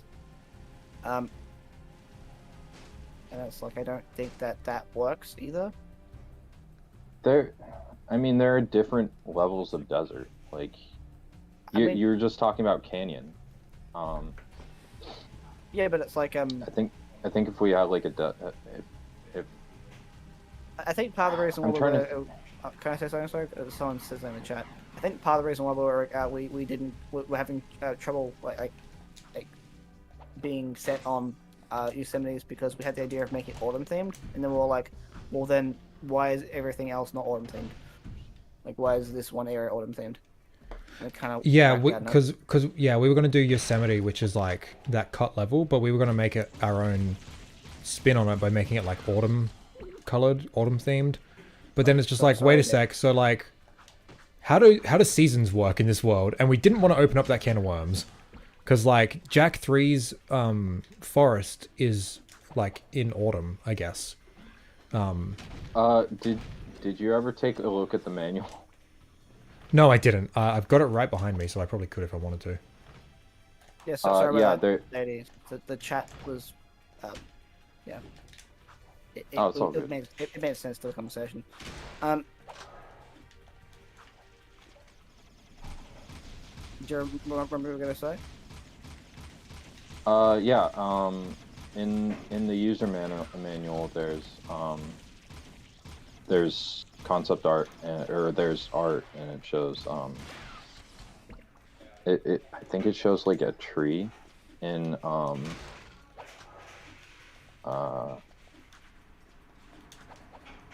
do you call it, in gardens. Oh yeah. I remember you saying that now. I mean, I'm pretty sure I mentioned it before, but yeah, and in the opening cutscene, when the palace falls, I can just pull it up. Yeah, I forgot to confirm that because I never noticed. I'll look for it. We already have a forest level, by the way. Oh no, I didn't get ammo. So we should have a forest level. We've already got a forest level. So with Dark Eco, so what we're doing is like we're doing a fourth village. It'd be like Goal's village, and the concept at the moment is like it's been flooded with Dark Eco from like some other source, and it's like corrupted everything and it's driven the villagers out. So we need like the goal of it is to stop the flow of Dark Eco and allow the villagers to return. And one of the levels we've got is a forest level. Yeah. So if we have a forest, I mean, bad with words, but like a precursor temple of some sort. Yeah, kind of like a You don't have a copy of the guide in the archive? Is it the strategy guide or the booklet that comes with the game? It's the user manual that comes with the game. Okay, I don't have it on the archive, but I do have it right behind me, so I can pull it out. Yeah, I don't know what page it is, but yeah. So a forest, a Aztec style temple, a foundry, a river, and something else.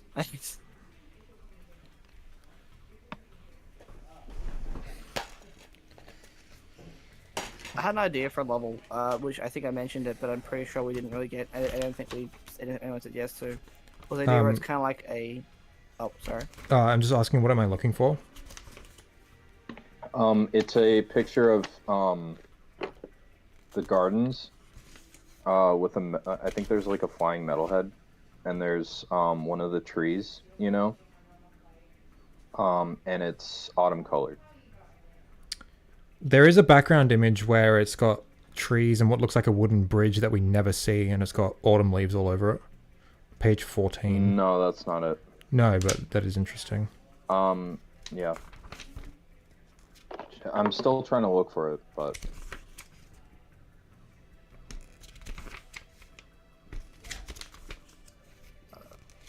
I can't find a scan. I don't have the manuals with me, so I can't really check. Oh, the limited run games one is on my archive, and it is the same as the PS2 one. The American version too. Oh, let me see.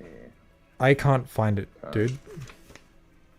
I just realized we don't use the American manual because, like, unless it's the same. I know that some of them are. Oh yeah, that's true. I totally forgot. I am looking at the American manual. Oh well, limited run games also has the same manual anyway, so that's yeah. American. Fucking lucky. Unless you looked at the greatest hits manual, if that's any different, I don't know if it is. No, I don't have a greatest hits copy. Okay. It's vanilla. I'll have to say this. The PAL version of the Jack 1 manual is better. It's got the freaking text around there. That's pretty cool. It's so weird how that's only the PAL manual. Yeah, it's strange. I think that the map might be better on the American version. I forget. It is different. The map has more. The actual map itself has more information on the NTSC version. Yeah, dude, I couldn't find anything. I've gone through it twice now. I'll try and dig up my copy and see if I can find it. Okay. I'll just take a picture of it or something.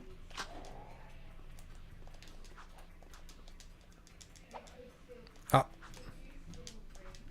What the hell's this? I'm just looking through images and I found something weird.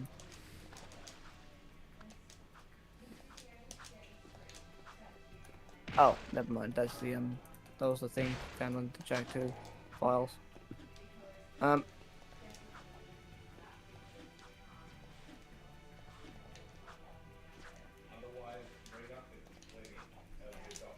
If you hear people speaking in the background, that's because the kitchen is right outside my door. No, if you hear people speaking, it's because Zeke is in a call with other people. No, just ignore them. Wow. But yeah, I had a idea for a level that I'm pretty sure people didn't say didn't really say yes to or anything, because I don't know if it's good or not, but it was kind of like it was a very like dried out kind of level where bits and pieces were like crumbling, so like the floor itself was collapsing, and it's a bad explanation. I can't explain what's in my head, but it is kind of the idea of like, you know, it's like the land itself is kind of like dying, so like the actual like Earth itself is breaking apart. Mm-hmm. I don't know. It's an idea. If I was better at explaining, then it probably would be better. I just had something in my head and I forgot it. I suck.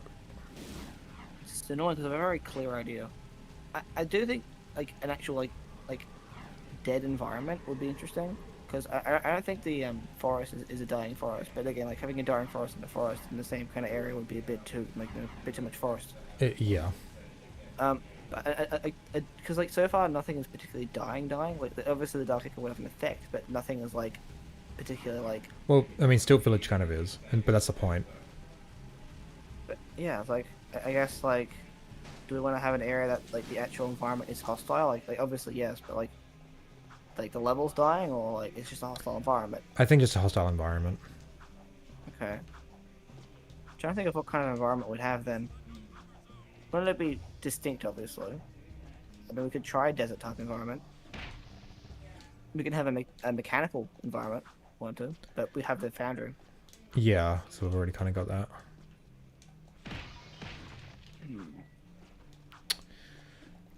I mean, we could try and chase a volcano level, but eh. There's too much lava in the game as it is. There's a lot of jungle as well. Like, I kind of don't feel like any more. I don't think we need any more like highly vegetative. That's the wrong word. I don't think we need a lot of vegetation. I think we have, like the levels that we're looking at right now already have a decent amount of vegetation, and the game itself has enough. So I'm like, I don't know. I just feel like flying. I mean, like I think forest is fine. I mean, like if you really think about it, like there isn't really a whole lot of vegetation in the game. It's just like front-ended with it. I mean, I guess. Like, the last hub probably has the least. Yeah, and Hub 2 doesn't have a whole lot either. Like, Boggy I mean, Swamp, it's all dying. LPC has none. And Basin doesn't really have, like, trees and flora and fauna. It's just grass. I don't think Boggy's dying. I just think it's a swampy environment. So it's like, you know, it's a different kind of palette. There is dead trees, yeah. Well, yeah, but they're used for, like, you know, they kind of section the area off. There's still a lot of trees. Wouldn't the storyline drive the level design? Like, I was gonna suggest some kind of castle level, but I don't know if they fit the narrative. We do have like a narrative through line. It's very minimal, like most of Jack 1 is. But like the individual areas don't really matter a whole lot, except for the hub and the final area, which we've got like set in stone. We're just trying to come up with like one more like level that would like fit the vibe. Every single level, also the different hubs are also kind of distinctive. Like, I guess like Sentinel is kind of similar to one. Is it Sentinel? Yeah, it's a bit similar to Sentinel. But we have like, you know, the jungle area. We have like the beach area. And we have like the spooky island area. Then we have like the robotic like underwater city. Then we have like the swamp. Then we have like the green lush area. And it's like, each individual area, the levels within them have a degree of distinction between them. Mm-hmm. And I want to kind of keep that, and also I just think it's more interesting anyway. I just don't want more forest, really. I don't know. We've only got one forest in the game, and we're having another one that's like way different. So, yeah, I found the page. 34 to 35. Hold on.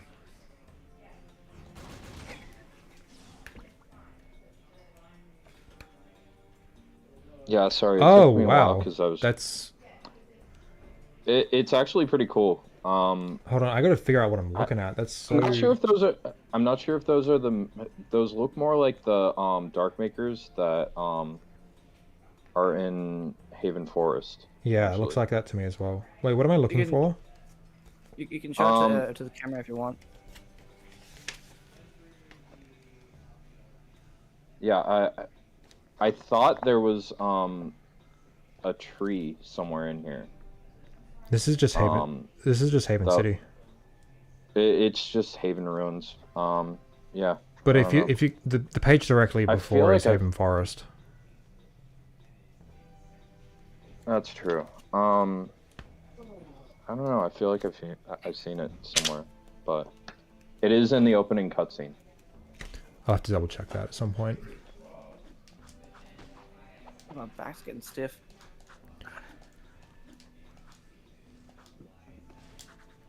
But it's sitting down for hours. Anyway.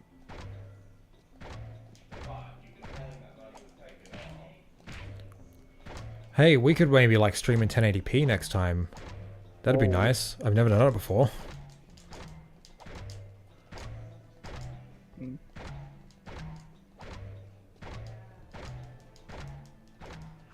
Yeah, but I just feel like the next level should have a bit more visual distinction. Personally, I don't know. I'm not. Well, sure yeah, what I do one as I'm well. But- No, I'm just saying, like, I don't think the next one should be a forest either. I'm just saying, like, our forest level, I think, it fits fine within Jack 1. Oh, I think the forest level we're doing here is fine. I just don't think that. I just think that because like both levels that we're looking at could have like lush plants in them, because you know the Aztec kind of temples have that kind of like the whole like plant vibe as well. Hmm. And it's just like I don't think we need a third one.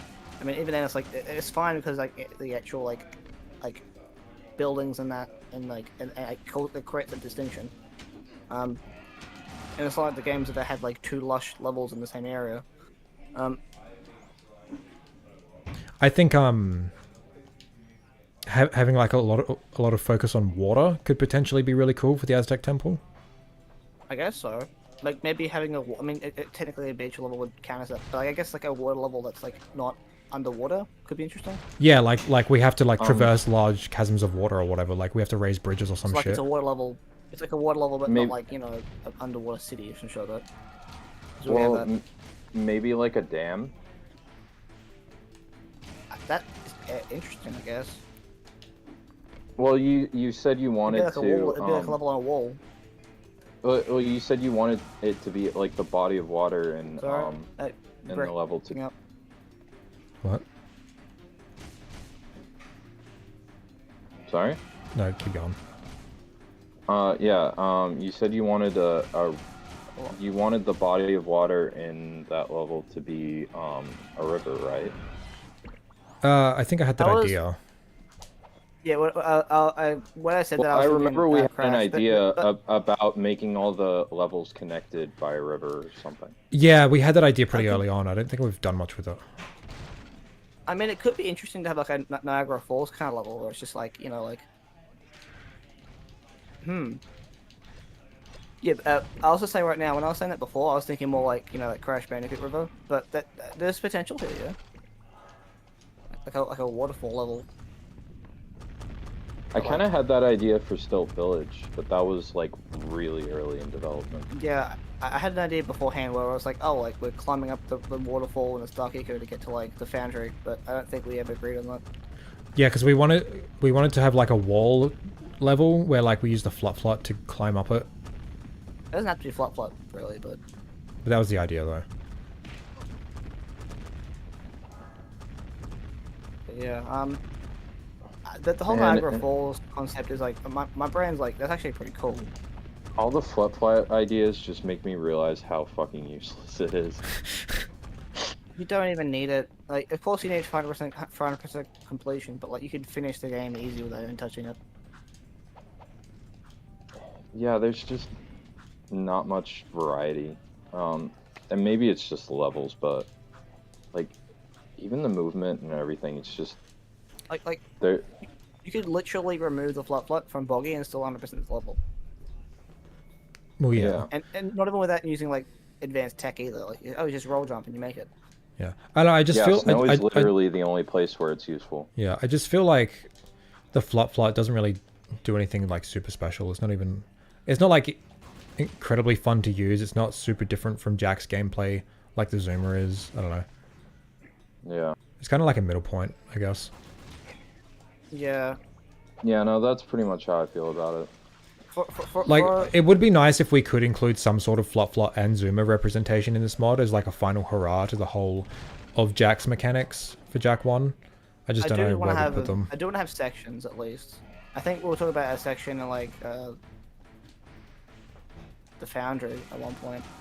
Flot section on the outside I of want a Foundry could be section. sick. Oh yeah, I think I was talking about that. Because I want a section that's on the outside of the Foundry, like just on the edge. Yeah. Of it. But yeah, I have 2 ideas so far for Foundry already. Like so far, like the idea like of on the edge, and I also like the idea of one being inside a partially emptied out silos, thing would be interesting too. I think we were talking about that beforehand. Yeah, we talked and about that's all that the last week. ideas I have. Just being inside a silo would be fucking really cool. It'd be a mood, let's just say. I mean, when you think about it, wouldn't you kind of be in a silos in like LBC though? Because like the whole area fills with like So I guess like you could technically say you're in a silos in that level. I mean, it's not really a silo. It's just it fills up with it. I don't know. You cut out, Martian, so I couldn't hear all that. Kind of feels similar. Oh, like the area in LBC kind of feels like a silos kind of section. Because it's like like a circle, like a tube kind of thing that fills with it. That's full of dark eco. Yeah.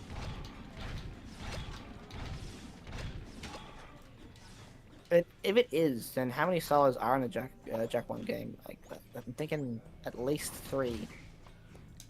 I wouldn't. Misty. I wouldn't count it on PC as a silo though. Well, I don't know. It kind of is. It kind of is depending on what you consider a silo. It is a massive. It is a massive like collection of dark eco in a tube area, but I'm not entirely sure that's the same. But its purpose isn't storage. Similar. It kind of just. What is its purpose? Well, I don't know. You just press a button and it fills up. Maybe it's like a cleansing thing. I don't know. Especially since like you go back there, especially since you go back there and it lowers again. What about the one on Misty? Yeah, it's a silo. Well, yeah. Yeah. So there's at least 2 in the game. But there's a ton of silos across the planet. And then we could add a third one, at least, for now. I mean, we're already doing that, aren't we? So, I think we're adding a silo, aren't we? Like, just a bunch of dark eco would make sense. Yeah, I'm not 100% on what the origin of the dark eco is. Like, I'm assuming it'd be something in Foundry. Wouldn't it be really like metal of like you actually start level like going? Martian, you're cutting out. Like it's in a solid climb up. Oh, sorry. But wouldn't it be kind of metal that you like follow when you enter the level? Like there's a dark eco river you follow, and you go to the entrance, or like you get to the part that's in the silo that's a hole, and you go up into the silo and climb up it to enter the level. I don't know. I don't know about the first part of the level. If you're looking for a linear desert idea, how about a canyon of some sort? Could incorporate a river as well. We had some sort of idea. Oh, hey, we're back to the canyon. Yeah. Oh. My brain really wants to go with the waterfall idea. I'm gonna be honest. I don't know, but I don't know if it's in this. But like this. What don't you like about canyons? Do you have a fear of canyons? Mufasa died in a canyon.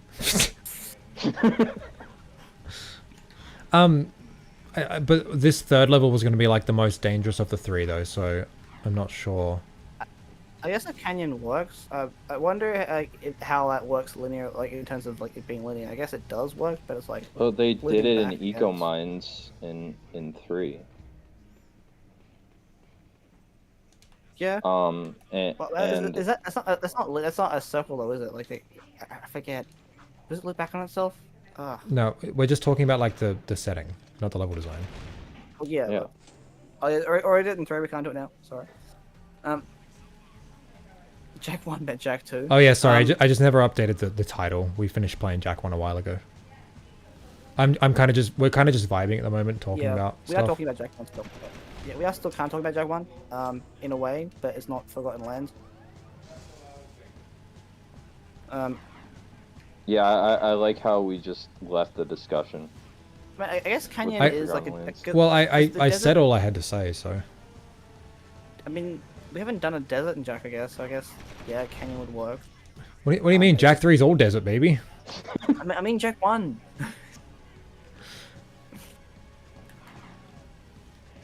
Yeah. Yeah, that's literally the only real theme that I can think of that isn't like the only real nature theme that I can think of that isn't represented in the game already. I guess like one. Aside from forest. I guess one gripe we could make unless is you're that, counting Mountain Pass. I guess one gripe we could make is like, oh well, that's just a weird kind of like it's very different than the rest of the environment. Like at least like in like with the different areas in Jack Point, we can kind of like say, oh, it makes kind of sense. Like the water section is the water is like the island, Misty Islands are very far away, so of course it doesn't matter if it's like if it's different. LPC is the underwater, and then like the you know, two lush areas like the swamp and basin being close together isn't that outlandish. There's like, oh yeah, two like, you know, two like very like fairly lush environments, and then just desert level. So I guess that could be a way of looking at it, but I don't know. I had an idea of maybe, I think this might be taking from the Sierra idea though, of like scaling a mountain. I mean, I guess yeah, that's just basically Yosemite. Well, not really. Well, yeah, but like there is a mountain section in Yosemite, but no, but I mean like a linear level where it's like the whole level is just going up a mountain. Yeah, but it's just a mountain instead of like. Pretty sure Sierra is supposed to be. I'm pretty sure it's supposed to be the fucking hell, Yosemite, but I guess we don't have to like.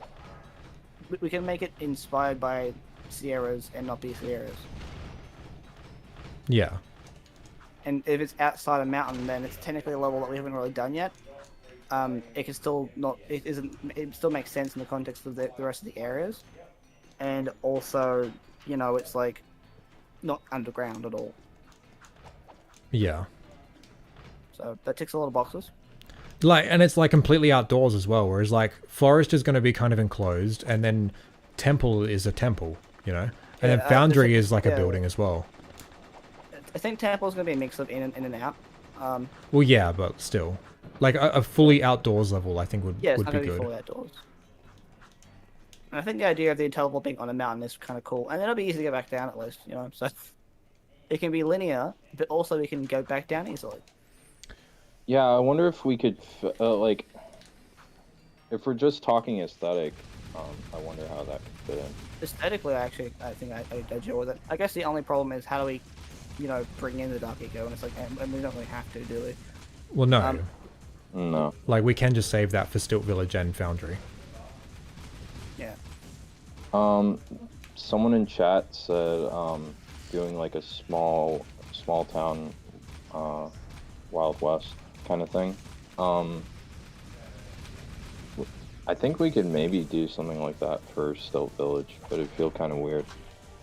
I want it to feel like the rest of the villages, right? I think that it being a river is, I think, important because like it's a Stilt Village. So even if it's like not the same kind of vibe, I think keeping some part of Stilt Village, I think, is important. We could just change it. Yeah, like the village being built on a river, and that river just gets like replaced with Dark Eco, you know. I do think it is cool, just in general, anyway, because like there's a little, you know, it's not a type of level we've had. No village that's really just like, you know, on a river. I mean, I guess Rock Village is kind of like surrounded by water. Yeah, but it's not really on a river, right? Yes, it's not. Yeah, and I guess the only issue with that though is that it kind of limits like how kind of varied the actual level can be. Just like, you know, it's kind of, you can't do much with the river compared to you can, but are we gonna make it very tall, or? Because if we want to have the entire level that like basically tied to the river, either we're going to be having a wide river, or it's going to be a fairly like compact level, like horizontally. Look, we can go like any way we want with it. Yes, yeah. I thought it would be more like a vertical level. I do kind of want it, yeah. I remember we had an idea of like having the stilts like connected between mountains. Yeah, I had a image of that someone said that looked like a person with a no. Anyway, I had an image that someone said looked like a face, and it kind of showed like the idea of like it's like it kind of has multiple vertical layers, Mm-hmm. where the buildings are not just built into like the river, but they're actually built into the sides of like the mountains Yeah, as well. yeah. Yeah. Is OpenGOAL Jak 2 sustainable? Does it have as many graphical glitches and bugs as emulating it? No, it's way more stable. It's still in open beta, so they're still actively working on it, but it's very playable. Yeah, it's not finished, and I don't know. It's getting mods, but it's nothing as ambitious as Jak 1's mods so far. Yeah, well, Jak 1's been out for longer, so. Yeah. But from what I've seen, it's a lot closer. Progress has been faster than Jak 1's progress, so you know. And then Jak 3 is probably fast as well, because Jak 3 is even more similar. Jak 3 is probably going to be faster. Yeah, Jak 3 is very similar to Jak 2. Jak 2 has a lot of differences in the I mean, you'd hope so, but like there was a lot of engine optimizations and new features like ragdoll physics and all the car stuff. Yeah. Probably mentioned it, but a volcano level could be yeah. cool since the volcano stuff in the game isn't full of platforming. Yeah, but like I'm just sick of the volcano and lava vibe, you know. I think Jak 1 has heaps of it. Like they've got Fire Canyon, they've got the start of Mountain Pass, they've got all of Volcanic Crater and all of Lava Tube. I think we've had our fill of lava. And then Jak 2 has lava levels, Jak 3 has lava levels. It does suck that there's no actual like, proper platforming levels, but at the same time it's like there is like 3 levels entirely dedicated to it, like to lava, so like fire and brimstone and shit like that. Man, I just got food. I wasn't expecting that. Okay, I might beat this mission and then quit stream because I am hungry. Anyway, I personally am really sold on the mountain idea. What, the one I just had? Well, yeah, I mean, yeah, this mountain idea sounds cool. Okay. I like mountains. I like because like that one can just What be about like a mountain canyon. We can be like, wait.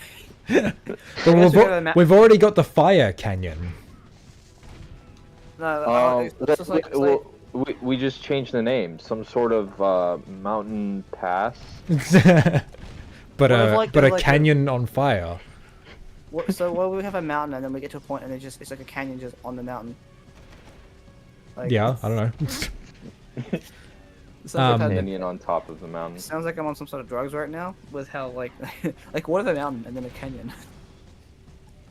I just think it could be cool, like a linear crash style level, like climbing like around and up a mountain, like we're like going around it, you know, like there's a path that's dug out.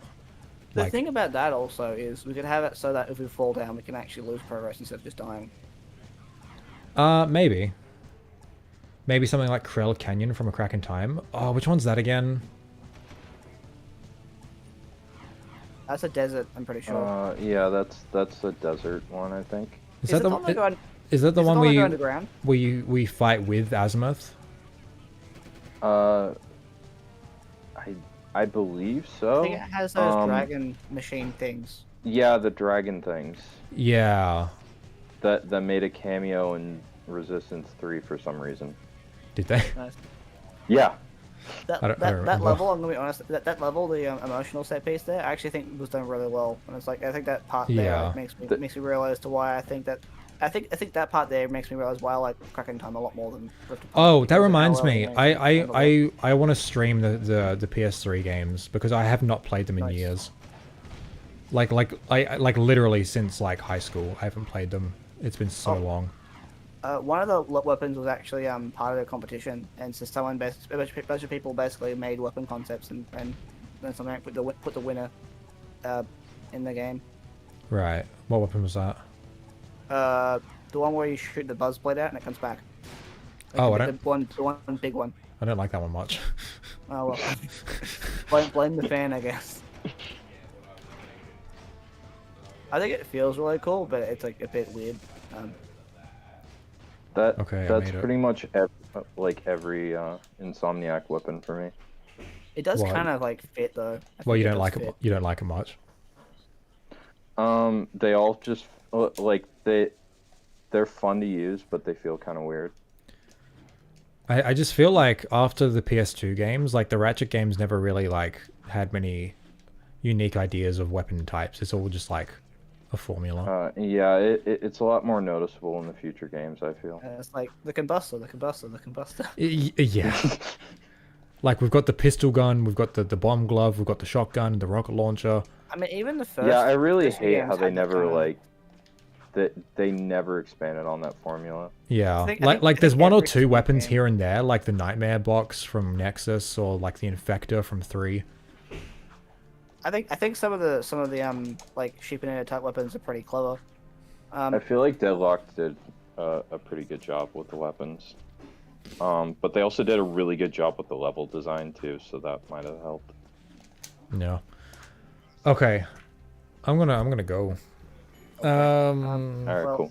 Well, I'm gonna say I like the mountain idea.